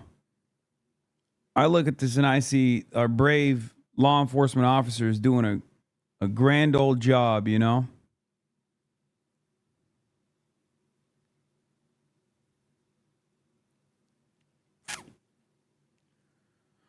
I mean, like these guys get paid with our taxes, by the way. Just remember that. Okay? They're public servants, supposedly doing all this for our best interests, okay? And just the horrors of what happened to the children is one thing. You also had American citizens, black American citizens that were drugged out of their homes and detained and put through something that they should not have had to go through. And when we are having a conversation about how customary it is to detain someone, I want people to remember the historic implications of that for black people. Okay, hold on. Wait, what would be? Yeah, wait, what would be? Wait, let me ask you honestly. What would be is the alternative to go in there and say, okay, guys, raise your hand if you are an American citizen, and we're going to let you out of here. Do you trust people? What are you saying? What do you? Yeah, the alternative is conducting a proper investigation ahead of time, figuring out if there's a fucking criminal there, getting the proper arrest warrant, a judicial warrant to enter into that individual's home. No one else's home, just that individual's home. That is just the law, by the way. What's the alternative? Following the fucking law? Yes, dumbass. That's the fucking alternative. What the fuck are you talking about? What do you mean? Like, you can't just go, what's the alternative? Not violating the Constitution? Not violating the Fourth Amendment? Yeah. No, that's the bare minimum, actually. Hello?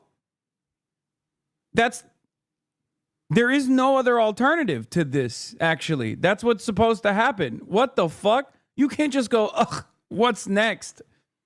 About a egregious violation of the law. To be honest, is that the Jesus alternative? Hold on, Is that the alternative? No, yeah, the alternative is for law enforcement to do their job. Yes, and that's make what sure they're that doing. They are detaining the right people. And how do they detain? Absolutely. How do they determine that? They have to see the papers. The alternative is for law enforcement They have to act see the like a papers. scalpel and not like a hatchet. Brianna, 1 second. When you walk down the street. Like, that dumbass is talking about dragnets. Ask that person about China, and they'll talk about, like, how devastating this is. Ask that person about Xinjiang, right? The Uyghur genocide.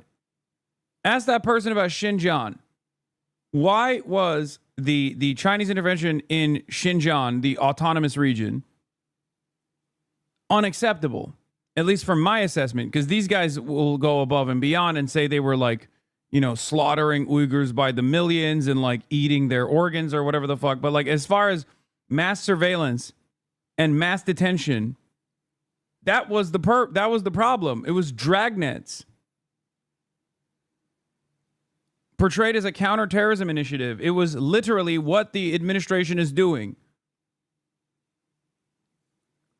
Dragnets and mass surveillance acted on by state mandate as a fucking counterterrorism initiative. That's exactly what the current American government is doing. When they talk about what the Chinese government is doing in Xinjiang, they literally say they were doing a Holocaust there, okay? They were doing a Holocaust. They were just, like, killing every single man, woman, and child they could.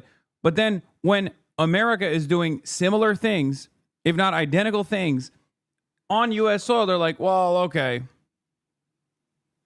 Oh, well, that's just, following lawful orders. It's ridiculous. When you walk down the street and so let's say hypothetically a law enforcement person came up to you and said, "Are you a U.S. citizen?" What are you going to say? Well, that's not the question. No, let me ask you. If they said that to you, what would you say? I would say yes. Okay, and then they said, "I don't believe you. Let me put you in some zip ties." Weren't you ask the kids at Tiananmen Square? Oh my God.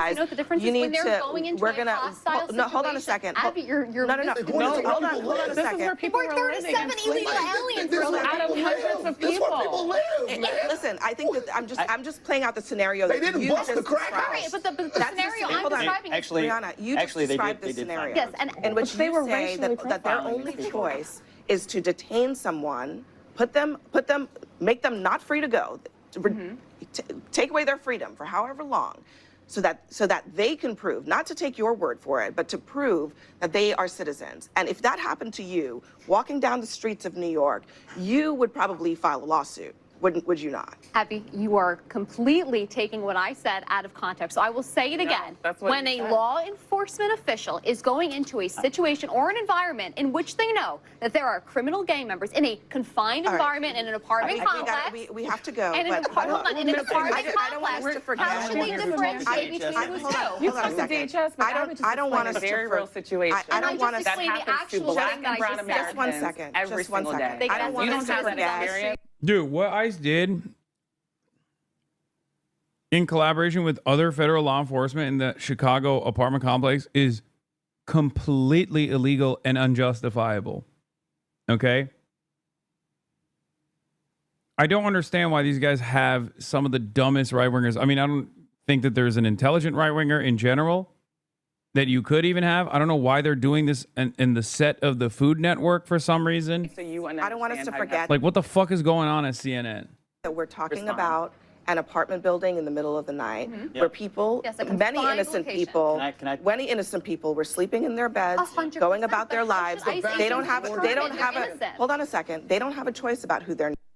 Yeah, and then in the process, they zip-tied naked children and arrested an entire building of U.S. citizens so they could post this video to impress unfuckable 65-year-old MAGA pigs with heart disease. Yeah, they hit a Black Hawk, bro.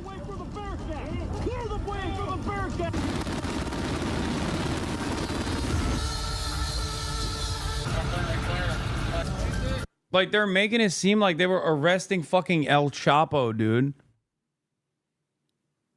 They got the busboy working down the street. This is literally like the lawful, the criminal person that they're apprehending in this is like 37 dudes that work for landscaping small businesses and like the bar back at the fucking local eatery. Okay? That's what they're doing. Uber Eats delivery drivers. It is the most psychotic shit. Yeah, you'd think they're in the Bin Laden compound the way they're moving.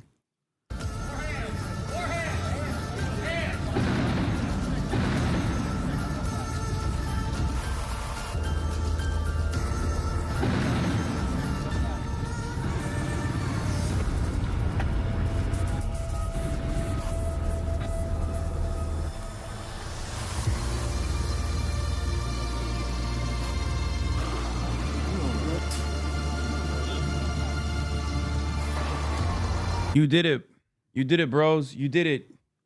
You arrested the local dishwasher. I can't believe it. You did it for the heinous crime of seeking refuge in the United States of America, okay? Fantastic. And a shit ton of American citizens were detained in the process and had their stuff thrown around, destroyed in the process. All the doors were destroyed in the compound.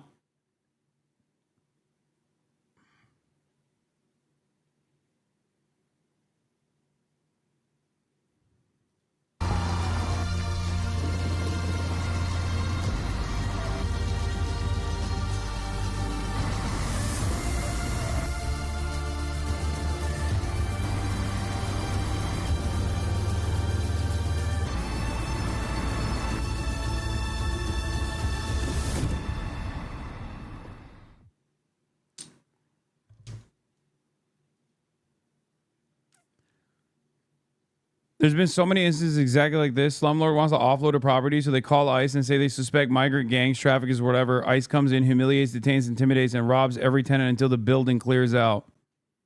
Yep. This is what happened in Aurora, Colorado as well. They were like, oh, Trend was in the building.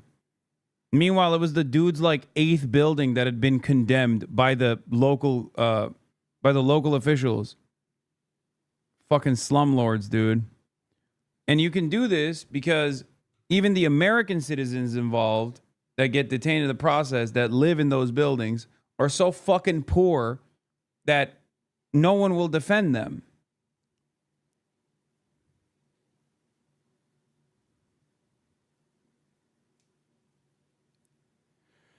Oh, don't remind me, TYT, greatest shame by promoting that shit? Yeah. Maybe they'll talk about this one too. They'll say, oh, Trend was in this building too. Those amassed and armed federal agents backed by a Black Hawk helicopter descend on a Chicago apartment building, handcuff everyone, including kids, and then check them all for outstanding warrants and immigration status.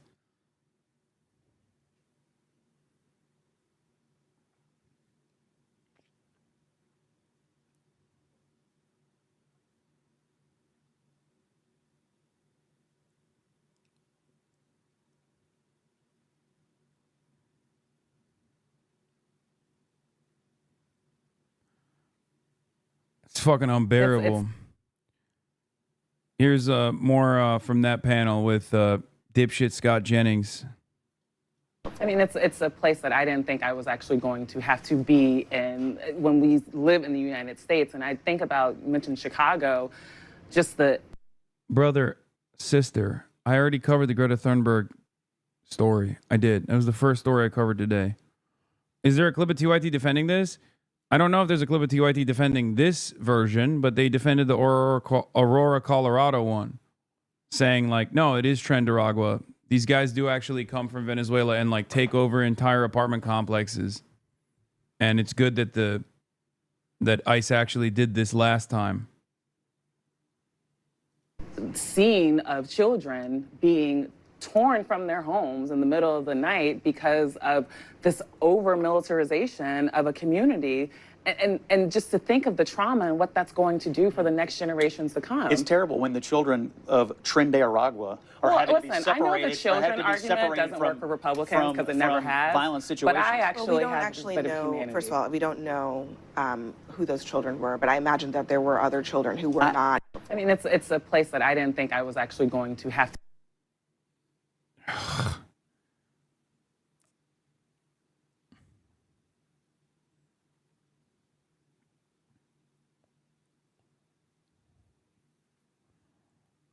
Incredible.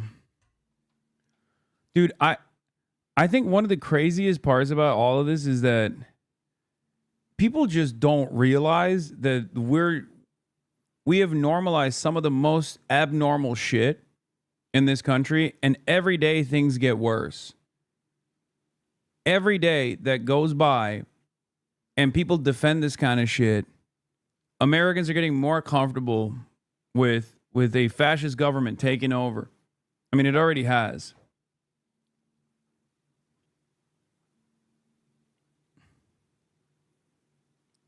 I don't know. I don't know where this goes, man. The ICE stuff is so crazy. It's just so unacceptable.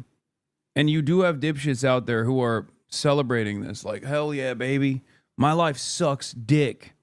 So I'm glad when I think about like a random person who has even less than I do getting fucked over, because I'm fearful of that person. I'm fearful that they're brown and therefore scary. Horrifying stuff. Anyway, that's all I got for today. It's a very short stream tonight, obviously, because I'm going to be live in a couple hours. Not in a couple hours, but like in like 10 hours. We're going to be going live early in the morning.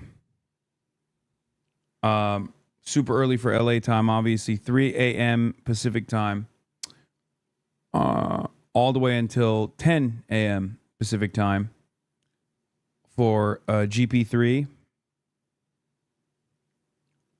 Hopefully we'll see you here. But I'm going to be live broadcasting alongside Pokimane GP3, the Formula 4 race. Ludwig and Michael Reeves are competing for the American team, basically, against a bunch of French content creators and a bunch of Spanish content creators. And it is a massive event, ginormous event. 200,000 plus people are here in Le Mans, like in the arena, around the track, watching. And we will be the English broadcaster for the entire event. It's very exciting stuff. I'm going to try to go to bed early tonight, hopefully, so I can wake up early and then live broadcast that. And yeah, it's going to be viewed by millions of people. And yes, GP Explorer, for those outside of France, GP Explorer was created by French content creator Squeezie in 2022. The idea was bold: gather some of the biggest content creators and streamers, put them through months of real motorsports training, and let them compete in a professional level Formula 4 race. Formula 4 is the first official step in single-seater racing after karting. These cars are lightweight, fast, and purpose-built for competition. Nothing like a modified road car. Driving one requires precision, courage, and plenty of training. That's why each creator spends months preparing, learning real racecraft, and getting licensed to race. What started as an experiment has grown into a cultural phenomenon. Thousands of fans fill the Bugatti circuit at Le Mans, a world-famous racetrack, and millions more watch online. GP Explorer is both a serious race and a massive festival, with fan activities and an atmosphere you'd normally only find at major motorsport events. Now, they did this in 2022 and then 2023. This is the third and final GP Explorer. This is going to be the last one, okay? That's why it's called The Last Race. To celebrate, the event expands into a 3-day program from October 3rd to 5th with even more track actions, concerts, and live entertainment. And the American team, there's 24 well-known creators split into 12 teams. French teams are returning from the years prior. Ludwig and Michael Reeves is racing as the official crew Motorfest team. They're the American team. And if you want to see the event program,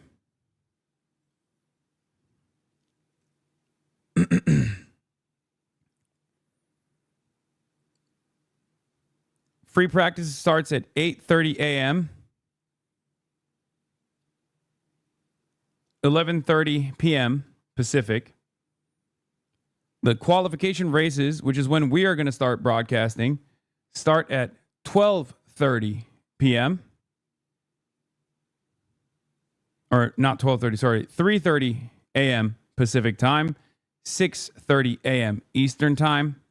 And the actual race is going to be at 9 a.m. Pacific time or 12 p.m. Eastern time.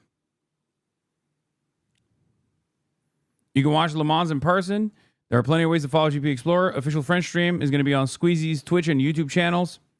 International streams are going to be the English stream is and Pokemon's Twitch channel will feature the English broadcast, and the Spanish one will be on Ibai's Twitch channel.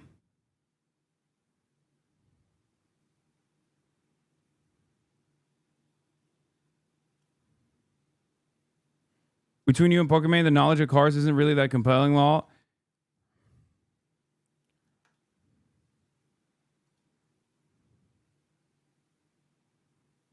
Is Ibai a fucking knowledgeable race car driver, dumbass?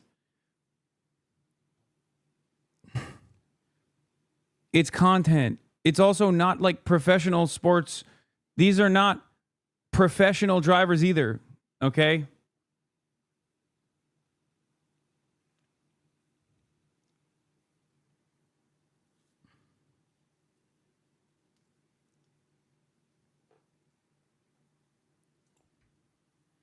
Predict now the winner.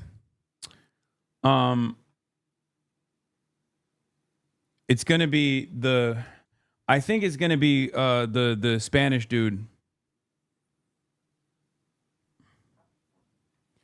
Famous petrol head Ludwig. Yeah, Ludwig, who has crashed 2 Vespas.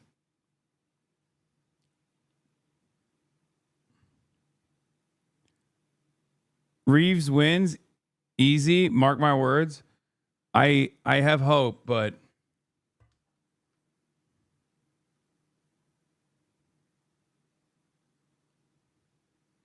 for those unfamiliar with open wheel racing, free practice is the opportunity for drivers to get used to track conditions, while qualification is a time trial to set your best lap time, which determines the starting grid. It's the first chance to see how drivers are stacking up before the race. Great way to familiarize yourself with the turns as well. Yeah.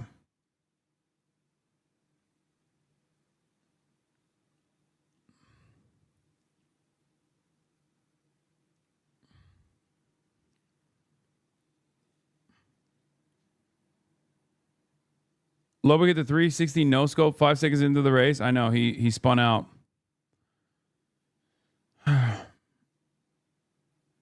Michael Reeves literally drove a car with his mind. He will win. Well, I'm going to be very American patriot tomorrow. Okay. I got patriotism in my heart, as much as it pains me to support Ludwig. I will suck it up and do the right thing because obviously I'm on Team America. Anyway, love you guys, and I will see you tomorrow, okay? Hopefully, I'll see some of you tomorrow. Starting off in LA time at 3 a.m. Pacific, 6 a.m. Eastern time. See you there. Peace. Los Angeles, California.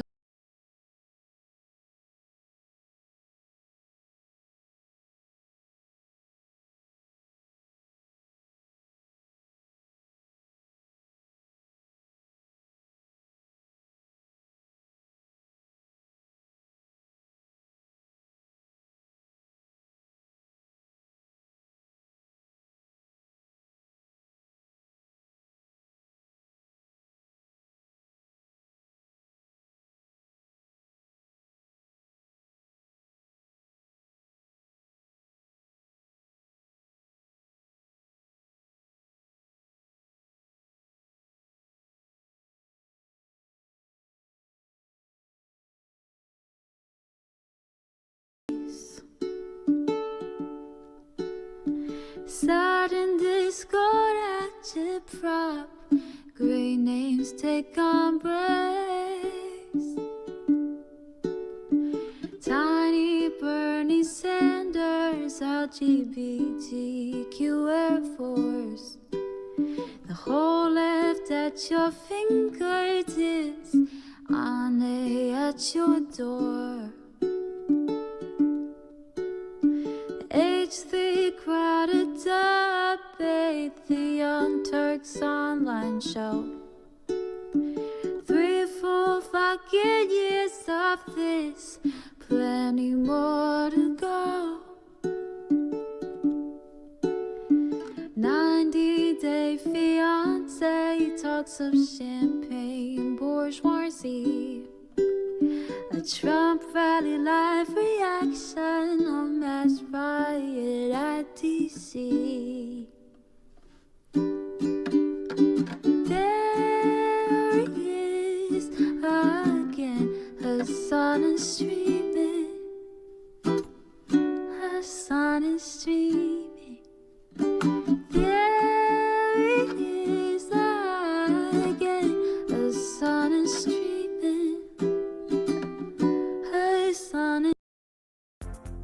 Life doesn't wait, and neither should you. Aleve can help you deal with pain less throughout your day. Whether it's a long day on your feet, a demanding workout, or everyday aches and pains, you need relief that can keep up when pain persists.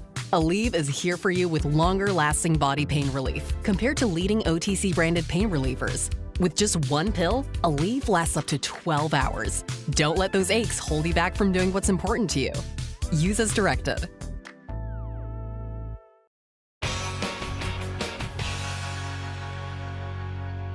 Our main story tonight concerns forced monkey labour on coconut plantations. It is real, by the way. Monkeys are apparently captured and raised to harvest coconuts. And you're probably thinking, oh, fuck. This is going to ruin coconuts for me, isn't it? I'm never going to be able to enjoy them again without the mental image of a chained-up monkey forced to work long hours in the Thai sun for pay that is, I'm guessing, well below Thai monkey minimum wage. Well, I've got some good news. We're not actually talking about blood coconuts tonight. That was just a decoy, so you'd be less bummed out when I revealed our real topic, Israel. Now, oh yes, oh, suddenly, forced monkey labour sounds pretty good to you, doesn't it? Oh, please, John, tell me about the sad monkeys. Is one named Bobo? Is he already dead? No? Sorry, you had your chance. We're doing Israel. Israel is a country that I'm guessing you're already aware of, but in case you need a primer on its exact size and location, here is someone with a helpful visual. It's a small country in terms of land. See this pen, this wonderful pen? My desk is the Middle East. And this pen, the top of the pen, that's Israel. That's not good, right? You know, that's a pretty big difference. I use that as an analogy. It's pretty accurate, actually. So, that's objectively very funny, from him calling the pen wonderful to holding it up vertically, the only wrong way to hold it if you're comparing it to a country on a horizontal map, to taking credit for that analogy as if it weren't definitely how an exhausted aide just taught him the size of Israel minutes before. Specifically, we're going to talk about Israel's Prime Minister, Benjamin Netanyahu, Bibi if you're nasty, otherwise known as the original source material for Mr. Potato Head. Netanyahu has been in power on and off since 1996, to the point that he's actually Israel's longest-serving prime minister. And for decades, he's portrayed himself as the only person capable of keeping Israel safe, sometimes making that argument through fun campaign ads like this one, where a couple are getting ready to go out, wondering where their babysitter is, when this happens. Oui, ראש הממשלה. איזה כבוד. מה אתה עושה פה? הזמנתם בייביסיטר? קיבלתם ביביסיטר. איפה הילדים? אבל אתה ראש הממשלה. אתה תשמור לנו על הילדים? בבחירות הקרובות אתם בוחרים מי ישמור על הילדים שלנו. בבחירות הקרובות מצביעים רק הליכוד. Yeah, I mean, I guess the name BB does kind of sound like the word baby, but it is a bit of a stretch, though to be fair, it's not the worst use of a nickname in a political campaign, because that would be when Richard Nixon was the subject of campaign buttons that said, "My pick is Dick," which would actually be a great prop for a gender reveal party. Come in, guess how many diapers, then grab a button that's either "My pick is Dick" or "I got twat." Bad news, the losing team has to listen to the mother-in-law tell her birth story. Netanyahu's argument to voters has always been that he's a big, strong guy who won't let Israel get pushed around. And even some of his most ardent supporters describe him as a belligerent piece of shit. Here are some explaining their support for him ahead of an election in the 90s. Only Bibi. He's the #1 politician in the country. Bibi Netanyahu. He has a mouth that can wrap the whole country around his finger. We need a prime minister to stand up to the world, not a sucker. Someone who knows how to lie, too. We need a prime minister who's an asshole son of a bitch. Wow! That is pretty damning. What kind of person are you when even your biggest fans are going, "This guy's a fucking nightmare, it's a yes from me"? Also, stop interviewing that guy while he's still driving. No one wants a news alert that says 12-car pile-up on the highway. We were first on the scene because we kind of caused it. And in recent years, Netanyahu's pushed that whole notion of a strong offence to the absolute limits. Just this year, he's continued to preside over the longest and deadliest war in Israel's history. He's starved Gaza, bombed Iran, and carried out airstrikes in Qatar, Yemen, Syria, and Lebanon. It seems like someone gave him a rise and grind coffee mug, and he took it sociopathically literally. But it is worth knowing Netanyahu and his coalition are not currently that popular in Israel. Polls continue to show his coalition would lose the next election were it to be held today. And many of his fellow politicians don't seem big fans either, with Bibi's former ambassador to the US saying he's unable to distinguish between personal and political interests, and even this minister in his government calling him at one point a danger to the state of Israel, which is pretty direct from a political ally. In this country, the most damning thing a Republican's been brave enough to say publicly about Trump was Mitch McConnell suggesting we're living through a time with certain similarities to the 30s. And if you're thinking, wait, did he mean that thing or just that ankle hemlines are coming back in fashion? The answer's neither. He was apparently referring to the Smoot-Hawley tariff bill, which is definitely where all our heads went when he dropped the 1930s reference. But despite all that, Netanyahu always seems to find a way to hang on to power. He's been unseated as Prime Minister twice, only to come back each time. The point is, years from now, when people tell the story of Israel's brutality in Gaza, they'll need to talk about the history of Israel's founding mission, the complex politics of the Middle East, America's choice to give more military aid to Israel than any other country in history, and 1,000 other things. But they'll also need to tell the story of one Benjamin Netanyahu, a man so singularly focused on remaining in power, he's allied with the most extreme voices in his country. So given that, tonight, let's talk about Netanyahu. And let's start with some background. He grew up with a father who was a well-known proponent of an uncompromising form of Zionism called revisionist Zionism, which focused on the need for a military force strong enough to compel the Arabs to accept a Jewish state on their native land. Bibi actually spent some formative years in the US, attending high school in Philadelphia. In his mid-20s, his brother Yoni, a commander in the IDF, was killed while rescuing more than 100 Israelis who'd been taken hostage after a plane hijacking, and he was hailed as a national hero. And following that, Bibi, who was still living in the US and going by Ben Nitai, began to get more attention, and he got pretty good at arguing Israel's case. Here he is on a Boston-area TV show. Mr. Nitai, is the issue of self-determination the core of the conflict in the Middle East? No, I don't believe it is. The real core of the conflict is the unfortunate Arab refusal to accept the state of Israel. Yeah, that was a young Netanyahu defending Israel on Boston TV. That programme, by the way, Talking Sacks with Chip and Chowder. Over the years, the show's held some surprisingly nuanced debates on issues like the Mideast conflict, as well as exactly how many penises Derek Jeter could fit in his mouth. Now, after returning to Israel, Netanyahu got into international diplomacy, becoming ambassador to the UN, and ultimately moved into politics as chair of the right-wing Likud party, where he made his name campaigning against the historic Oslo Accords. They, famously, laid out a framework for Israel negotiating peace with the Palestinians. And Netanyahu, in particular, railed against the prime minister who signed those accords on Israel's behalf, Yitzhak Rabin.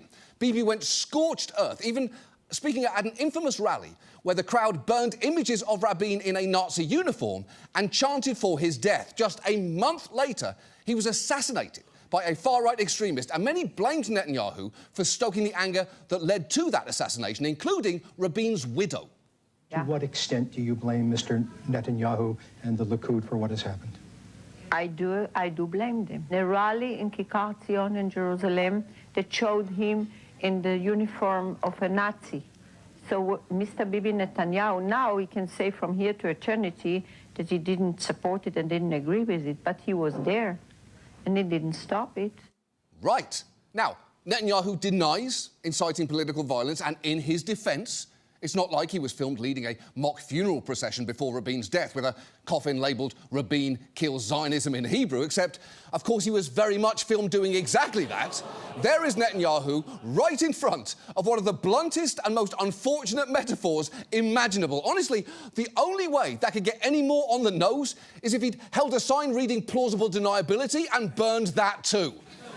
Now, in the wake of Rabin's assassination, many thought Netanyahu was politically finished, but the next year, a series of Hamas suicide bombings seemed to turn the public mood towards his case that pursuing peace was pointless. And Netanyahu was elected prime minister for the first time in 1996. It's a position that he served in, on and off, for 17 of the last 30 years. And a key claim he's repeatedly made is boasting that he can bring the US along with whatever he does.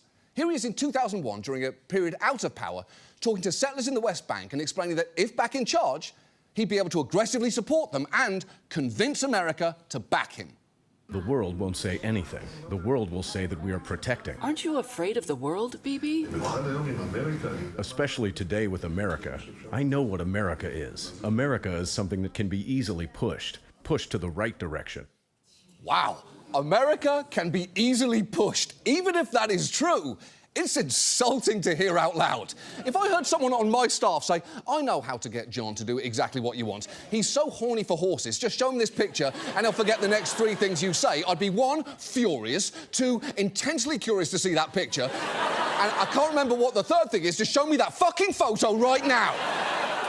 And to be fair, Bibi has had a lot of success in pushing America, particularly with Republican presidents and especially with Donald Trump. In fact, it was during Trump's first term that Netanyahu celebrated what he considered his greatest foreign policy triumph, the Abraham Accords, which normalised diplomatic relations with several Arab states, most notably the UAE and Bahrain. It was a plan supported by Jared Kushner, who Trump, of course, put in charge of fixing the Middle East during his first term, even though he always looks like he just got his hair cut while sitting in a plastic race car chair. The thing about the Abraham Accords was they got those other nations to abandon the long-standing condition among many Arab countries that relations with Israel could only come after the establishment of a Palestinian state. Netanyahu's thinking was, if you can just get enough Arab nations to do that, you could basically freeze the Palestinians out. He's been trying to get Saudi Arabia to sign on next, but it's worth knowing many observers have warned that these accords were always just going to end up further marginalising Palestinians. He said, we are going to have peace with Saudi Arabia, and the Palestinians should not have a veto on that. I've long sought to make peace with the Palestinians. But I also believed that we must not give the Palestinians a veto over new peace treaties with Arab states. Which is, in a different language, from my point of view, the Palestinians can off. Sorry, but excuse my French. I'm sorry, but I will not excuse your French. The only person allowed to say fuck while discussing diplomatic complexities on TV is me, because if I lose that, I'm little more than a streamer explaining the news so that a dead-eyed 14-year-old can swipe past me without noticing that, unlike most streamers, I'm in a very expensive room. But second, yeah, of course it was a fuck you to the Palestinians. That shouldn't be surprising. Everything Netanyahu does has that as a side effect. If he could pour a bowl of cereal in a way that makes conditions in Gaza meaningfully worse, he would do that. And don't think that he doesn't have Israel's top geopolitical cereal scientists working on how to make that dream come true. But obviously, while many focus on Netanyahu's foreign policy, he's also a domestic leader. And at home, his time in office has increasingly been defined by attempts to cling to power, even as he's faced allegations of corruption, including charges of bribery and fraud in 3 separate cases. And while he denies those charges, to run through them very quickly, the first accuses him of accepting nearly $300,000 in gifts, including cigars and champagne from prominent businessmen. And I will say, it is not a great look that one of those businessmen has testified that Bibi and his wife used code words for the gift, with cigars being called leaves and champagne being called roses, which is just inherently suspicious. People only used code words for illicit activities, as anyone who's ever been disappointed by a Craigslist ad offering to go skiing with Tina Turner has discovered. Wait, hold on, that means cocaine and meth? Oh no, I was looking for a different kind of great time. The 2 other cases both accuse him of quid pro quos involving major news platforms, this newspaper and this website, Walla. In that case, prosecutors say he granted regulatory favours to the owner of Walla in exchange for positive coverage of himself and his wife. And just listen to Walla's former editor-in-chief explain how particular Netanyahu could be. Netanyahu wanted positive coverage so that anyone who visits Walla frequently would think he's the King David of Israel, that he's the wonderful leader leading Israel. He wanted his wife to be pleased, that she'd look good in photographs. How many photos were there? How were the photos? Did they have the right angle? We felt like a restaurant serving only one person. He arrives, and he wants that meat and this salad and gets whatever he wants. So we used code words like parsley was the request for more photos. Add lots of parsley to the dish coming out.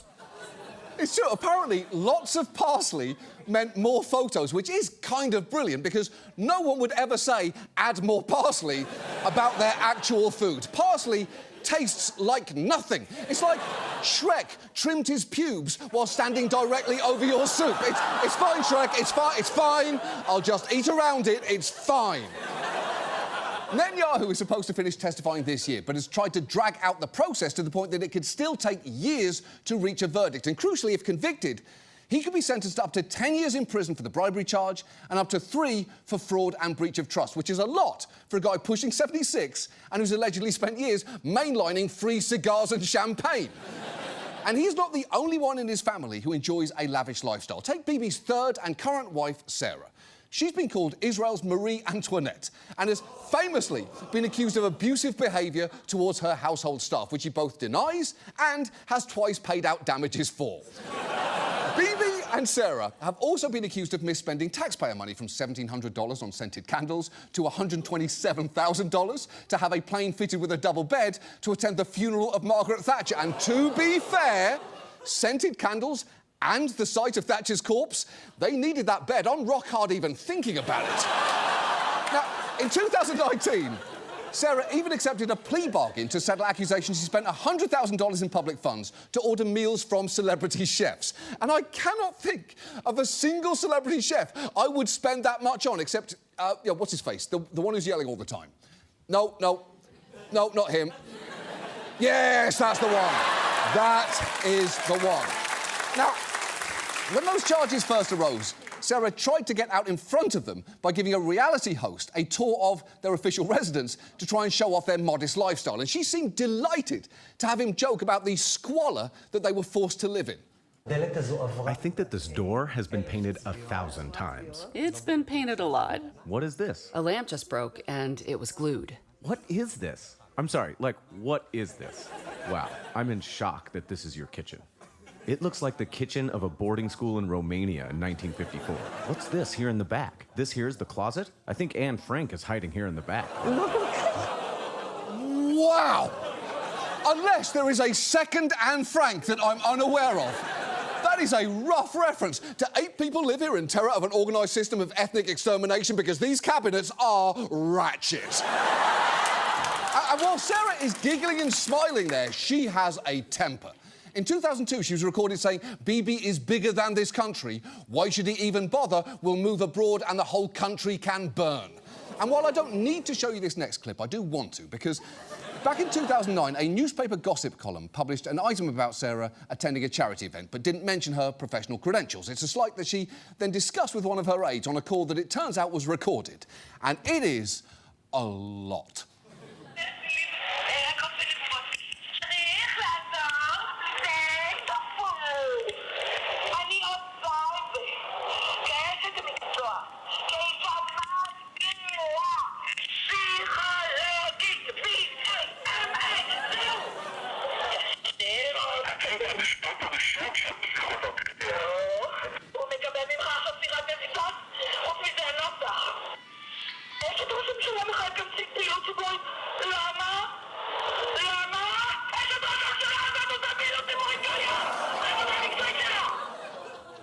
Oh my God!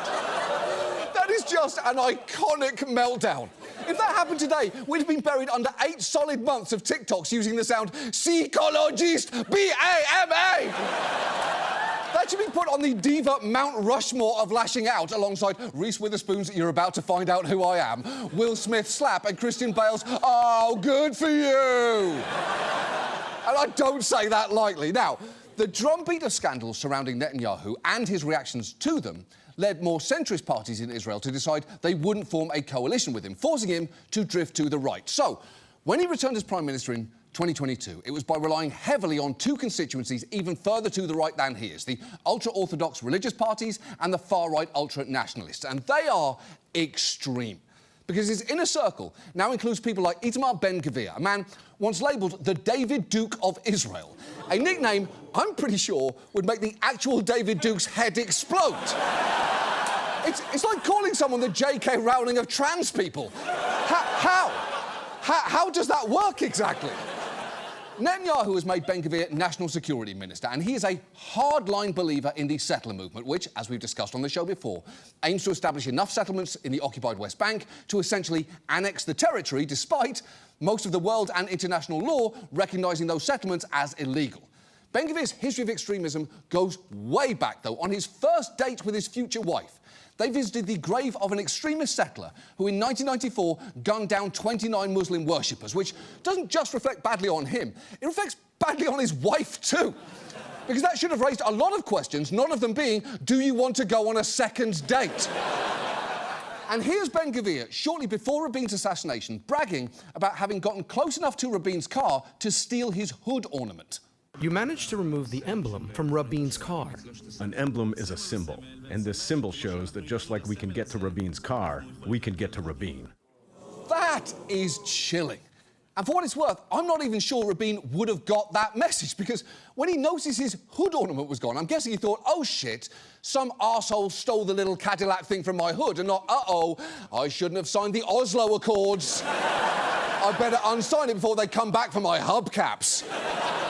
Since then, Ben-Gvir has been convicted on at least 8 charges, including supporting a terrorist organisation and incitement to racism. In fact, as recently as 3 years ago, Netanyahu refused to share a stage with him or even be seen with him in photographs, once saying he was not fit to be a member of his government. But now, of course, he very much is. Then there's Bezalel Smotrich, Netanyahu's finance minister. Smotrich once called himself a proud homophobe and helped organise an anti-gay beast parade, as if the phrase beast parade didn't already sound like the most out and proud thing on earth. It sounds like a brand of poppers that's been recalled. It sounds like a Fire Island party where the only dress code is edible. It sounds like a bar in WeHo where a lost tourist from Iowa just woke up to the rest of his life. Smotrich is a willful provocateur, often saying things like this on the floor of the Knesset. Thank you, Chairman. My fellow members of Knesset, I want to stand here and say unequivocally, there is no such thing as the Palestinian people, period. There is none. There was none, period. Yep, pretty offensive, and while he's clearly saying that to get a reaction there, the phrase, "there's no such thing as the Palestinian people," also sounds like something that Smotrich says to help himself climax. This man is an unapologetic extremist. He suggested that the starvation of Gazan civilians, a war crime, may be just and moral, and he's led the calls for the West Bank to be annexed. And that is just two of the, to use a polite term, absolute nightmares central to Netanyahu's coalition, with another key constituency being the ultra-Orthodox. Now, one of that group's biggest concerns is preserving a religious exemption that allows them to skip the mandatory military service required of most young Israelis. That exemption is understandably pretty unpopular in Israel, with resentment only growing as the war in Gaza's dragged on. But Netanyahu's shown himself to be committed to delivering for his extremist partners. And a big flashpoint came in early 2023 when he moved against Israel's judiciary, specifically its Supreme Court. That is something that the far right has wanted for a bunch of reasons. The ultra-Orthodox were furious that the court had ruled against their military exemption, and the settlements crowd saw it as an obstacle to expansion in the West Bank. So Netanyahu, who, remember, was facing corruption charges, so had his own reasons to undermine the court, pushed for a judicial reform bill that had substantially reduced its oversight of government. And that move did not go down well with much of the Israeli public. All day, protesters gathered in Jerusalem and other Israeli cities. They say it's not just that the proposed legislation would reduce judicial checks and balances on the government, but it would also rob Israel of its identity as a democracy. Maybe the most surreal protest was by Navy SEALs, reservist frogmen, who, like other members of the Israeli military, believe that the government's plans are undemocratic. Yeah, people were so mad, they protested underwater. And you know things are getting bad when the protests start to stretch all the way to Bikini fucking Bottom. And that was where things stood for Netanyahu in early 2023. But then, of course, in October, things changed tragically when Hamas launched the worst terrorist attack in Israel's history, killing some 1,200 people and taking 251 hostages, 48 of whom are still held in Gaza today, with around 20 believed to still be alive. And look, no one would say Netanyahu personally caused October 7th, but he has definitely ensured that what's come after has caused exponentially more suffering than might otherwise have been the case. As we've discussed before, for years, he deliberately allowed Qatar to funnel money into Gaza, literally sending suitcases full of money there in the backseats of cars. And he did this to try and keep Hamas in power, as it meant that he didn't have to deal with their more moderate rival, the Palestinian Authority. It was a massive gamble, and it is one that Israeli journalists still talk about today in utter disbelief. This money was spent on digging tunnels and buying rockets and producing weapons, now killing Israelis. While Netanyahu was telling us that he was our great protector, he was actually contributing, not directly, to building Hamas and making it a regional power. It's true, Netanyahu was secretly helping beef up the very organisation that he claimed to be protecting Israelis against, and he was open about his thinking here. He once told a prominent Israeli journalist that a strong Hamas was actually a good thing, as it meant a divided Palestinian government, which would lessen the pressure on him to negotiate toward a Palestinian state. And sure, if something's a threat, why not make it more dangerous? It's like the classic advice. If you're ever threatened by a bear, give the bear a gun as part of a long-term strategy to make negotiation with that bear less diplomatically feasible. What is the worst that could happen? But that's not the only way in which Netanyahu underestimated Hamas's threat. He also reportedly blew off a warning from Israel's internal security chief that the country faced a challenge at its doorstep with Hamas, which Netanyahu dismissed, arguing that Hamas had been deterred. And that is a statement that has frankly aged worse than when Ellen had shirts that said, "Be kind to one another," or when Eric Adams gave Sean Combs the key to New York City in 2023.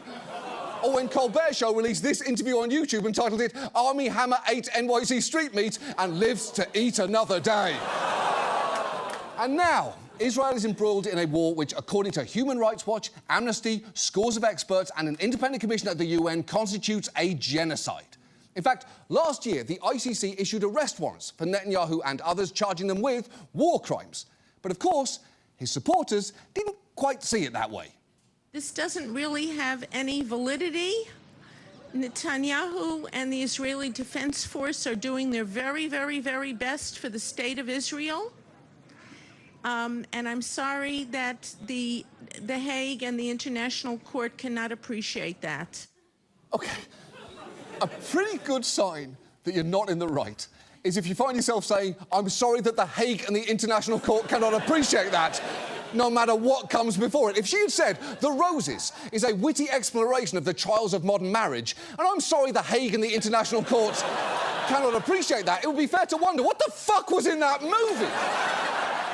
And responses like that are especially wild once you learn the extent to which Netanyahu has been personally responsible for keeping this war going. Reporting's found that at key stages, his decisions extended the fighting in Gaza longer than even Israel's military leadership deemed necessary. For instance, just this March, he broke a ceasefire and blamed Hamas's refusal to release more hostages before negotiations could proceed, even though that was not part of the ceasefire agreement. In reality, it was actually Netanyahu caving to far-right ministers like Smotrich who had threatened, if, God forbid, the war is not resumed, I will bring the government down. Even now, Netanyahu's forged ahead with a ground offensive to take Gaza City over the objections of his own military leaders and in defiance of global condemnation. Now, as for Smotrich, he's openly talking about the annexation of Gaza. Just listen to him outline those plans at a conference last week in the grossest possible terms.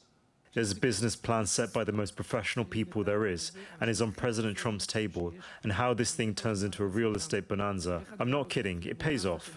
I have started negotiations with the Americans. I say this not jokingly now because I also demand. We paid a lot of money for this war, so we need to divide how we make a percentage on the land marketing later in Gaza. And now, no kidding, we've done the demolition phase, which is always the first phase of urban renewal. Now we need to build. Holy shit! He's referring to mass murder and displacement as urban renewal. That is stretching a euphemism to breaking point. It's basically like calling the Trail of Tears high-speed mass transit. That is not remotely what that was. And again, it is impossible to overstate the death and suffering Netanyahu's decisions have caused to the over 65,000 Palestinians who are dead, the thousands of children who are amputees, and the thousands more who are starving, but also to the Israeli hostages who've either died or are still being held because of his refusal to prioritise their safety and freedom. It is all truly horrifying, and somehow, in the midst of all this, in June he launched yet another war attacking Iran, claiming they were on the verge of developing a nuclear weapon, something that he's been claiming for 3 fucking decades now. And even after a US-brokered ceasefire was supposed to put a stop to the hostilities, Netanyahu continued to antagonise Iran, which finally seemed to wear on Trump's patience. Israel, as soon as we made the deal, they came out and they dropped a load of bombs, the likes of which I've never seen before. The biggest load that we've seen. I'm not happy with Israel. You know what? We basically have 2 countries that have been fighting so long and so hard that they don't know what the fuck they're doing. Do you understand that? Yeah, he is pissed there. Though I guess that shouldn't be that surprising. It's one of the 6 moods Trump displays in public. There's pissed, bored, asleep, a little horny, a lot horny, blissed out on the energy of a cheering crowd and momentarily oblivious to the crushing void that yawns within him, and of course, pissed formal edition. Perhaps because of Trump's irritation, though, not long after that, Netanyahu nominated him for the Nobel Peace Prize and went on Trump's favourite news network to say this. If anyone deserves the Nobel Peace Prize, it's President Trump. First of all, he brokered with me the historic Abraham Accords, in which Israel made peace with 4 Arab states. I think that deserves maybe 4 Nobel Prizes for him. Look, I don't know what is more embarrassing there, how thick he's laying on the flattery or how likely it is to work.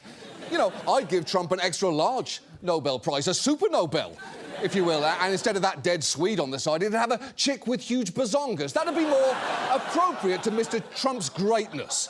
Look, it is very clear that Netanyahu's desperate to stay in power and will do whatever it takes, which on a personal level makes sense. If you are facing a potential prison term, you probably want every bit of leverage you can get to avoid that happening. But some Israelis do recognise the dynamic at work here and are understandably furious about it. Just look at this coverage of a protest there last month. Well, these protesters in the centre of Tel Aviv are absolutely furious at their government's decision to expand its military operations inside the Gaza Strip. This one says Bibi betrays the fighters. Bibi betrays the soldiers, the fighters. He sends them to die. He sends them to fight. He sends them to commit war crimes. And all for what? For what? Well, his supporters say it's to make Israel safer. Well, no, it's to make Bibi safe, and they believe that when Bibi's safe, we're safe. But I believe the opposite. Yeah, I believe that too. And the thing is, that's kind of the problem with electing someone because he's an arsehole son of a bitch. You do wind up being governed by someone who's an arsehole and a son of a bitch. The point is, Netanyahu is not popular in Israel, and he's increasingly unpopular here too. A new poll found just 21% of Americans have a favourable view of him. Meanwhile, support for Palestinian statehood is currently at 58% in the US, and just recently a wave of countries, including France, the UK, Canada and Australia, all officially recognised a Palestinian state. In fact, as this map shows, the US is now one of the few countries and the only permanent member of the UN Security Council that doesn't. And sure, Netanyahu might claim that he can easily push America back into supporting him, but I don't know if that's true this time. I think people have seen a little too much at this point. And let me be clear, to attribute the atrocities in Gaza to just one man would be naive. It'd also ignore that while many Israelis vehemently disagree with choices that Netanyahu's made, there's also a fair amount of consensus there when it comes to deeper issues like the inevitability of ongoing Israeli occupation in general and the acceptability of denying self-determination to Palestinians. Those are conversations and issues that are going to take much longer and be much harder to resolve. But in the short term, Israelis removing this fucking guy from power might at the very least bring a stop to the horrific suffering in Gaza and bring the hostages home. The next election there is scheduled to occur by next October, though if Netanyahu's coalition ruptures, it could be earlier. But whenever it happens, to anyone in Israel who thinks, like that woman, that he is just doing his best to protect the country, or that the ends justify the means, that he is somehow the babysitter everybody needs. It is worth asking, just who is Netanyahu really looking out for? Is it the people of Israel who've been put at risk by endless war? Or is it the man who spent 17 years as Prime Minister and seems willing to do whatever it takes to squeeze out a few more? I would argue that it is the second one. And I, for one, am looking forward to the day that Netanyahu is politically done. Because if and when that day finally comes, it truly will be time to break out in words that I'm pretty sure Netanyahu would understand. The roses and the fucking leaves.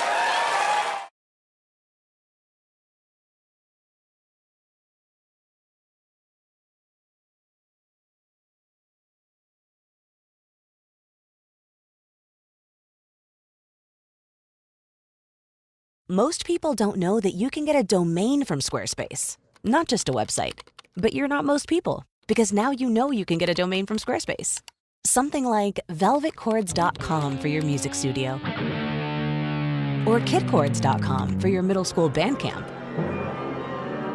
Whatever your dream, Squarespace is how you make it happen. All under one roof. Get yours before it's gone with offer code MAKEITREAL for 10% off your domain or website. Terms and conditions apply.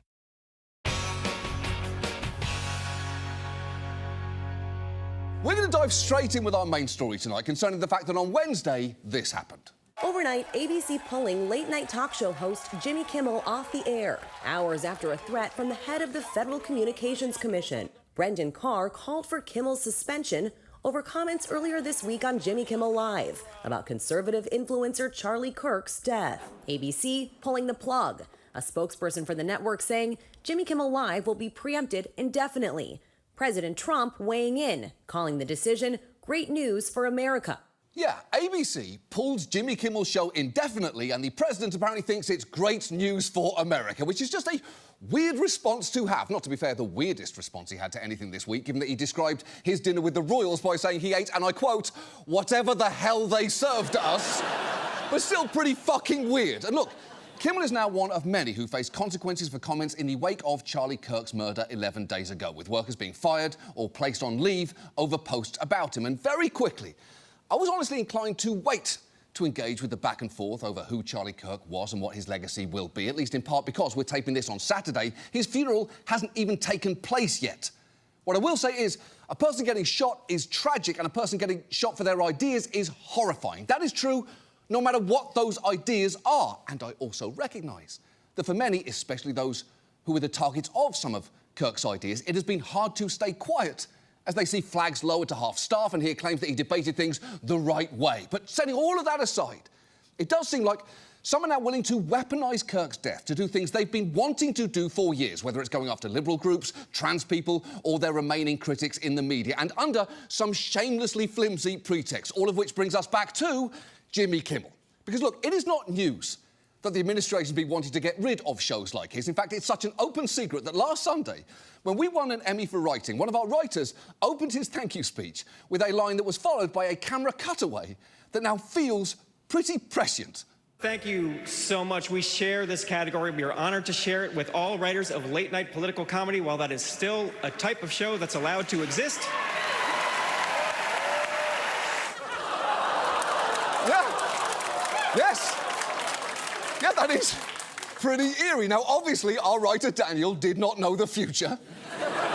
On some level, that is just a coincidence, like when a young Shirley Temple accepted an Oscar in 1935 by saying, "Thank you very much for this." On January 28th, 1986, the Spaceship Challenger will suffer a catastrophic failure, killing 7 people. You know, kind of spooky stuff. But it's not just a coincidence, because everyone knew the administration had it in for Kimmel. Even Daniel knew that, and to be honest, he doesn't know a ton of stuff. 2 weeks ago, he was arguing that Alfred Molina is more famous than Bad Bunny. He's a very good writer, but he's wrong about a lot of things. And for what it's worth, he will never be speaking publicly on our behalf ever again. Because we're now terrified he's going to drop another fucked-up fortune cookie.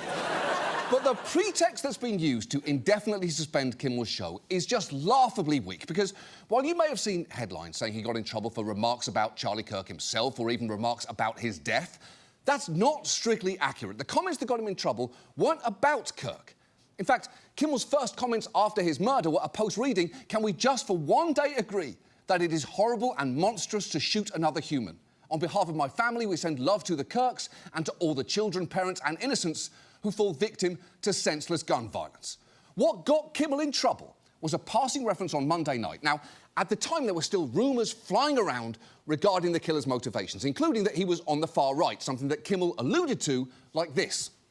We hit some new lows over the weekend with the MAGA gang desperately trying to characterize this kid who murdered Charlie Kirk as anything other than one of them and doing everything they can to score political points from it. Yeah, that was it. Weirdly, I was actually a guest on his show that night. And I didn't even register that comment, and that's only partly because I wasn't really paying attention. And I'm not alone in that. After Kimmel's suspension, many struggled to pick the offensive line out of his monologue, as YouTube is filled with comments under the video like, "I'm still waiting for the offensive part," "What did he say that got him fired? I'm rewatching the last week of episodes and haven't heard it yet," and one viewer from the Netherlands saying, "It is even in the Dutch news. With a link to this, I watch this almost every day for a year now to stay covered for American news with a humoristic flow." The point is, Kimmel didn't denigrate Charlie Kirk or make light of his killing. The worst thing you could say is that he appears to have been wrong about the shooter's ideology, which, OK. But he was also pointing out that many on the right seem desperate to weaponise Kirk's death, an argument that's aged pretty well, given, you know, everything that's happened to Kimmel since. Because that one line set off a firestorm in some corners of conservative media. And on Wednesday, Brendan Carr, the chair of the FCC, and James Cromwell, minus the raw sex appeal, went on a right-wing podcast and said this. You know, when you look at the conduct that has taken place by Jimmy Kimmel, it appears to be some of the sickest conduct possible. Frankly, when you see stuff like this, I mean, look, we can do this the easy way or the hard way. These companies can find ways to change conduct, to take action, frankly, on Kimmel, or, you know, there's going to be additional work for the FCC ahead. And frankly, I think that it's really sort of past time that a lot of these licensed broadcasters themselves push back on Comcast and Disney and say, listen, we are going to preempt, we are not going to run Kimmel anymore until you straighten this out, because we licensed broadcaster, are running the possibility of fines or license revocation from the FCC if we continue to run content that ends up being a pattern of news distortion. Yeah, we could do this the easy way or the hard way. As threats go, that is pretty clear. It's like if someone threw a brick through your window with a message that said, "Shut up or else," then followed it up with more clarifying bricks saying, "By or else we mean we will hurt you physically," then "This is the mafia, by the way," followed by, you know, like in Goodfellas. Now, in the wake of those remarks, Nexstar, one of the largest owners of TV stations in the country, announced it'd be pulling Kimmel from its stations. That, in turn, seems to have triggered his suspension by ABC. And a key thing to know about Nexstar is that they have a big incentive to keep both Carr and the Trump administration happy right now, because Nexstar currently controls or provides services to 201 local TV stations. But they're trying to buy Tegna, a major competitor, and need approval and regulatory changes from the FCC for that deal to go through, as it would mean their reach would grow to 80% of US households, which is more than double the FCC's current 39% cap, all of which is a little bit strange because neither company really sounds like they should be providing television at all. Nexstar sounds like a bankrupt flip phone manufacturer, and Tegna sounds like, I'm sorry to say, an absolutely gorgeous Italian restaurant. The point is, Nexstar badly needs FCC approval, so it is hardly surprising that when Carr specifically said companies should pull Kimmel off the air or face consequences, it quickly complied. Basically, Brendan Carr said jump, and Nexstar took his dick out of their mouth for just long enough to say, how high exactly? Now, I should say, Nexstar insists that it acted unilaterally and that they had no communication with the FCC or any government agency prior to making their decision. But I will remind you, they didn't need to communicate directly. Carr essentially told them what he wanted to happen on a podcast, then they unilaterally decided to do it. And it wasn't just Nexstar, because following that, Sinclair Broadcasting, another major owner of TV stations who are also apparently exploring merger options that would require FCC approval, announced that they too would not air Kimmel's show. And Sinclair even cited Carr's remarks in their statement, saying, "We appreciate FCC Chairman Carr's remarks today." And come on, Sinclair. As I believe Alandria once said to Huda on Love Island, don't embarrass yourself going too hard for a man. And that's just solid advice for the islands of love and for business. And it is not like Carr himself was trying to dissuade people from connecting the dots here, as when one media reporter asked him for a comment, he sent back a smiley emoji. And when CNN did the same, this is what they got. I don't know if you saw the reaction, the response that Brendan Carr, the chairman of the FCC, gave to Brian Stelter when Brian Stelter asked him for a reaction or response to ABC's pulling Kimmel off the air. We're putting it on the screen. It's a meme. It's from The Office, and that was the actual response by the chairman of the FCC. Oh, very cool. Just when I thought this factory-setting white man couldn't get any hotter, he whips out The Office gifs. And look, I like The Office. Who doesn't like The Office? Sure, I could have done without seasons 8 and 9, but if it's on at a hotel, I'm not kicking it out of bed. That said, I want you to run through your friend list in your head right now and pick out the person most likely to text you a gift from The Office. Do you have them in your mind? They're your least favourite friend, right? Just be honest. They're the one you invite to stuff just because you're afraid no one else will show up. They're a third-string friend. They're your backup's backup. And if you're thinking there's nothing wrong with sending Office gifts, I'm afraid that person might be you. And look, it didn't stop there. When someone posted, "This is all in Project 2025, Carr replied with this meme of Jack Nicholson grinning and nodding. Fun fact, and this is true, the person he was replying to, Artie from Glee. And what a fun detail for historians. I can picture future textbooks now. After the FCC chair took a shit on the First Amendment, he trolled a former Glee cast member on X, a social media platform owned by the richest man in the world and father to most of you reading this. And at this point, I should probably formally apologise to Ajit Pai, FCC chairman during Trump's first term, who I repeatedly made fun of for being the dorkiest man ever to hold that job. I simply did not know how much worse things could get. So I am sorry I made fun of your big, dumb mug, and I'm sorry that we even made this even bigger mug as a joke. From now on, I promise we'll only use it in the appropriate way to hold the amount of alcohol I now need to get through each news day. And while Carr clearly had fun winking at his involvement and firing off gifts, once Kimmel was suspended, he went on TV to suggest this was actually a spontaneous grassroots movement. This action today by Nexstar and Sinclair, frankly, it's unprecedented. I can't imagine another time when we've had local broadcasters tell what we call a national programmer like Disney that your content no longer meets the needs and the values of our community. So this is an important turning point. OK, everything he just said there is wrong. First, there's actually a long history of local broadcasters refusing to carry national programmes, and it's not an especially pretty one. From a station in the South refusing to carry Sesame Street because it had a multiracial cast, to one that refused to show Ellen's sitcom when she came out as gay. Those decisions don't tend to date well, but more than that, claiming this is simply local broadcasters responding to their community values is pretty hard to take, given that this wasn't a bunch of independent stations taking a stand. It was two of the biggest local TV ownership groups in the country making sweeping decisions for all the affiliates they own. Calling these companies local broadcasters is like describing Coca-Cola as a neighbourhood soda shop or Boeing as a mom-and-pop plane crash business. It makes no sense.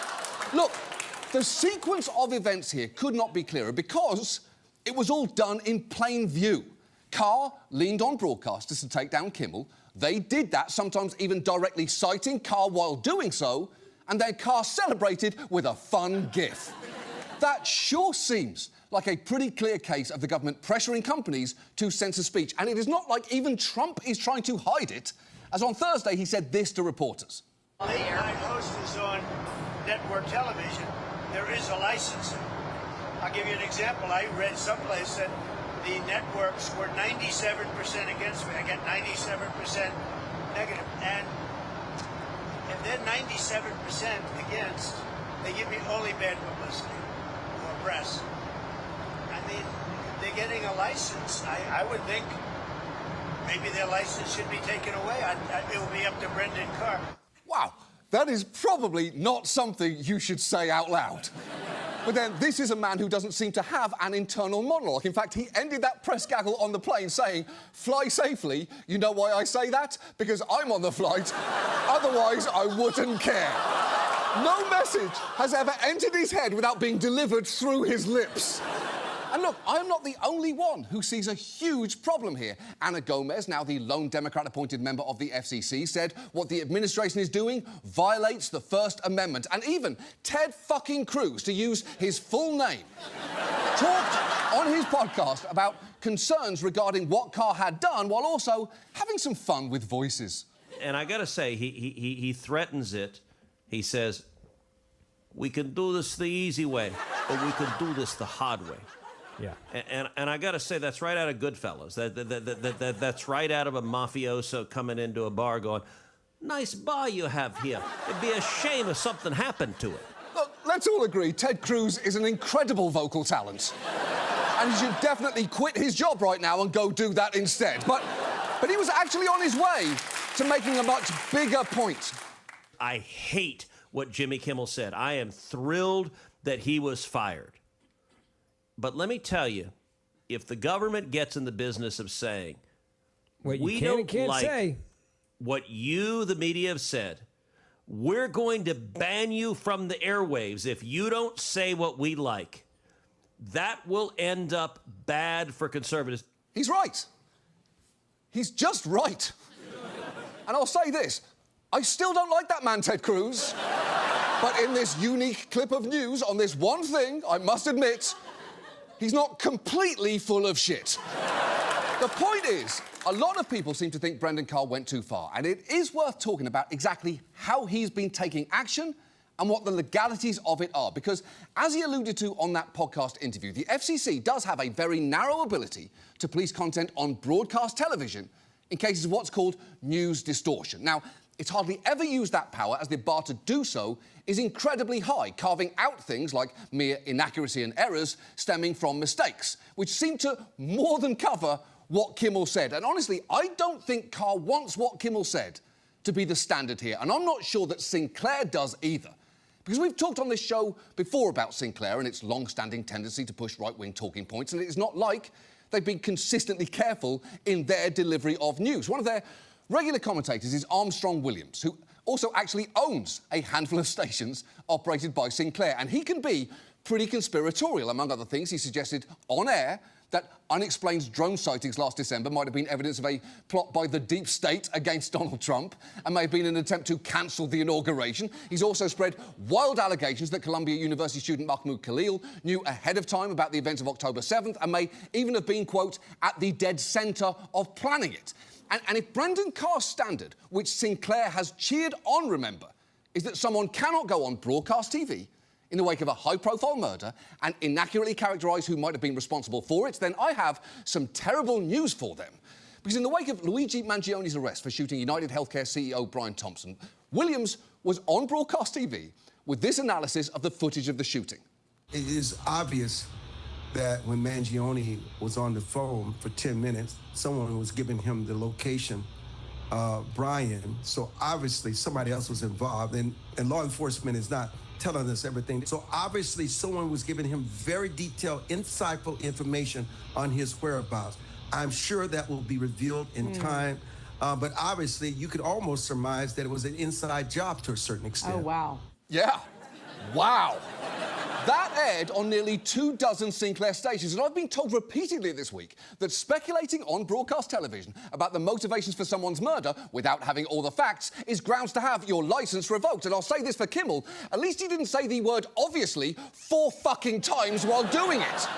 And look, most experts will tell you, if Carr goes after stations that air Kimmel for news distortion, he's extremely unlikely to succeed on the merits. But even the threat of an investigation or a delay in reviewing a merger can be enough to get companies to comply. As one former FCC chair has said, Carr's been very artful in not making formal decisions that are appealable to the courts, but instead having these informal, coercive activities that are not appealable. And the thing is, Kimmel is by no means the first casualty in Trump's attacks on free speech. He's just the latest canary in the coal mine, a mine that at this point now seems more dead canary than coal.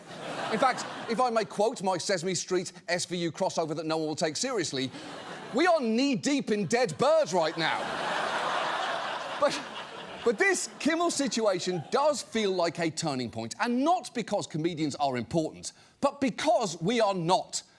If the government can force a network to pull a late-night show off the air and do so in plain view, it can do a fuck of a lot worse. And I should say, we are very lucky at this show to be in a different situation. We're not on broadcast TV, we're on cable.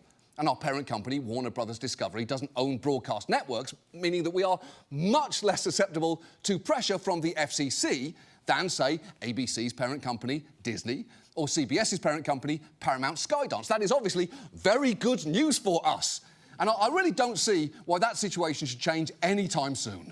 We are back with what could be a colossal media merger, according to people familiar with the matter. Paramount Skydance is preparing a bid to buy Warner Brothers Discovery. Fuck shit! Fuck fucking shit! Fucking shit! Fuck it! Okay, look. It was fun while it lasted, guys. Whatever happens next, let me say now, it has been the honour of my life to age like a haunted painting before your very eyes. But look, whatever happens to us or to our parent company, it should be clear to everyone that the First Amendment is absolutely critical in this country. That is something even Brendan Carr knows, given that he once tweeted, "Free speech is the counterweight. It is the check on government control. That is why censorship is the authoritarian's dream." And I'm guessing that Trump is currently enjoying that dream so much he could break his bedsheets in half. As many have pointed out, there are chilling precedents all over the world for what is happening right now. In Hungary, for instance, Viktor Orban steadily taken over the media since coming back to power in 2010. One of the first things his party did was adopt new media legislation as a corrective for leftist bias. This required media to be balanced, but the provisions were deliberately vague and equivocal, and violating them could attract steep fines. And if that is starting to sound familiar to you, it should. It's frankly no wonder Trump's a fan of Orban, describing him as a great man, a great leader, a very strong man, whom some people don't like because he's too strong. And I have never been more sure that someone told Trump that Orban is a strong man, and he just couldn't get his head around how that could possibly be a bad thing. And in Russia, when Putin rose to power, TV satirists were among his first targets. One of the first things he did was to take control of television, because more than 90% of Russians got all their news from television. During the Yeltsin years, independent television channels like NTV flourished. NTV has a comic show called Kukly, Puppets. And when Putin comes to rise in public life, it features a Putin puppet as well. And he's never portrayed very flatteringly.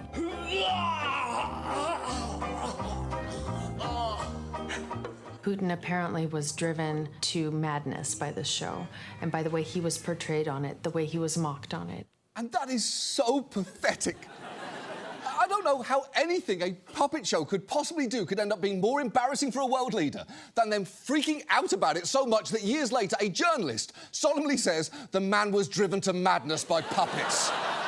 But Putin did hate that show and that independent network to the point that he eventually sent armed operatives to raid their parent company's offices and forced it to sell the TV station to a Kremlin-friendly oligarch. And today, some Russians look back at that as one of the key moments when they should have stood up, like this journalist who eventually left the country. The first alarm that we should have noticed was in 2001 when NTV, the independent channel, was taken over. Staff arriving for work were told their offices and studios were off limits unless they signed an oath of loyalty to NTV's new managers. I remember how frustrated and angry we were, and we even went to the protest rally.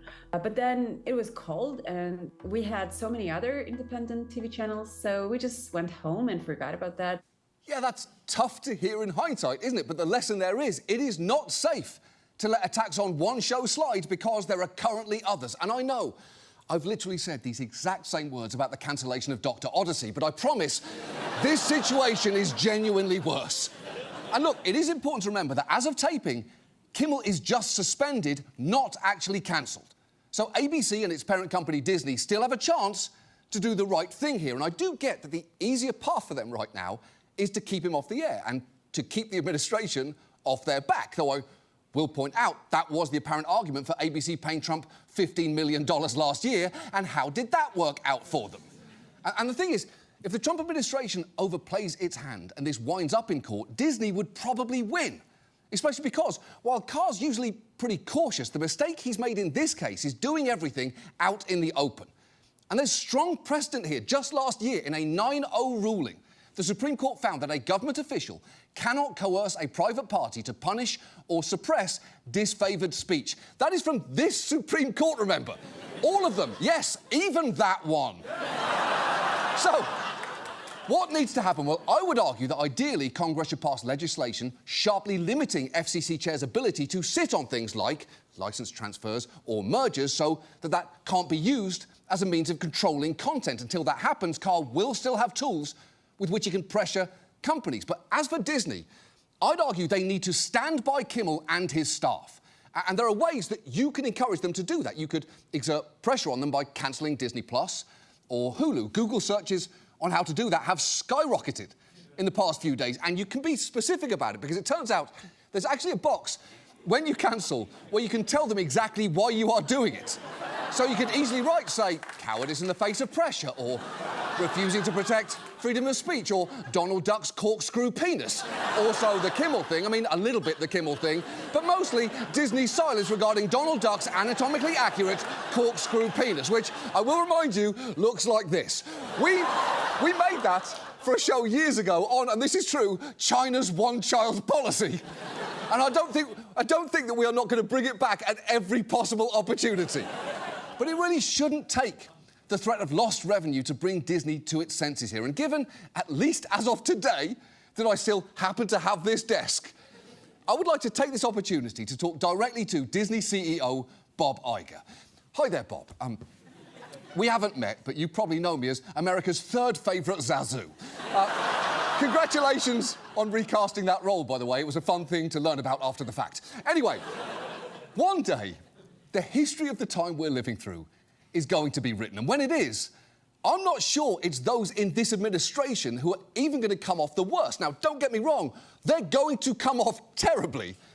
But history is also going to remember the cowards who definitely knew better but still let things happen, whether it was for money, convenience, or just comfort. And I know this is something of a tough sell, and it can be a bit of anathema to risk-averse business leaders. But I will say this, if we've learned nothing else from this administration's second term so far, and I don't think we have, is that giving the bully your lunch money doesn't make him go away. It just makes him come back hungrier each time. They are never going to stop. They've literally said that openly. After Kimmel's suspension, Trump posted, "That leaves Jimmy and Seth, two total losers, on fake news NBC. Their ratings are also horrible. Do it, NBC." And Carr has hinted that The View might be next. The fucking View! Look, at some point, you're going to have to draw a line. So I'd argue, why not draw it right here? And when they come to you with stupid, ridiculous demands, picking fights that you know you could win in court, instead of rolling over, why not stand up and use 4 key words they don't tend to teach you in business school? Not, "Okay, you're the boss." Not, "Whatever you say goes." But instead, the only phrase that can genuinely make a weak bully go away, and that is, "Fuck you, make me." And now, this.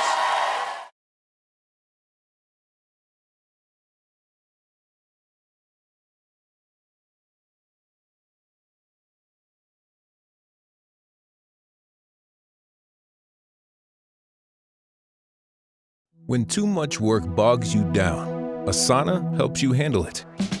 That's because Asana is where humans and AI coordinate work together. AI makes it easy to hand off routine tasks, streamline workflows, and keep everyone focused on the work that matters most. That's how work gets handled. That's Asana. Visit us at asana.com. That's ASANA.com.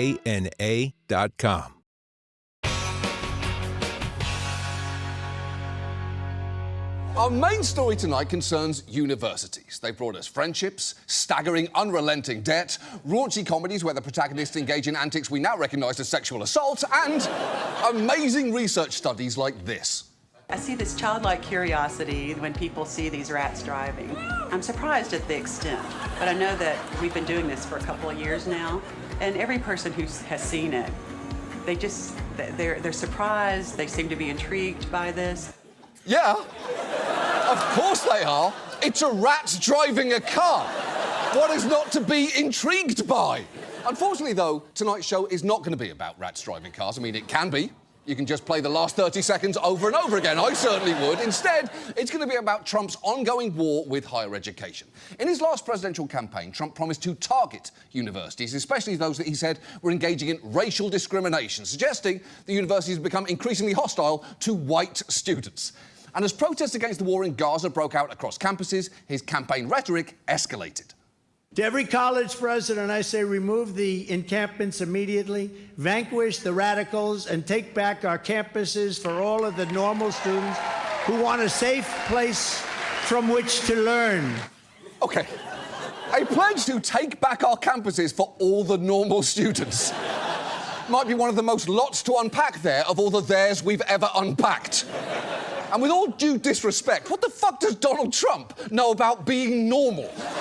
Vanquish the radicals is the weirdest possible way to say anything. It is a supervillain phrase, right up there with guards seize them or let's round up all the. And for the record, college isn't the place to be normal. It's the place to eat like a complete monster, get weirdly into posters for the one and only time in your life, and audition different personalities. It's for reinvention. It's the first time that you won't be around the people who've known you forever, so you can change your hair, clothes, everything. Were you Stuffy Patrick in high school? Well, in college, you can be Pat, or if you can pull it off, Trick. Ooh. You're not Patrick. Who's that? He sounds like a kid who cried on the bus in 4th grade because it looked like he peed his pants, even though it was just sweat, but no one believed him and they never let him forget about it, even in high school. Patrick sounds like a real square, but that can never be you because you're Trick now. Yeah. Trick's chill. Trick vapes. Trick can take the train by himself. I heard Trick's last name was Nasty, not figuratively, literally. Trick Nasty. Trick didn't bring a special note to school excusing him from changing in front of the other boys in gym class. That was Patrick, and he's dead now because you're Trick. And Trick's good at taking his pants off. Trick knows what he wants at the restaurant, and Trick's phone is always charged. When Trick tells people that wet spot on his car goes his sweat, everyone believes him. Nice sweat, Trick. Trick's not sus. Trick low-key rips. Trick, and this is true, fucks. Trick nasty. Anyway, the point is, Trump has long held a grudge against higher education, and now that he's in power, he is acting on it. Among other things, he's targeting the billions of dollars that flow to universities for things like scientific research in order to bend them to his will. He's done this to schools all over the country, including Harvard, which he justified like this. Harvard's got to behave themselves. Harvard is treating our country with great disrespect, and all they're doing is getting in deeper and deeper and deeper. They've got to behave themselves. You know, I'm looking out for the country and for Harvard. I want Harvard to do well. I want Harvard to be great again, probably. I do love that he felt the need to tack on a probably at the end there. Like his brain has a tiny, overworked fact-checking department that is so overwhelmed it can only throw a qualifier on 1 out of every 700 obvious lies.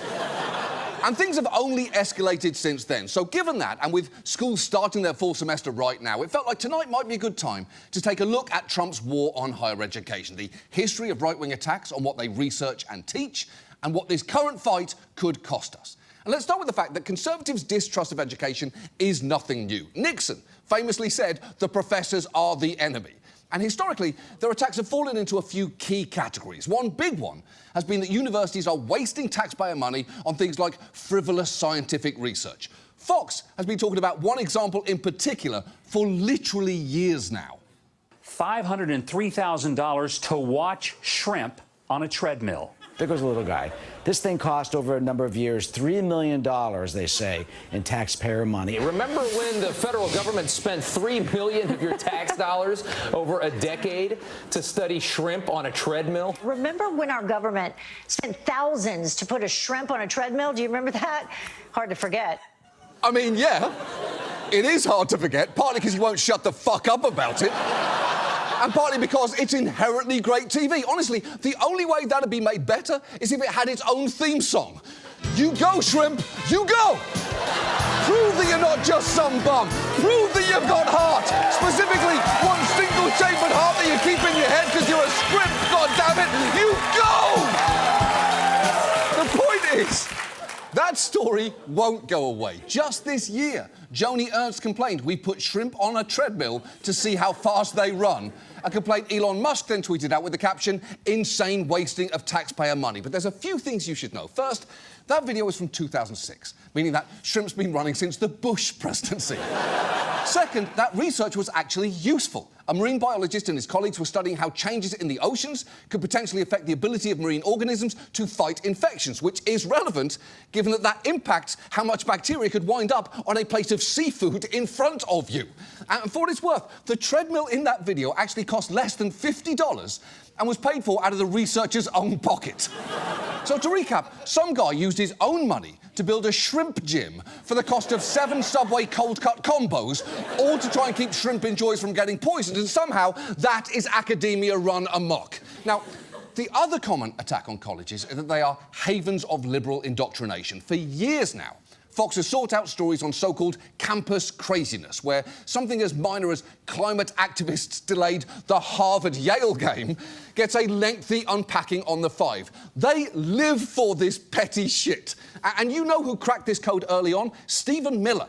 Because back in 2007, as a student, he made it onto Fox & Friends with a story about how several school newspapers had refused to run this ad, directing people to a website that featured claims like Muslims have problems living peacefully with their neighbours. And they lapped it up. Right now, a lot of kids on college campuses, they're only getting one half of the story. And when we're in a situation where you have nuclear threats and radiological threats and biological threats, and we're at a dangerous time in history, you want everyone in America to have a keen understanding of what it is that we're facing. And I'm frankly sad to say, right now, that's not the case. Are you a college kid? Yeah, I'm a senior at Duke University. Well, you're You're smart. Yeah. Steve Miller, well, I watch Fox and Friends almost every morning, so that probably has something to do with it. Oh, I want you to be morning, and that's why it might be smart. I gotta say, I'm guessing, are you a college kid, is a question Stephen Miller got a lot back then, though that was probably less to do with his smarts and more to do with the fact that people just assumed he was a 45-year-old undercover narc trying to do an unsanctioned 21 Jump Street on them. But it's worth noting that for all his talk there about censorship in college newspapers, as a Duke undergraduate, Miller had a newspaper column where he routinely aired conservative grievances like Christmas is being banned, which, as you all remember, happened. He also called affirmative action misguided and devastating and said Duke's Women's Studies Department was an effort to indoctrinate students in radical feminism, saying a proper women's studies programme would study women from all angles, not one. A pretty weird choice of words coming from this guy, who I think most women would prefer to be studied by from exactly 0 angles. And the very fact that Miller had a regular column does suggest that, as hard as it may be to believe, there was representation at Duke University for Republican points of view. And the more you listen to some Republicans complain about what goes on campuses, the clearer it becomes they don't want diversity of thought. They want one specific type of thought. J.D. Vance has repeatedly made that clear over the years, with complaints like, we are giving our children over to our enemies when we send them to college. And in a podcast appearance, he advocated for doing what Viktor Orban has done in Hungary to schools, which was, for the record, to consolidate power over what gets taught in universities. And that wasn't all that Vance said. We should seize the institutions of the left and turn them against the left, right? We need like a de-Bathification program, but like a de-wokeification program. Basically, my strategy is like de-institutionalize the left, re-institutionalize the right. It is very hard. It will require men and women of incredible courage, but I don't see another way out. OK, first, if you are not familiar, de-Baathification was the process of purging the Iraqi government of Saddam Hussein's Ba'ath Party, something not universally considered as something we should do to our own citizens. And second, you aren't having a stroke. J.D. Vance is doing an interview with someone who looks like they went to the barber and asked for the Airedale Terrier. The point is, Conservatives have long sought to orient universities sharply to the right, and in recent years, they've seized upon a new justification for doing this, specifically to combat anti-Semitism in the wake of student protests over Gaza. And look, we've talked about those protests before, and it'd take more time than we have to fully litigate them now, but very quickly, multiple things can be true. You can think some critics of the protests were conflating criticism of Israel with anti-Semitism, and that some were pointing out actual instances of anti-Semitism. You can also acknowledge that some Jewish students did feel unsafe because of the actions of some protesters, and that some protesters were made unsafe by universities calling the police on them. You can also argue that many universities did themselves no favours by failing to figure out a coherent, consistent response. But none of that nuance has been present in the White House's response, which has been to suggest the wholesale destruction of certain universities. Soon after taking office, Trump formed a task force to combat anti-Semitism, backed by Stephen Miller. And here is the head of it laying out their strategy. We are suing every one of these universities guilty of anti-Semitism. Under Title VI, we're taking away their money, Mark. We're going to bankrupt these universities. We're going to take away every single federal dollar. Wow.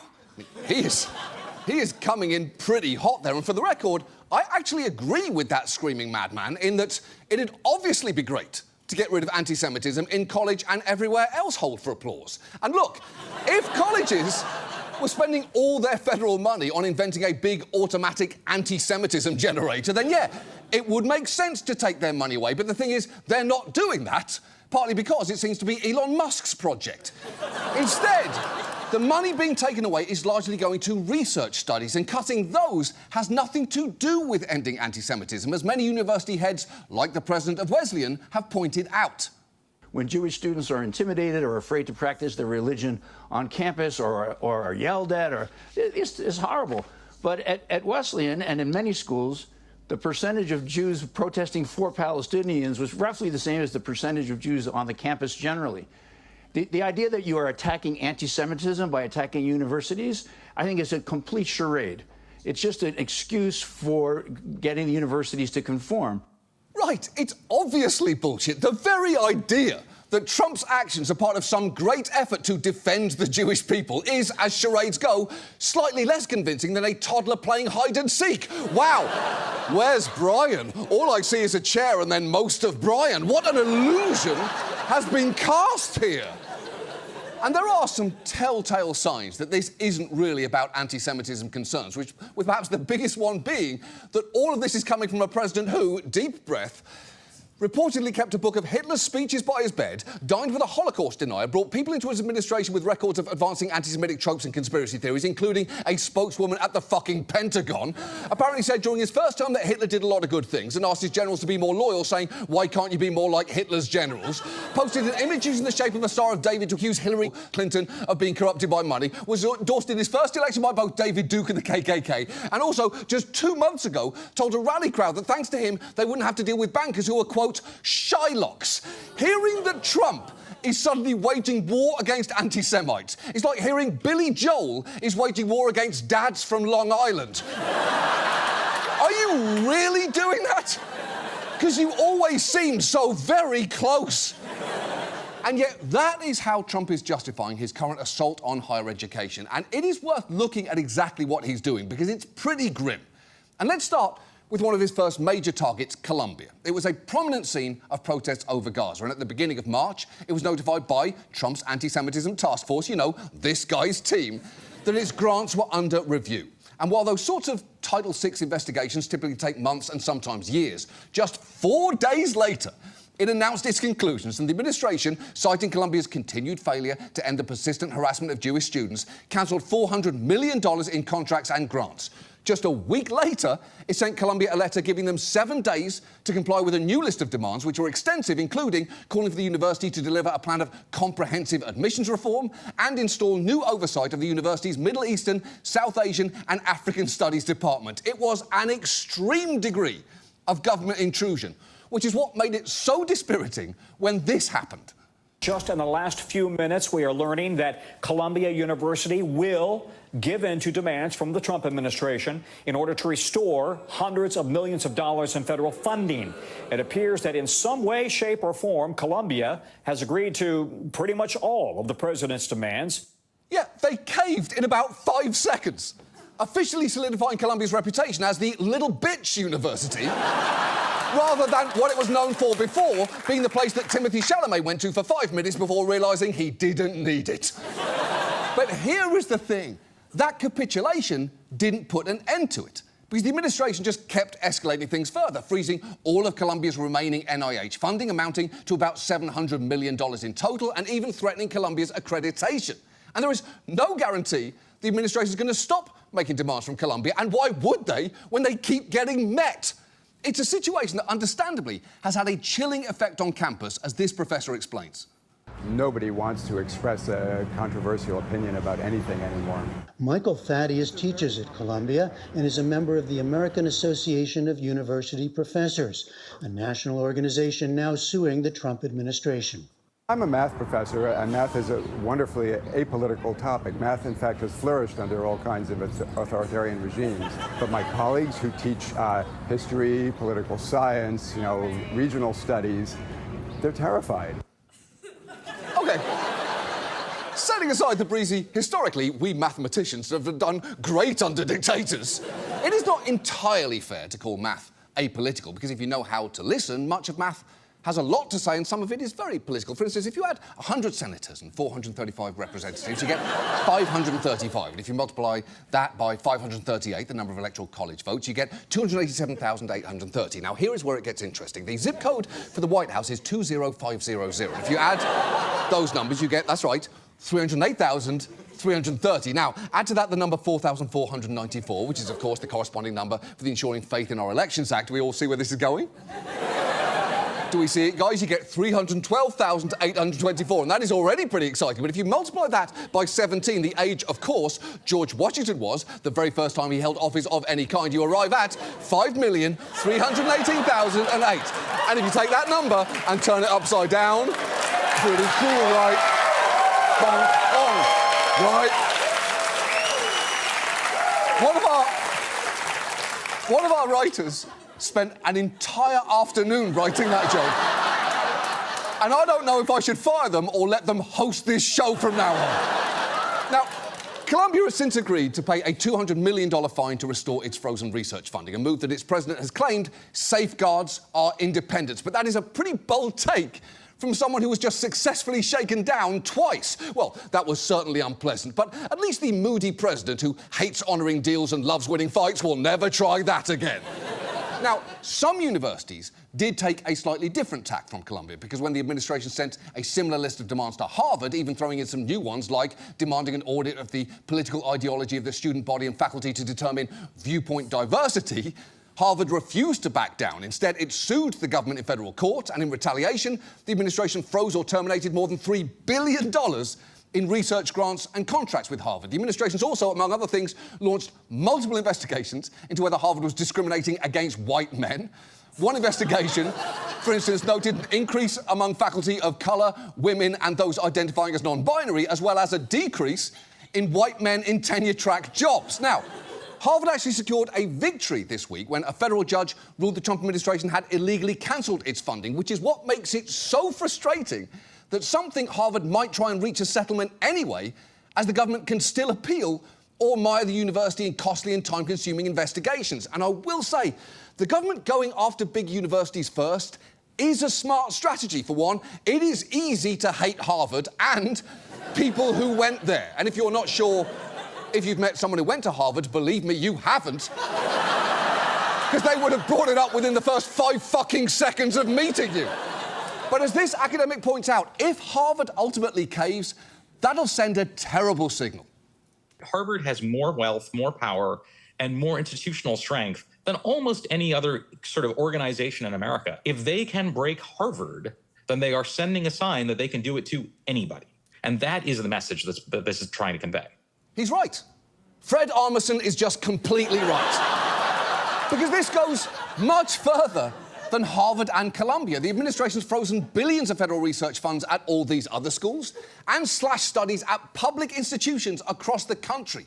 Even universities who tried pre-capitulating have found themselves out of luck. Northwestern tried to get ahead of things by releasing a list of steps it had taken to combat anti-Semitism that closely tracked with a list of demands the Trump administration had given to Columbia. But it was targeted anyway several days later, with more than $790 million of their grants frozen. Those funds still have not been unfrozen, even though on Thursday, the university's president resigned. And there is an irony in him being pushed out to fight anti-Semitism on campus, given that he's a Jewish descendant of Holocaust survivors. And that is the thing here. For all the talk about how the government's current assault is a direct response to the Gaza protests, here is J.D. Vance back in 2021 spelling out the whole playbook. We go to the universities, we use the hundreds of billions of dollars that we send to them as leverage, and we say, unless you stop indoctrinating our children, unless you stop indoctrinating our entire society, you don't get another dime of our money. That will stop it very quickly, but we've got to have the willpower to go and actually do it. Right, and that is the exact same plan as now, just hastily remodeled to be about fighting anti-Semitism and expecting no one to notice. It's basically the rhetorical equivalent of when a random business clearly used to be a Pizza Hut. Oh, tax accounting my arse. You're not fooling anyone. The place still stinks of stuffed crust.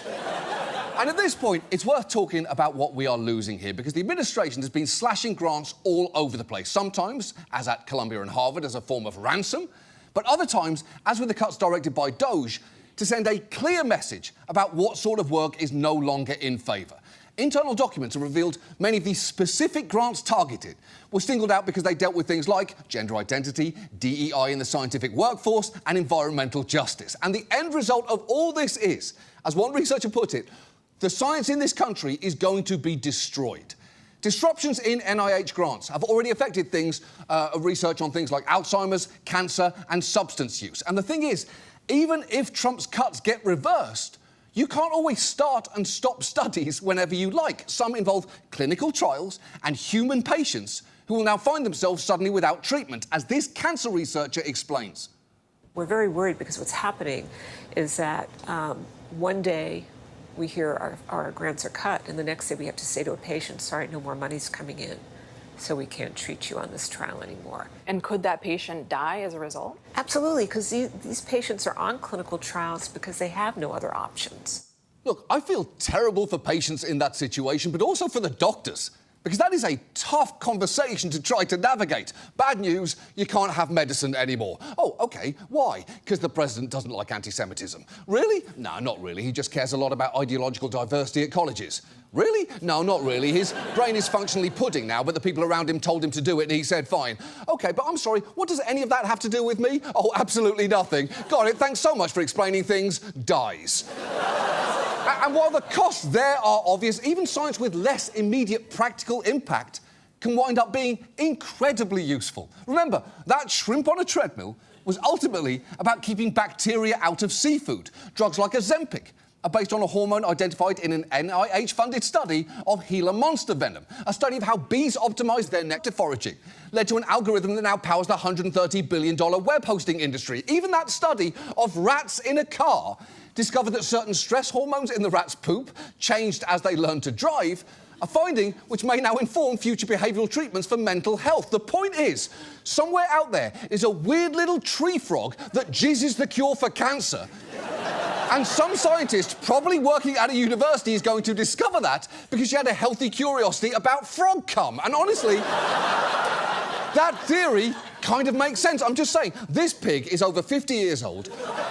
Most pigs don't live that long. What does she do that most pigs don't? This guy right here. All I'm saying is, maybe there's a fountain of youth and it's located between two green spindly legs. Sometimes. Science involves asking weird questions and getting unexpected answers. And the thing is, if we lose this vital university research, there's no real replacement for it. Private industry isn't going to pick up the slack here because these studies don't often have a clear, immediate return on investment. As the head of Arizona State points out, when we invest in research, that actually helps the private sector, which is probably something we should talk about a lot more often. I left my iPhone out because everybody thinks that this iPhone 16 is the product of the genius, and he was a genius, of Steve Jobs. Hardly. There were probably, by my estimation, 5,000 academic research groups through the decades that had something to do with the technology I'm holding in my hand. Nobody even knows they exist. Nobody knows the hundreds of patents that are in here and the thousands of articles that back up the patents that are in here. There's not one aspect of this iPhone 16 which has not been deeply empowered and enabled by, at one point or another, some academic research activity, some academic technological development, and no one knows any of that. Exactly. Every iPhone ever made contained the work of thousands of academic research papers, which we never talk about. They may have occasionally also contained a meaningful part of a child labourer's finger, but we don't talk about that for different reasons. The point is, publicly funded research is, among other things, good for the economy. One report found that every dollar of medical research funded by the NIH delivers $2.56 in economic activity. So even if you are someone who hates learning and loves money, and yes, I am talking to one guy in particular here, publicly funding research is just a no-brainer. But obviously, that is not what this is really about. This is about the right being willing to sacrifice everything, up to and including a generation's worth of scientific progress, to get what it wants. And it is not hard to see what that is. Because when the administration is launching investigations like, why aren't there more white men teaching at Harvard? You know what they're up to. Just like you know what the plan was when they suddenly cancelled diversity grants awarded to PhD students who were members of certain racial or ethnic groups, disabled or from disadvantaged backgrounds. And don't just take this from me. In June, a federal judge, appointed by Reagan, by the way, ordered hundreds of terminated research projects reinstated, and when issuing his ruling, he stated, "I've never seen a record where racial discrimination was so palpable. I've sat on this bench now for 40 years. I've never seen government racial discrimination like this, and I ask myself, how can this be?" And while I appreciate him being willing to call this what it is, I should note the Supreme Court decided last month, 5-4, to block that judge's order, allowing the administration to pause paying out grants to researchers as the case proceeds in lower court. So, where do things go from here? Well, I don't really know, and I'm not sure that this administration does either, but even if there is not a fixed destination, there is a clear direction.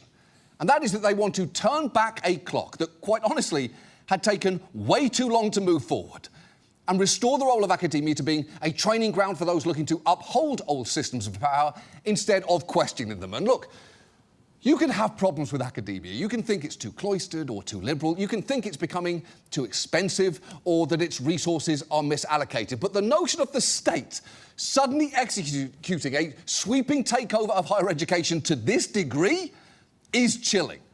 And if this administration's actions have taught us one thing so far, it's that no capitulation will be enough, and they will never stop demanding more. So given that, I'd argue that to the extent they can, these institutions need to stop yielding, stand firm, and fight back.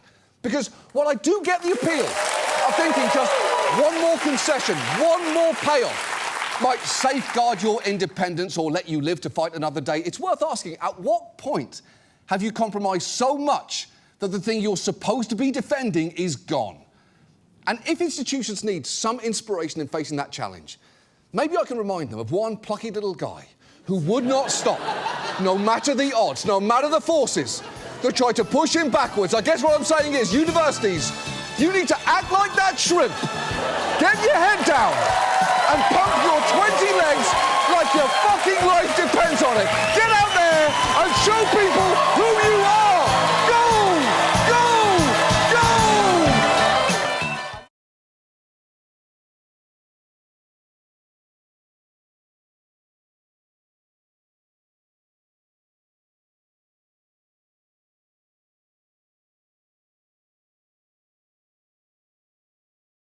You probably know Vistaprint for business cards, but did you know we print everything you need to get your brand in front of your fans? We print banners and signs that help your business stand out. We print postcards and flyers that get people talking. And we print must-have merch like tote bags, t-shirts, and water bottles. Whether you want a few or a few thousand, we print on everything so that customers can go from noticing your brand to falling in love with it. Right now, new customers can get 20% off with code NEW20. Because if you need it, we print it at Vistaprint.com.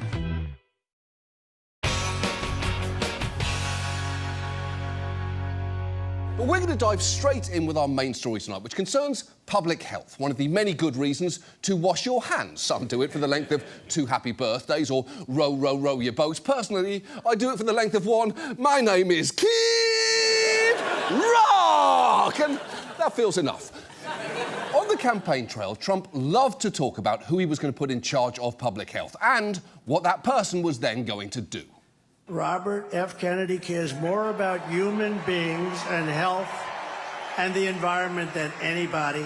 And I'm going to let him go wild on health. I'm going to let him go wild on the food. I'm going to let him go wild on medicines. Look, even if he wasn't talking about RFK, I don't like the idea of anyone going wild on health. The same way I don't want anyone to go apeshit on water, get wasted on the census, or go full Army Hammer on agriculture. It sounds bad. Unfortunately, RFK is now the Secretary of Health and Human Services and has indeed gone wild. In the run-up to the election, he pushed the slogan MAHA for Make America Healthy Again, and just a month into his tenure, he made this big announcement. We're going to streamline HHS to make our agency more efficient and more effective. We're going to eliminate an entire alphabet soup of departments and agencies while preserving their core functions by merging them into a new organization called the Administration for a Healthy America, or AHA. No, thank you. I do not like any of that. I don't like him calling agencies alphabet soup, and I definitely don't like how he just said AHA, which is such a dumb name. It sounds less like a government agency, more like Manhattan real estate jargon used to describe the neighbourhood above Hank Azaria. If you are north of wherever Hank Azaria is at any given moment, then guess what? You're in AHA.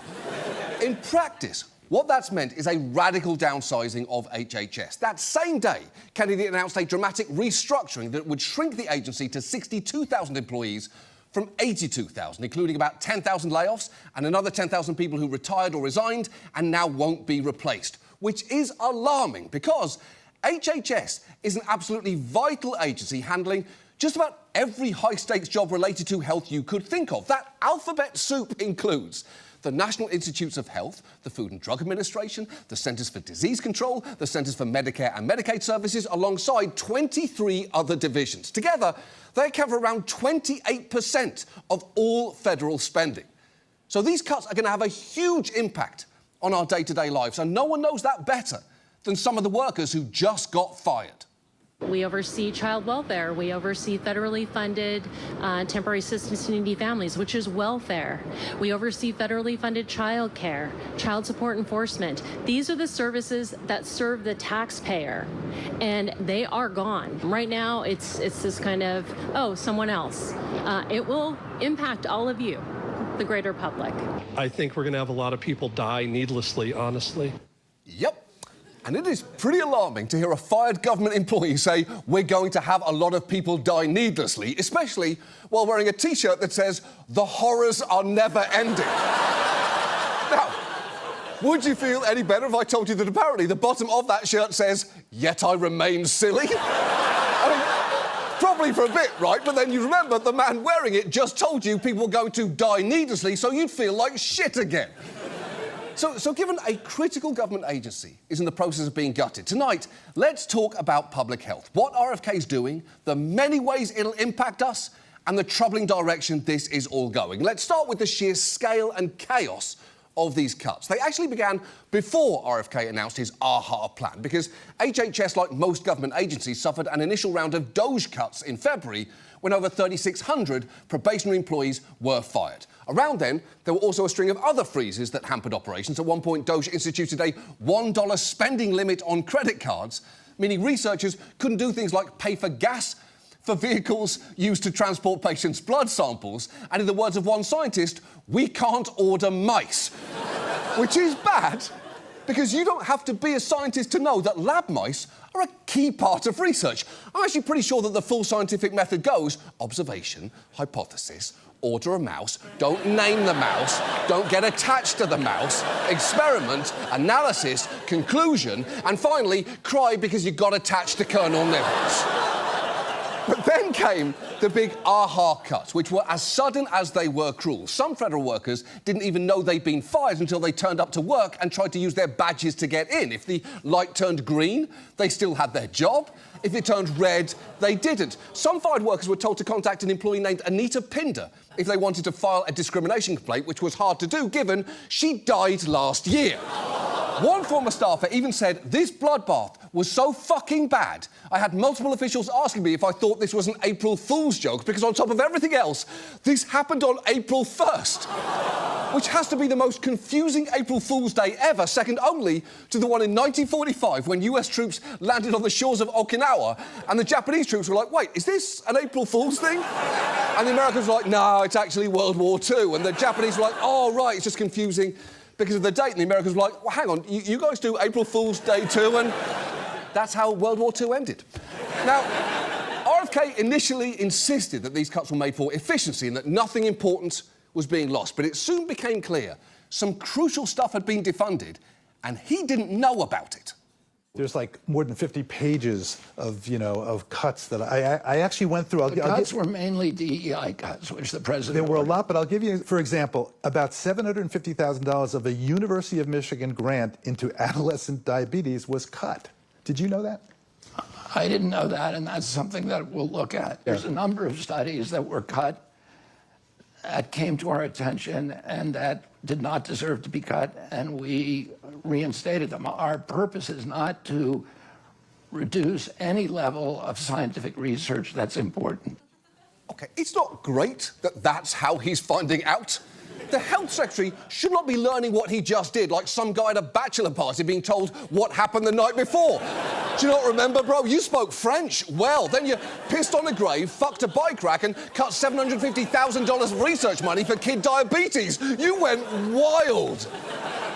And for the record, simply reinstating studies isn't as easy as he's making it sound there. Some studies, once disrupted, can't just be restarted. So that's already infuriating before you hear him try to justify why the cutting of the wrong studies or staff is actually fine. Wouldn't it have been better, or was thought given to, say, before firing them, going through and saying, what is that job? What is that job? Line by line by line, and saying, I think that person's job maybe isn't needed. This has to be eliminated. That would have been another approach, and it's the approach that has failed for 60 years. Because you mean it takes too long? It takes too long and you lose political momentum. OK, so the question he was asked there boiled down to, do you think you should have figured out what you were cutting before you cut it? And his answer was no. which is not good. The rules for restructuring HHS should be the same as the ones for a bris. It is crucially important to know exactly what you are cutting. Speed is just not the most important thing. And it's one thing to hear about that in theory. It's another to see how these cuts are playing out. And let's start with the National Institute of Health. Its research and funding are key reasons why the human genetic code was deciphered, hepatitis C was discovered, the AIDS virus was isolated, and the first drug to treat it was discovered, and it's where the basic research that helped lead to the COVID vaccines was done. It is by far the world's largest public funder of biomedical research, and in particular, the largest funder of cancer research. The NIH has been called the crown jewel of American science, which, if anything, is understating it, because it's clearly better than a crown jewel. Those things don't really do much aside from bedazzle a puffy hat that we occasionally balance on top of a collection of recessive genes.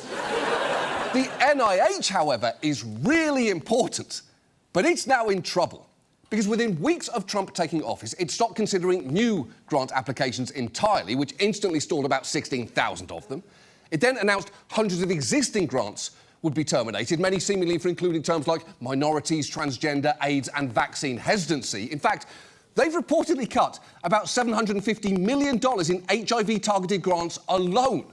And while that is clearly bad enough, all research is now threatened, especially because, in addition to these cuts, this administration has a disastrous new proposal to cap what are sometimes called indirect research costs. Here is a Doge guy in a group interview with Elon explaining the rationale. So if I take NIH as an example, today, if you're an NIH researcher and you get a $100 grant at your university, today you get to spend 60 of that and your university spends 40 of that. The policy that we're proposing to make is that you get to spend 85 of that and your university spends 15. So that's more money going directly to the scientists who are discovering new cures. OK, set aside the fact that that group looks like a regional choir of orphaned businessmen. What he just said there is extremely misleading. For starters, indirect costs don't come out of grants to researchers, they're issued on top of them.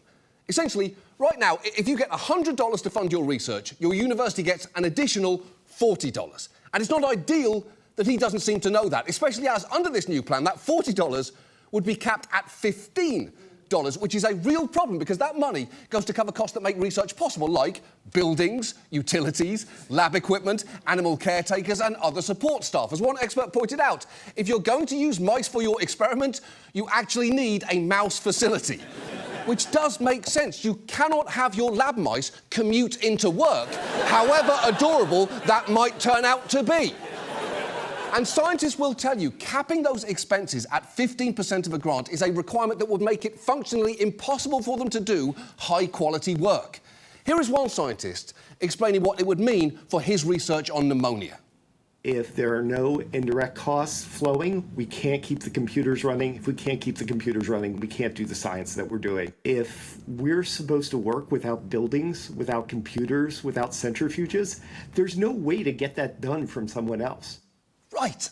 It should go without saying, but scientists need buildings and computers. I mean, maybe they can get by without centrifuges. I mean, I guess Carl can spin around pretty fast, but you know what? No, I actually think they're going to need those too. The point is, you wouldn't ask a research scientist to do their job without a computer or lab equipment the same way you wouldn't ask a Doge employee to do their job without an iron deficiency and a deep-seated conviction they're the smartest boy in the world. They need that for work. But the attacks on research don't end there. There have also been wholesale cuts to grants at institutions across the country, and not just at Ivy League schools that you might have heard about, but also at flagship state schools in places like Florida, Georgia, Ohio, Nebraska and Texas, which is very bad because virtually all of modern medicine relies to some degree on research that was supported by federal dollars. Interestingly, the same day as those mass layoffs, NIH published a paper about a breakthrough in using a person's own immune cells to fight gastrointestinal cancers, which is absolutely amazing. Unfortunately, 2 patients' treatments using that therapy have already had to be delayed due to these cuts, and that is just one example of many. As one Alzheimer's researcher put it, disruptions delay discovery. And it's impossible to know how many breakthroughs have already been delayed or that may now never happen. And while this is all supposedly being done in the name of saving money, I will point out a recent report found every dollar of research funded by NIH delivers $2.56 in economic activity. And not that we should be investing in health research purely for economic gain, but it is still worth noting that that kind of return on investment would make the sharks on Shark Tank shit in their Eames chairs. And so far, I've just been talking about the NIH, but RFK also oversees the FDA, where the cuts range from communication specialists who alerted the public to urgent safety recalls to veterinary division specialists who are investigating bird flu transmission. So now it's going to be much harder to get answers to important questions that you may have about bird flu, like, is it in milk? Or is my pet vulnerable? Or I fucked Big Bird 2 weeks ago and now I have a sore throat. Do I need to get tested? RFK also now oversees the CDC, and cuts there range from the firing of all 20 members of an office focused on Alzheimer's awareness and prevention to the shuttering a lab that tracked STIs, meaning the US has apparently just lost its ability to detect drug-resistant gonorrhea. One former CDC staffer said, "Shit show is an understatement for what just happened," which seems right, doesn't it? Because shit show is a word you use to describe Anne Hathaway and James Franco hosting the Oscars, or Fergie performing the national anthem, not, hey, look out everyone, turbo gonorrhea is on the loose and it is pissed. And the thing is, the impact of cuts like that reverberate far beyond the CDC. Just take Wisconsin, where they've been dealing with a burgeoning lead paint problem in schools in Milwaukee. They've already had to close 4 of them for cleanup, and normally a city can lean on the federal government for help in responding to lead contamination, but not right now. Milwaukee health officials turning to the federal government for assistance. To see that all of our partners at the CDC had been let go was pretty difficult. Todoritis received a CDC response saying, quote, "My entire division was eliminated today." 2 days later, the health department received another follow-up email saying, quote, "I sincerely regret to inform you that due to the complete loss of our lead program, we will be unable to support you." The move leaving the health department without any federal guidance. So right now you do not have any contacts with the CDC when it comes to lead poisoning? Correct. Has that ever happened before? No. That is awful. And the CDC's responses there showed some superhuman restraint. "My entire division was eliminated, and I sincerely regret to inform you we'll be unable to support you," are an incredibly diplomatic version of what I'm pretty sure they wanted to say, which is, "Our shit just got rocked, and buckle up because your shit's about to get rocked too." Now, RFK has since said it is now classic style that if we make mistakes, we're going to admit it and we're going to remedy it, and that eliminating that lead program was one of the mistakes. But as of right now, that has not been remedied. And the thing is, even if it had, I doubt he'd even know about it. It seems that he only finds out what's going on in his agency whenever he appears on an episode of This Bitch Brings Receipts. And that's not even getting into the fact HHS has also abruptly cancelled more than $12 billion in grants to states for their health services. And while some states are fighting that in court, in many cases, the damage has already been done.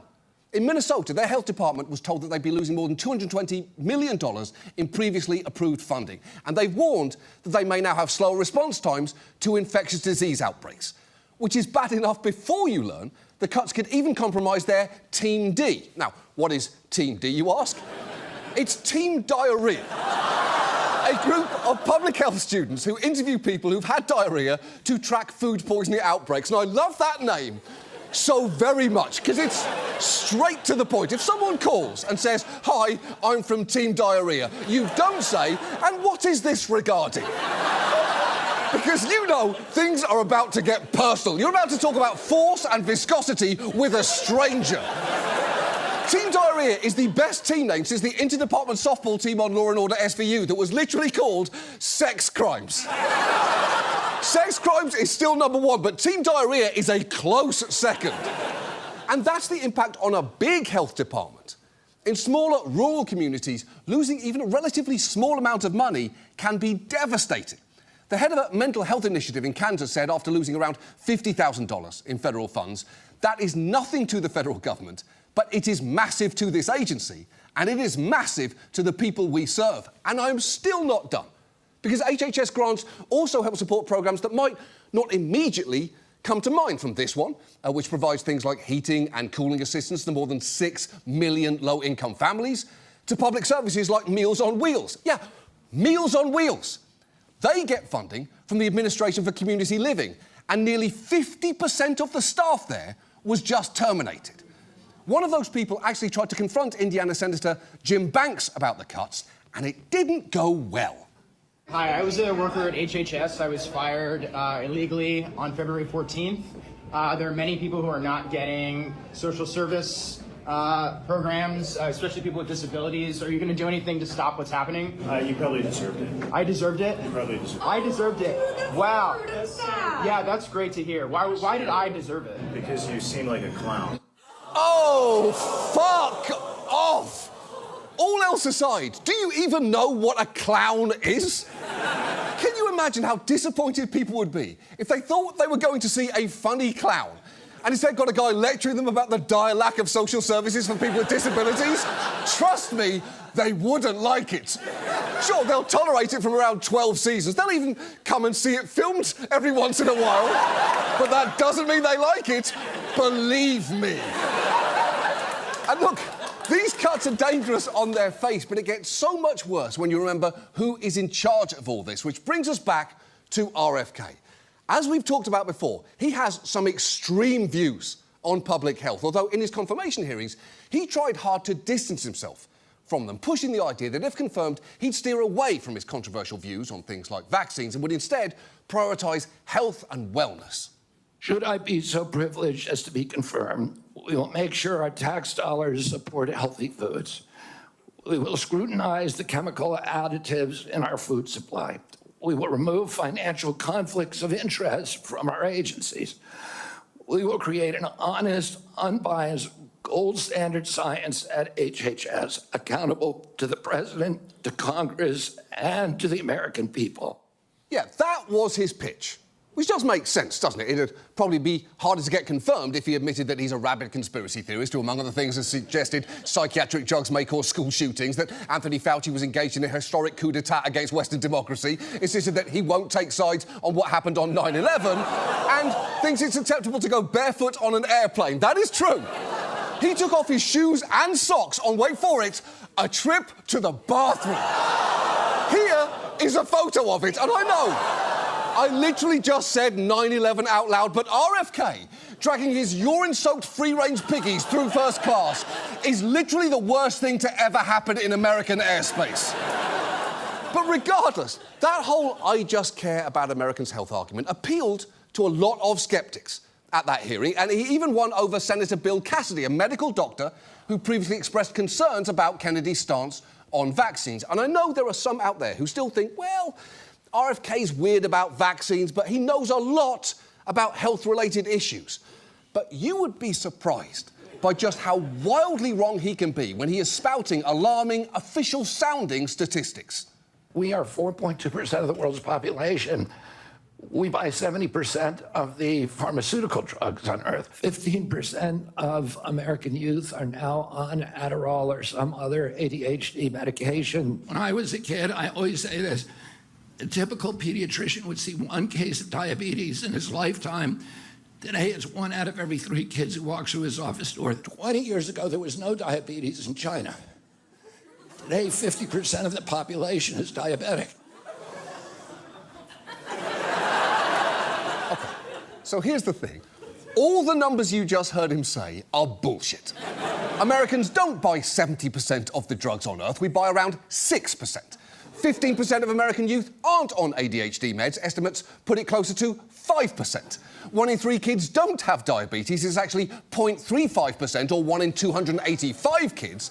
And the rate of diabetes in China is roughly 12%, not, as I think you already know, 50%. Half of all the people in China do not have diabetes. And look, we've asked our researchers to fact-check some dumb shit before on this show. Last year, we literally emailed J.D. Vance's team to ask, has Senator Vance ever had sex with a couch? And has Senator Vance ever had sex with any other furniture or household items? But somehow that was still less embarrassing than writing to multiple diabetes experts this week and asking, do half the people in China have diabetes? And in return, getting a bunch of versions of no, and one response from a doctor that called Kennedy's statement ludicrous, adding, these stats might be related to the worm in his brain. And when you get key information about problems that wrong, you're probably going to fuck up any attempt at a solution. And that's not even the biggest issue with Kennedy's approach, because for all his loud talk of making America healthy again, some of the cuts he's overseen are going to do the exact opposite of that. Because while he made a big show this week of claiming he'd eliminate 8 dyes from foods like Fruit Loops, which, fine, he's been much quieter about his decision to fire everyone at the CDC's Office of Smoking and Health, even though smoking remains the leading cause of preventable death and disease. As one former head of that agency has said, shutting it down is the greatest gift to the tobacco industry in the last half-century. With another former worker saying, if you're really worried about the ingredients in cereal, wait until you find out about the thousands of chemicals that are contained in cigarettes. And exactly, just ask the Trix rabbit. He smoked 3 packs a day for the last 30 years, and he was just diagnosed with lung cancer. And it wasn't eating Trix that did it. He has 3 months to live. He's gonna die. In fact, for all RFK's self-promotion as being a scourge of Big Pharma and Big Food, he has just taken a buzzsaw to the regulatory agency whose job it was to keep them in line. And yet, there is one area where he is flooding attention and resources, despite it being the area that he had promised he'd stay away from, and that is sowing doubt about vaccines. He pushed out the top vaccine regulator at the FDA, who claimed Kennedy's team requested he turn over data on cases of brain swelling and deaths caused by the measles vaccine, something that was hard to do since, as he pointed out, that data doesn't exist because there have been no such confirmed cases in the US. But that is not all. Kennedy has also been making some very bold promises like this. We've launched a massive testing and research effort that's going to involve hundreds of scientists from around the world. By September, we will know what has caused the autism epidemic, and we'll be able to eliminate those exposures. Okay, so first, there is no autism epidemic. There are autism diagnoses for people who are autistic, and it is pretty bold to claim you're going to get a definitive answer to something that people have been studying for decades by September. Almost as bold as admitting to dumping a bear corpse in Central Park, your daughter telling the world you decapitated a whale with a chainsaw, and yet still having the audacity to make a highlight reel on Instagram that simply says, animals, keep their fucking name out of your fucking mouth. Most people agree. The vast majority of the rise in autism diagnoses is due to there being more research, better awareness, and more access for people to get an accurate diagnosis. That is what can happen when you put time and money into health services. But RFK has persisted in treating the rise in diagnoses as a tragedy, and the way he talks about autistic people in general can be utterly dehumanizing. Autism destroys families. More importantly, it destroys our greatest resource, which are our children. These are kids who will never pay taxes. They'll never hold a job. They'll never play baseball. They'll never write a poem. They'll never go out on a date. Many of them will never use a toilet unassisted. And we have to recognize we are doing this to our children, and we need to put an end to it. Fuck you! And I've got to say, it is pretty telling that you are so divorced from any semblance of humanity that paying taxes is your first example of a fulfilling life. It may surprise you, but most parents don't actually hold their newborn baby for the first time and say, there's my future taxpayer. I can't wait until you get your first $10.99 and therefore have any value as a human being. A Gucci, Gucci, goo. And to be clear, lots of autistic people can do the things RFK listed there. In fact, Marianne Eloise, an autistic poet, responded to those remarks with, I would love to read RFK's poetry if he could share it, adding, I am not familiar with his work. But also, even if someone can't play baseball or write a poem or needs assistance using the toilet, they're still a person, and their life still has dignity and value. And as autistic advocates and journalists have noted, if Kennedy actually wanted to improve their lives, there are things he could be prioritising, from research into how autistic people die needlessly from epilepsy episodes to fixing our onerous system to provide around-the-clock care services. You know, the sort of programmes he's been taking a fucking hatchet to. So yeah, there are good reasons to have doubts about RFK's plan to tackle autism, even before you learn who he's bringing in to help him. Because among those he's turning to is David Geyer. He's a long-time vaccine skeptic who Kennedy recently hired to head a study of immunisations and autism. Geyer and his dad, seen here moments after telling each other, "I love you," have published papers claiming vaccines increase the risk of autism, something that has been thoroughly debunked, as we've already walked through at length before on this show. Much of their research was conducted in what his dad called a world-class lab, every bit as good as anything at NIH, but apparently was in his house in a room that had wall-to-wall carpeting and faux wood panelling. Here is the two of them in that home lab. So no red flags there, just two regular dudes knocking out experiments in what looks like a 1970s Jack Shack. And their conclusions have been shockingly transparent bullshit. Guyer's dad was often called to testify in court, and over the years, judges called his testimony, among other things, intellectually dishonest and at best negligent, if not a fraud on the court. In fact, by the time he died, his medical licenses had been suspended or revoked in at least 10 states. As for his son, that is luckily not a concern because, fun fact, he was disciplined by Maryland regulators for practicing medicine without a licence. And while I do not know what the ideal qualifications are to run the nation's new inquiry into vaccines and autism, I'm assuming playing doctor for a while before getting caught isn't one of them. Not only is he not a doctor, he doesn't even play one on TV. Now more than ever, this is literally just some fucking guy. And if you're thinking, this is all going to end badly, it's already heading that way. As you undoubtedly know, measles is currently ripping across the country. As of taping, it has spread to at least 30 states, which is obviously bad because it can cause pneumonia, swelling of the brain, and 1 or 2 deaths per 1,000 people. So far, 3 people have died, 2 of them children, meaning the country's now seen the first paediatric measles death in 22 years. And RFK's response has been a long way from ideal. He initially called the outbreak not unusual, which it very much is. And even when he wrote an op-ed acknowledging the benefits of the MMR vaccine, he made sure to say that the decision to vaccinate is a personal one, and he has been recklessly pushing alternative theories and remedies. While Health and Human Services Secretary Robert F. Kennedy Jr. says the vaccine does protect children against measles, he also touts vitamin A as an effective therapy. Writing in an op-ed last week, vitamin A can dramatically reduce measles mortality. What is the cure for measles? Your measles is chicken soup and vitamin A. OK, first, chicken soup is not a cure for anything. It is floating meat water parents trick their kids into eating by saying that it'll make them feel better. And that is only because the only way to get a child to eat anything is just to lie to them. Spider-Man eats broccoli all the time. Apples make you jump high. Santa Claus made these eggs, and if you don't eat them, he will kill himself. Kids will believe the dumbest shit, and apparently so will the head of the nation's health services.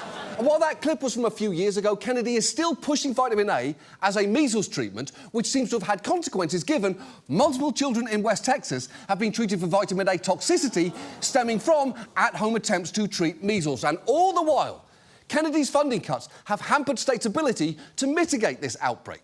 Vaccination efforts in multiple states have been cancelled, including in places like Dallas, which had to cancel 50 vaccination clinics, including events specifically targeting schools with low immunisation rates, proving once and for all that the city of Dallas and anyone from the Kennedy family simply do not mix well. And it's not just measles. Whooping cough cases are also soaring right now, and multiple people have died of it in recent months, including 2 infants. The CDC's also been tracing an outbreak of hepatitis in Florida, but their lab that tests samples was just shut down, even though the kind of genetic tracing it performs is not conducted by any other lab in the US or indeed the world. And on top of all that, as we've mentioned, there are currently real concerns about bird flu spreading among wildlife and its potential to spread among humans. That could be a total disaster. This Colorado veterinarian has been sounding the alarm about bird flu for a while now, and she is only getting more concerned. Do we have enough information about how this virus is spreading? I would say today, no. At present, we're given a stick, and they put a blindfold on us, and we're sent into a gunfight, and we're losing. We are losing. Well, that is terrifying. And I really hope the worst-case scenario doesn't happen here, if for no other reason that I so badly do not want to get stuck in that white void again, slowly losing my mind while talking to myself and occasionally a passive-aggressive face that seems to hate me. Don't send me back in there! The point is, these are just some of the current crises. The damage that radiates out from the wholesale gutting of HHS is only going to compound over time. We talked to Dr. Georges Benjamin, the Executive Director of the American Public Health Association, not a man given to hyperbole. And he told us, when you go to a restaurant, I cannot guarantee that the food you're going to eat is safe. And if there's a foodborne outbreak, I cannot guarantee there's going to be a mechanism to come in and do the investigative work to understand how you got sick. I can't tell you that if there's a train derailment tomorrow, that there'll be an entity that can come in and assess, both in short and long term, what your exposure from toxic materials is. If there is an Ebola outbreak, we will not have the capacity, federal, state or local, to get our hands around it quickly enough. It was a really uplifting conversation. And look, I'm not saying that our system was perfect before this. Over the years, we've done multiple stories about shortcomings in various parts of HHS, but our solution was always, it needs to be strengthened, and not, hey, here's a good idea, let's cut its budget and put a dipshit screaming aha in charge. But unfortunately, it feels right now we're all about to get a harsh lesson in what each part of our public health system does as it gets taken away. Which is sort of like finding out what each of your organs does as someone removes them one by one. I'll be honest, in the course of working on this piece, we called a lot of people who've either worked for these agencies or rely on them. Sometimes they were people we've talked to multiple times over the years on various stories. They include many doctors and scientists who are, by profession, not alarmists. They can be endearingly and sometimes annoyingly measured in everything that they say, but they've been utterly shattered by the last few months. When we started making calls after the election, they sounded alarmed, but they were still holding off judgment, saying, well, let's just see how this goes. But more recently, those same people have been telling us flat out, this is a disaster. People will die because of the mistakes we're making right now. That leader of the APHA recently put out a statement that read in part, as a physician, I pledge to first do no harm and to speak up when I see harm being done by others.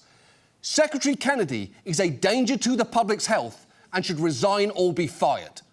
And look, I am not a physician or a scientist, despite admittedly looking like the child of Dr. Bunsen Honeydew and Beaker of the Muppets. But I completely agree. RFK needs to go, and by impeachment if necessary. To the extent any senators like Bill Cassidy were willing to give him the benefit of the doubt, and I still cannot believe that they thought they could do that, that grace period is emphatically over because too much damage has already been done. This is a man who is clearly in way over his worm-riddled head. He doesn't know what he's doing. He doesn't know who he's fired. He doesn't even know how many diabetic people there are in China. And if that wasn't bad enough, he's currently spreading dangerous nonsense and gutting life-saving research, all while bringing in a basement quack. RFK in this job is dangerous. In fact, if I may quote every single passenger in the cabin of his ill-advised, piss-footed walkabout, there is something deeply wrong with this guy, and we need to stop him before he makes us all fucking sick.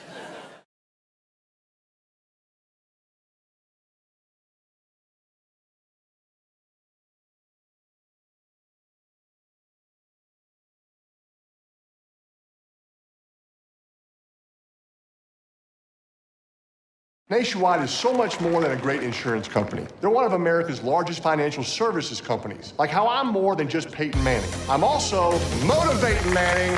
When I say insurance, you say financial services. Insurance. Financial services. Insurance. Financial services. Now, when I say nationwide, you say is both. Nationwide. Is both. Nationwide. Is both. For your insurance and financial needs, Nationwide is on your side. Nationwide Investment Services Corporation, member FINRA, Columbus, Ohio.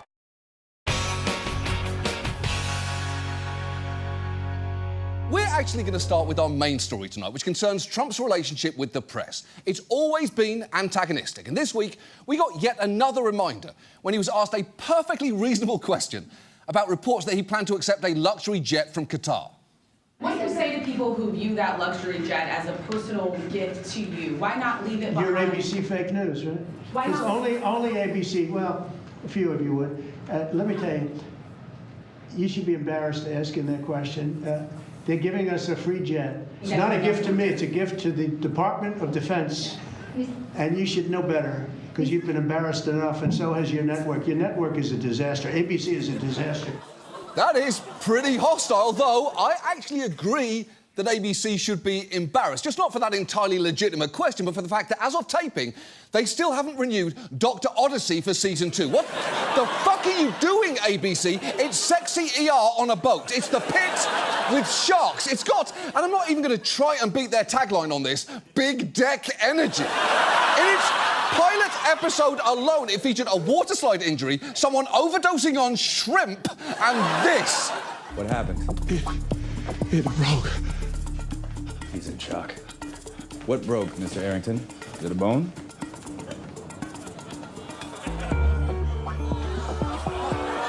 Penile fracture. Are you not entertained? How is ABC renewing shows called The Rookie and Will Trent, whose premise is apparently just, despite being dyslexic, he's become a special agent in the Georgia Bureau of Investigation? What? But they haven't renewed the only show brave enough to answer the question, what if sick but boat? I shouldn't complain about the other shows. I shouldn't care that a show called and about a rookie is returning for its premise-defying 8th season. And I don't begrudge any audience members for sticking around to find out if their favourite characters will or won't Trent. All I'm saying is ABC's The View has been on since 1997 and Dr. Hotboat is still in limbo. You're a disgrace, ABC. Your network is a disaster. The problem is, Trump clearly only likes when people are nice to him, and the press, by covering the things he says and does and the way he says and does them, is, in his opinion, being mean. Back in his first campaign, he attacked journalists constantly, calling Jake Tapper fake Tapper, Maggie Haberman maggot Hagerman, and Katie Tur Little Katie, which compared to the others is just lazy. Little Katie sounds like a doll from the 1970s that was discontinued for giving children lead poisoning. But in his second term, Trump's administration's escalated those attacks on the press, from making it easier to subpoena journalists' records, to detaining a Tufts University student after she co-authored an op-ed on Gaza, to Trump calling for Republicans to defund NPR and PBS, calling them radical left monsters that so badly hurt our country. And in March, he even went to the DOJ to issue this chilling announcement. I believe that CNN and MSDNC, who literally write 97.6% bad about me, are political arms of the Democrat Party. And in my opinion, they're really corrupt and they're illegal. What they do is illegal. And it has to stop. It has to be illegal. OK. What the press does has to be illegal is obviously extremely bad, but I also want to talk about that 97.6% real quick, because I'm genuinely surprised that he knew that made-up number would sound more authentic if he added a decimal point. A decimal just feels more like a real number, even if it isn't. If I tell you 20% of Taco Bell ground beef is actually horse, you're like, no way, number's too round. But if I say 21.6% is horse, you'd be like, he wouldn't make up a number that specific. Now, to be clear, I wouldn't say either of those numbers, though, because we all know that the real number is significantly higher, but apparently, legally, I can't say that, so I won't. And unfortunately, even as Trump's aggression has gone up, some owners of press outlets have gotten more submissive. During Trump's first term, a lot of outlets positioned themselves as fierce watchdogs for truth. The Washington Post, for instance, adopted the slogan, "Democracy dies in darkness." But this time, even before the election, they seemed noticeably gentler. The Post's owner, Jeff Bezos, killed the paper's endorsement of Kamala Harris. He also ordered that its op-ed page focus purely on the importance of personal liberties and free markets. Bezos has seemingly gone out of his way to cozy up to Trump, with his company paying $40 million to license a documentary on Melania, the most Amazon has ever spent on a documentary, and even standing behind Trump at his inauguration. And come on, that's not just bending the knee, that's bending both knees, arching your back and relaxing your holes. And Bezos isn't the only media owner making notable concessions. The billionaire owner of the Los Angeles Times has reportedly asked the paper's editorial board to, quote, take a break from writing about President-elect Donald Trump. Patrick Soon-Chong has reportedly required editors to send him the text of every editorial and the name of its writer before publishing. That is pretty chilling. And as for taking a break from writing about Trump, to be clear, I also don't want to hear about him all the time. I don't love that I'm talking about him right now, especially when I could be talking about the recent headline, Ohio police find raccoon holding meth pipe during traffic stop, which was already good enough until they made it even better, pointing out when an officer took the pipe away, the raccoon pulled out another. Pulled out another? From where? You don't think I want to talk about this raccoon with multiple meth pipes for the next 25 solid minutes? Of course I do, but I can't, because even as threats to the free press seem to be on the rise, resistance to them seems to be waning, and in some corners to a worrying extent. So given that, tonight, let's talk about Trump and the press, how he's tried to reshape his coverage, the levers of power he's using to threaten them, and how we should be responding. Let's start with, if not the most important, the most visible sign that things have changed, the White House press corps. Back in February, the White House picked a high-profile fight with the Associated Press for the dumbest imaginable reason. You may remember, after taking office, Trump announced that he'd renamed the Gulf of Mexico the Gulf of America. And while some outlets started using the new name, the AP didn't, which led to them being banned from the Oval Office. Something Press Secretary Caroline Leavitt justified like this. If we feel that there are lies being pushed by outlets in this room, we are going to hold those lies accountable. And it is a fact that the body of water off the coast of Louisiana is called the Gulf of America. And I'm not sure why news outlets don't want to call it that, but that is what it is.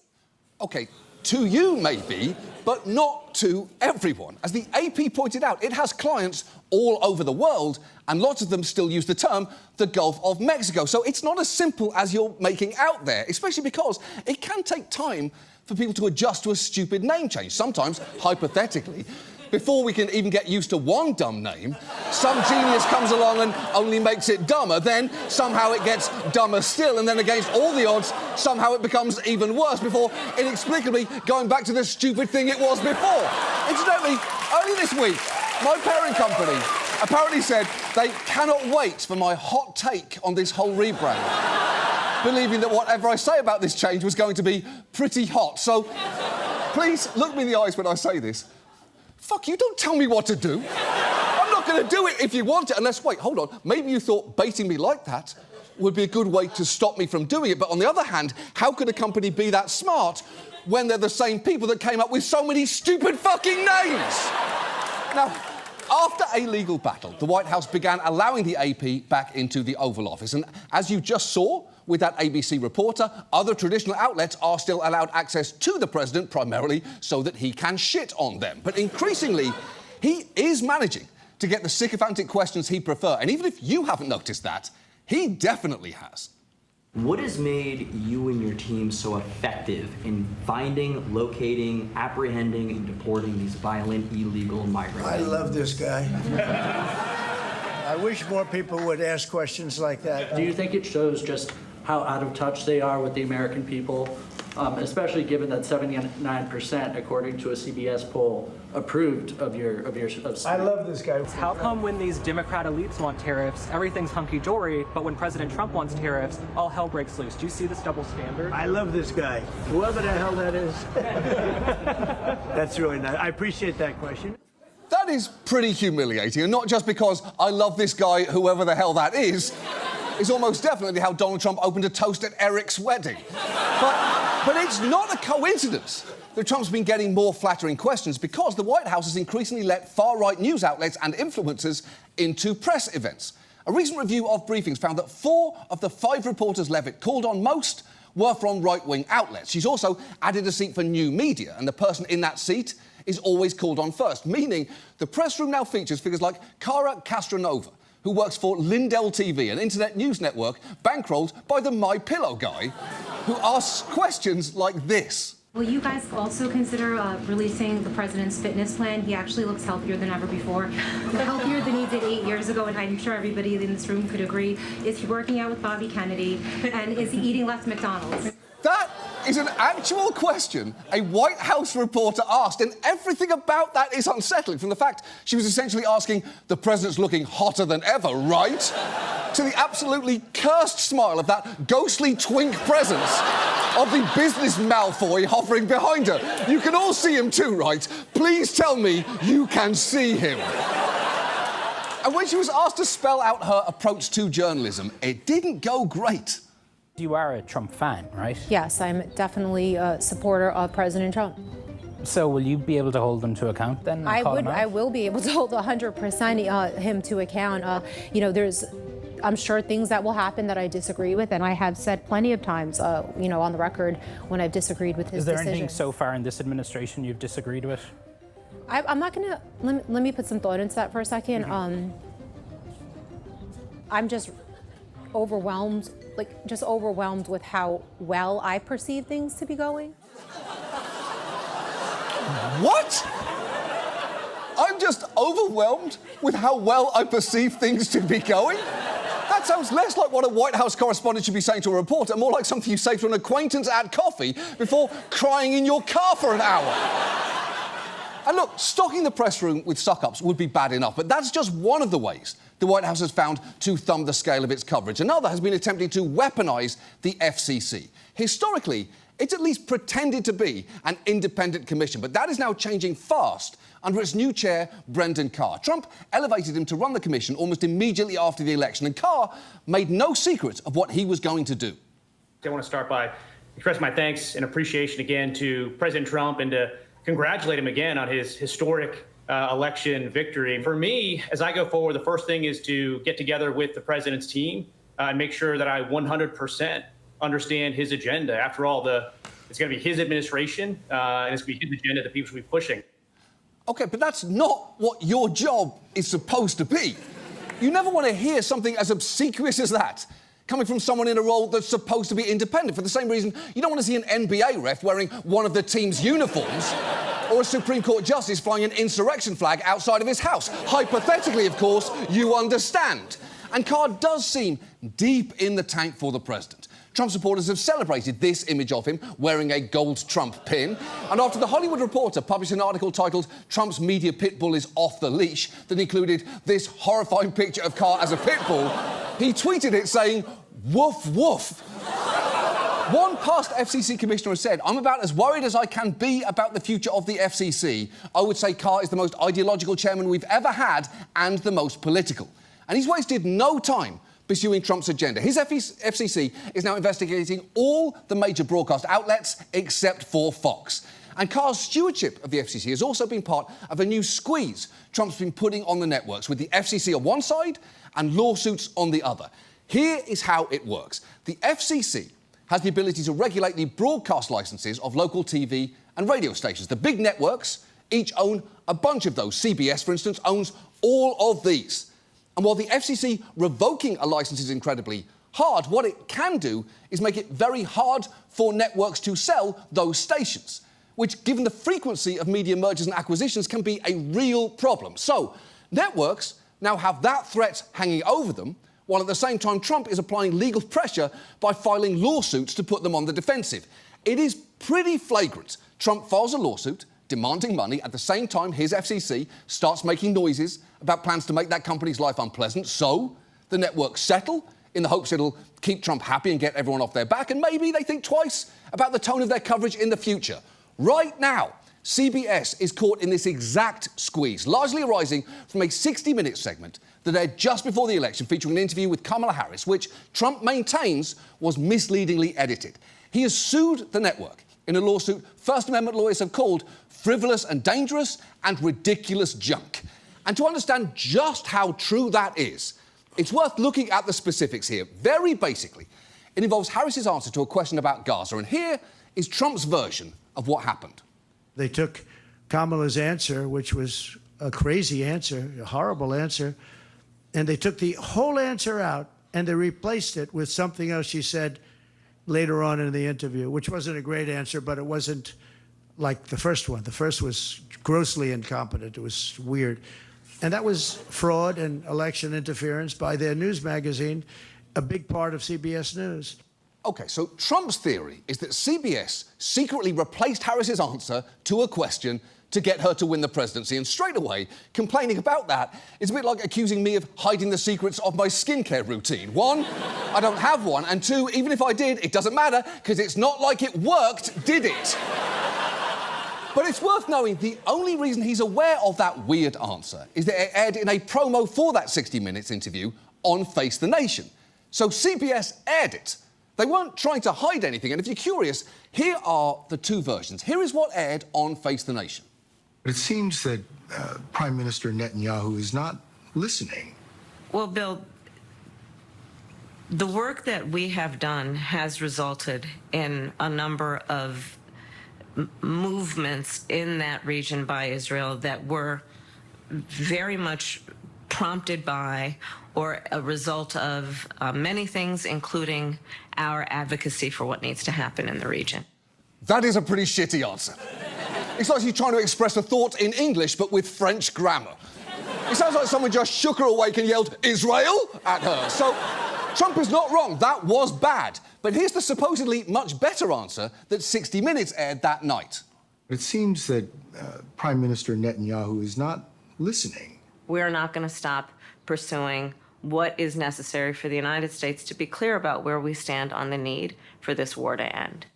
I mean, I guess that sounds slightly more coherent, but they are both fundamentally celebrations of prepositional phrases and the passive voice. In both, she is talking like a high schooler trying to hit the word count. The letter of scarlet, worn by Hester Prynne in the novel The Scarlet Letter, written by Nathaniel Hawthorne, published in 1850, symbolises shame and punishment symbolically.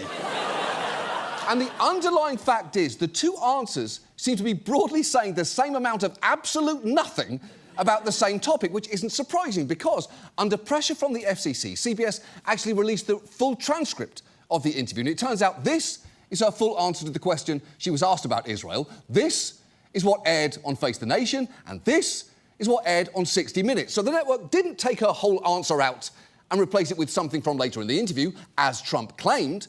They basically aired both halves of a single answer, and that sort of editing decision for time or clarity happens on TV all the time. As Semaphore pointed out, earlier last year, Fox actually massaged a Trump interview because in the version that they initially aired, this was the exchange. Would you declassify the Epstein files? Yeah, I would. OK, then. That is a firm, unequivocal answer. And at that point, they cut away to the next question. But when they later aired a longer clip from that interview, it became clear that his full answer played out a little differently. Would you declassify the Epstein files? Yeah, I would. All right. I guess I would. I think that less so because, you don't know it. You don't want to affect people's lives if it's phony stuff in there because there's a lot of phony stuff with that whole world. Yeah, in one version, Trump's answer was edited down and people who saw that missed out on the fuller context of watching his thought process go in real time from, of course, we should absolutely release the files. People deserve to know the truth, to, oh, wait, you mean that, Epstein? To, oh, yeah, you can't believe everything that you read about people. The point is, CBS engaged in a pretty standard practice of editing an interview for length and clarity. Nevertheless, Trump sued them for fraud, demanding $20 billion in damages. And CBS initially fought back, calling the claims completely without merit and saying that they intended to vigorously defend against the lawsuit, which makes sense, as legal experts have called it baseless and an easy victory for CBS. But here's the thing. While that lawsuit was going on, the FCC began investigating the network over claims it engaged in news distortion with the interview, and that is a problem for CBS, especially as its parent company Paramount is currently in the middle of a massive merger with Skydance Media, and as I mentioned earlier, transferring its broadcast licenses will require FCC approval, and it can sit on that approval indefinitely. That may well be why Shari Redstone, Paramount's controlling shareholder, has said she favours settling the case. She and Paramount have also apparently indicated to 60 Minutes they were very interested to know the segments the show was going to be running on Trump for the rest of the season, which feels like a big overstep.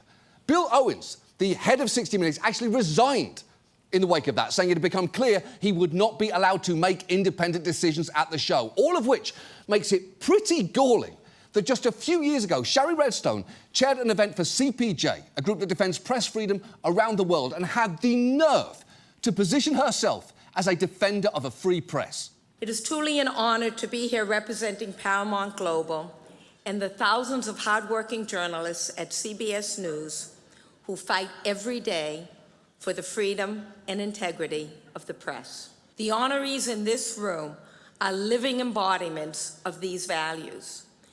They remind us that press freedom is never guaranteed, that it must constantly be defended, and that it often comes at a significant cost, both personal and professional. Wow, powerful words there about the need to defend press freedom at any cost from someone who has seemed to stop doing that as soon as there was a financial one to her. And that kind of undercuts the strength of her statement there. Imagine FDR saying the only thing we have to fear is fear itself, only to flip the fuck out after he saw a bug. It undermines his point. And maybe Redstone's calculating that if she just gives Trump what he wants now, he'll back down. But I seriously doubt that. Just look at what happened to ABC. They settled a defamation lawsuit with Trump in December over how George Stephanopoulos characterised the E. Jean Carroll verdict, paying $15 million to Trump's private foundation for his presidential museum, despite experts saying ABC might well have won at trial. But since then, Carr's FCC has pushed ABC for more concessions, like threatening its broadcast licence over Disney's DEI practices. And look, as bad as these examples are, you at least might already be aware of them. But there are fights happening at the local level that aren't getting nearly the same degree of attention, but that are just as worrying.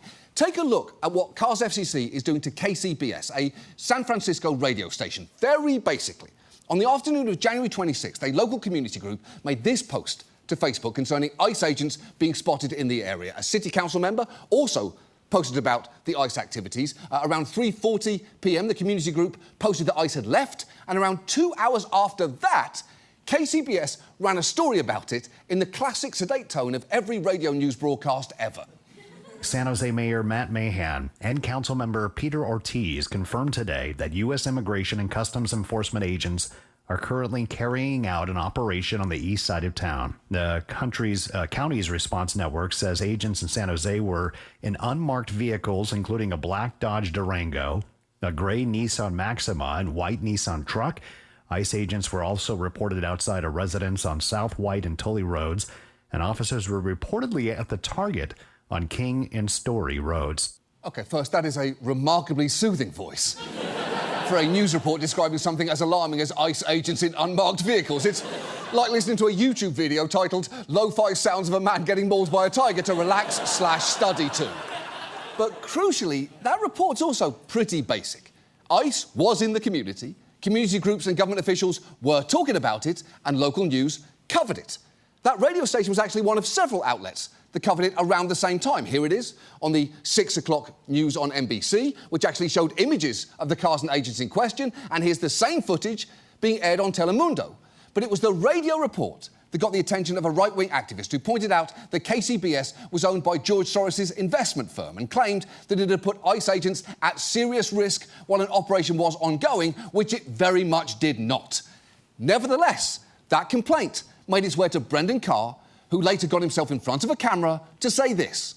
So what happened was you had ICE agents undercover doing operations in East San Jose, and part of the town known for violent gang activity. And you had this radio station broadcasting the live location, identifying the unmarked vehicles that they were in. So we have sent a letter of inquiry, a formal investigation into that matter, and they have just a matter of days left to respond to that inquiry and explain how this could possibly be consistent with their public interest obligations. What are you talking about? Covering stories like that is literally the whole point of local news radio. That and delivering the driest imaginable ad read for a local deck staining company. Now, legal scholars will tell you this FCC investigation is also meritless. As one First Amendment expert put it, law enforcement operations, immigration or otherwise, are matters of public interest. So if it comes to a court case and KCBS chooses to fight, it will almost certainly win.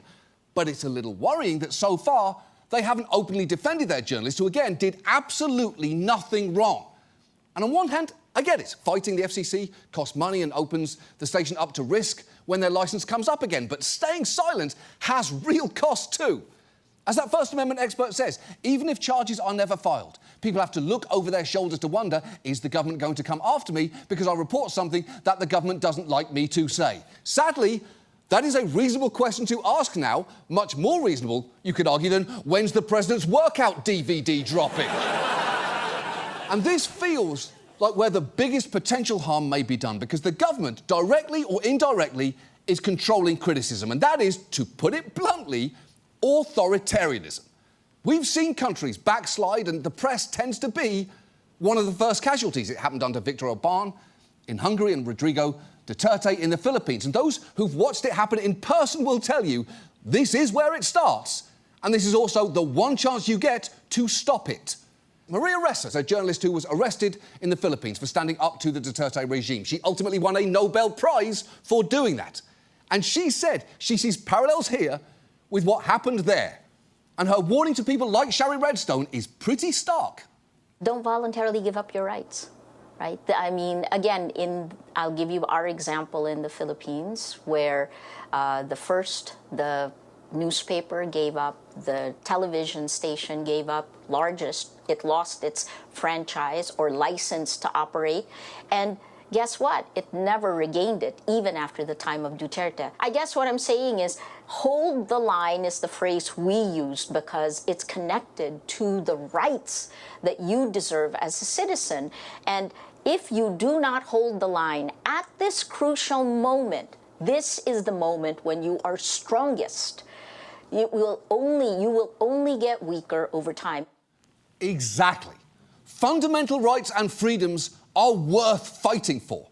And this is one of the fights that nerds who work in newsrooms can actually win, mostly because it doesn't require any upper body strength. So what can we do? Well, obviously, public support for organisations like the AP and 60 Minutes is important, but we also need to pay attention to what's happening at places like KCBS. And I'd argue there's a special obligation here to any outlets owned by extremely wealthy people like this lot to fight back. Don't comply with Trump's ridiculous demands prematurely. I know he and the FCC are making a lot of intimidating-sounding threats, and fighting them will undeniably take time, effort and money, but I'd argue it is very much worth it, especially when the likeliest outcome is that you win definitively. If I may quote someone who I hope meant it when she said it, press freedom is never guaranteed, it must constantly be defended, and that often comes at a significant cost. The point is, if media owners enjoy the applause they get when they say things like that, now is the time to pay for it. Think of it this way. A free press is really a lot like Dr. Odyssey. It's rare, it's special, we're very lucky to have it. And if we're not extremely careful, we're all going to miss it terribly when it's gone.